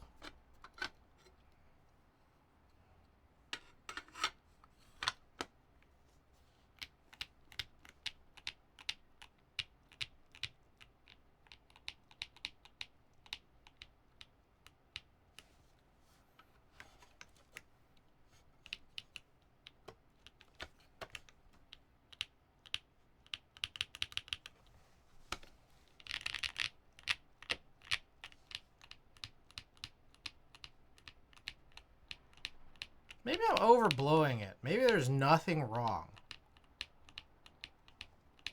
I don't know. I can't really tell anymore.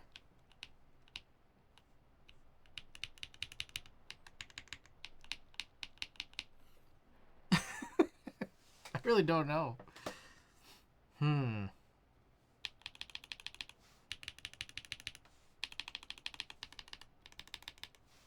Sounds like there's nothing wrong is the best way to deal with it.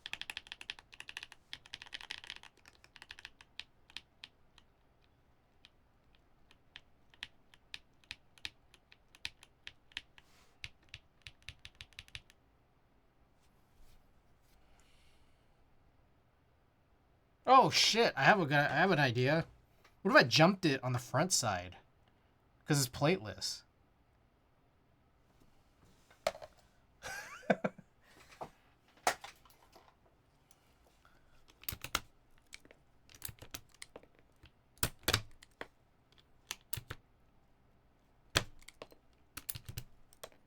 Okay, I mean, I think there's kind of an issue, which is that I think you'd have to...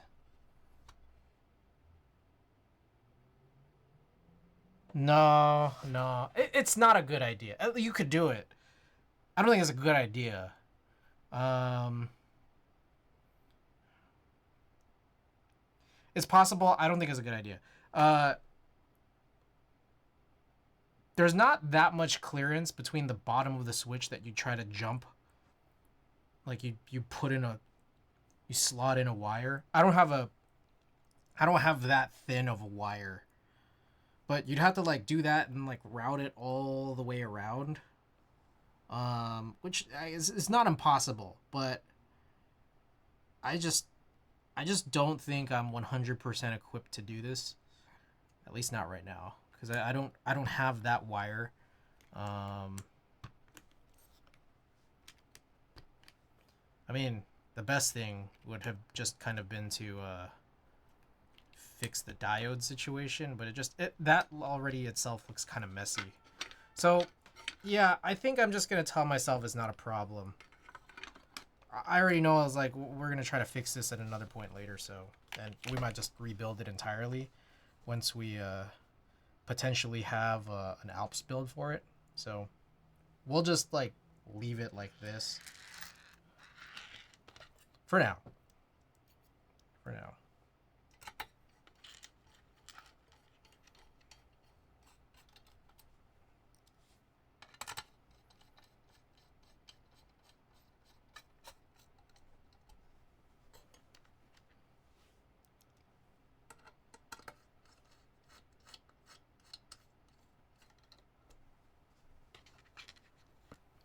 You would solder in a diode and then jump the diode to the pin that's missed. Yeah, that was honestly what I was thinking is what it could do. Um, but yeah, I just feel like it's late. It's late here. I was supposed to run a junk giveaway, but it's so late. I feel like who's gonna even join this marbles race?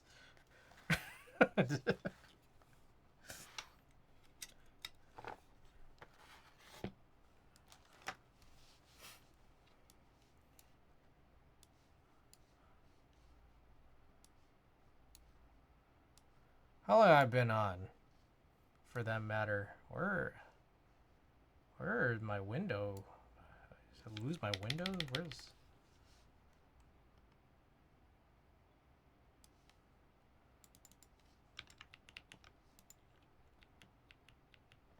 there they are. Okay. Alright, let me take care of a few things here.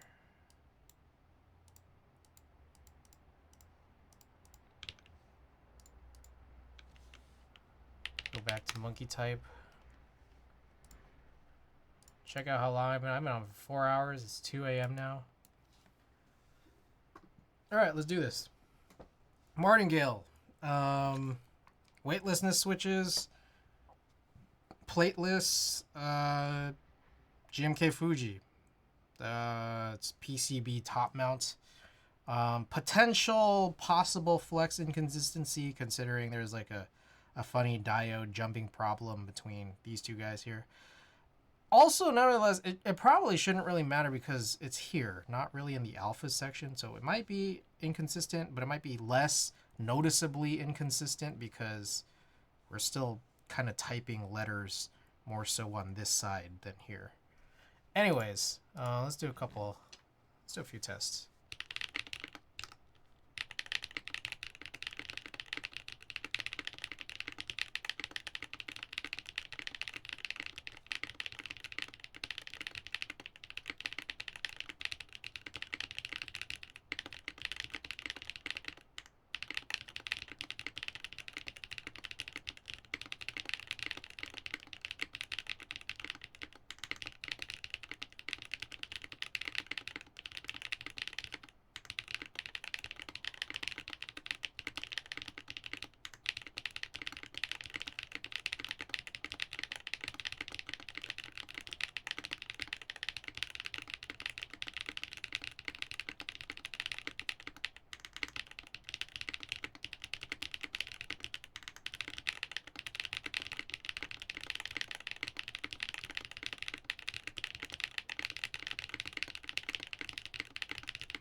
I'd like it. That actually sounds really amazing.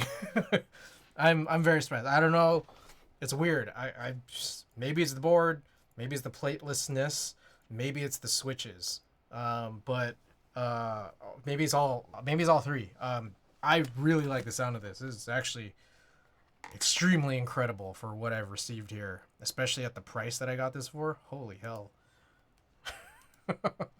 Actually kind of amazing.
All right, some music.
Okay, that's the board. I mean, color me surprised. You know what this reminds me of? Which I think I also got it off Click Clack. Was it reminds me of the Arc 60.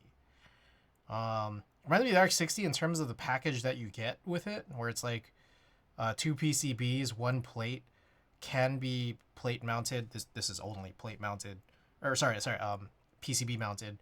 Um, it's a different configuration, and also it's a different board for sure. But it just kind of reminds me of it. But wow, like I don't know what to say other than just wow. It's a pretty good board. I I didn't. You know, I'm realizing I didn't sell my Arc 60 yet, did I? I'm surprised. I have an Arc 60 for sale. No one's bought it. There's a part of me that's like, maybe I should just keep the Arc 60. Because I'm just remembering it. I'm just remembering it was nice. So if no one buys it, maybe I might just pull it, keep it for myself.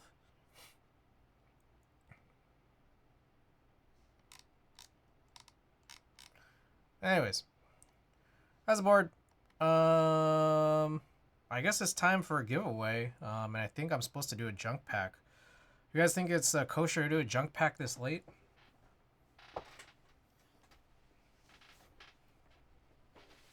Let's see. I had a box here.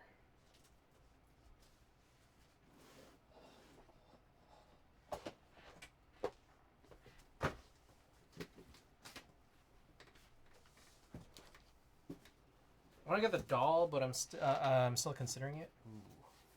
Ooh. Get one. All right, here's my box. Let's see what I could junk together here.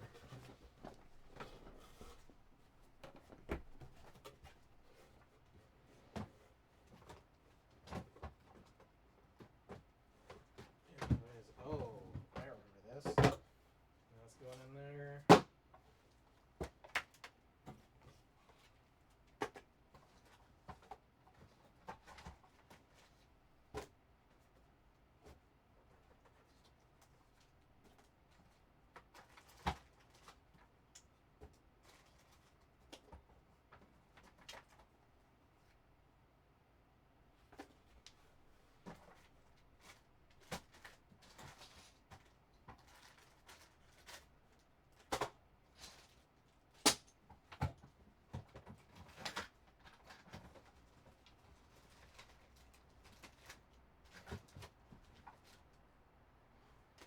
Okay. Yes, can't wait to pick who to raid. Alright, here we go. Here's the junk pack. Got some good stuff in here. We got novel keys. Oh, let me show you guys. Novel key sticker, Dan Keeb sticker, a DGK set of stickers here from Fingerboard, Monocase sticker, a Supreme sticker. We got some Alps, Harvested Alps keycaps, very yellowed.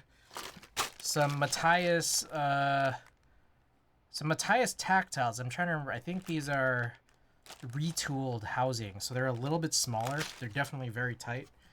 We got a origami crane, a business card from Prototypist,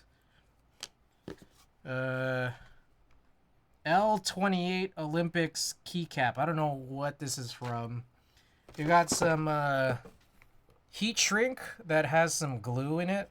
We got a keycap puller and two things from it's like two Kit Kat like chocolates from Antipode.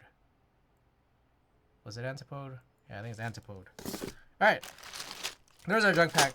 Also, if you win and you're international, you get something totally different. And then this all rolls over for domestic stuff. From domestic viewers for next month. Okay, so I should have given the back call earlier.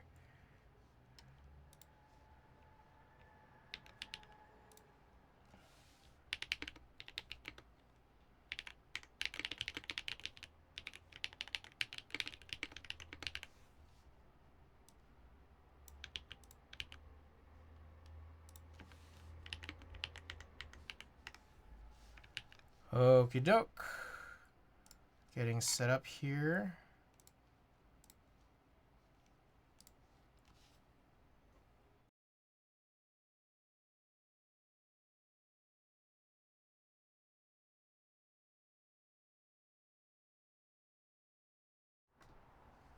Oh, also, Jur, you are welcome to choose one of these stickers too.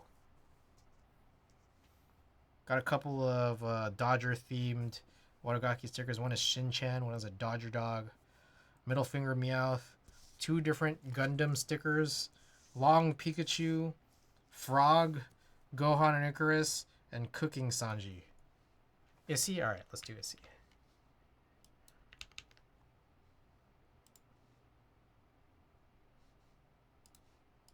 Middle finger Meowth it is. Okay, so yeah, Jur, whatever your prize is, it's a surprise. I don't even know what it is. I gotta find something. Alright, let's raid. Okay, again, join the Discord. For those of you who haven't done it, check out my sponsor, Watagaki. Buy my merch and all my used stuff. Here's a raid message if you're subbed, and raid message if you're not. I will probably be back Monday. Also, maybe Sunday. I don't know. We'll just see how I feel. Okay. Until then, good night, guys.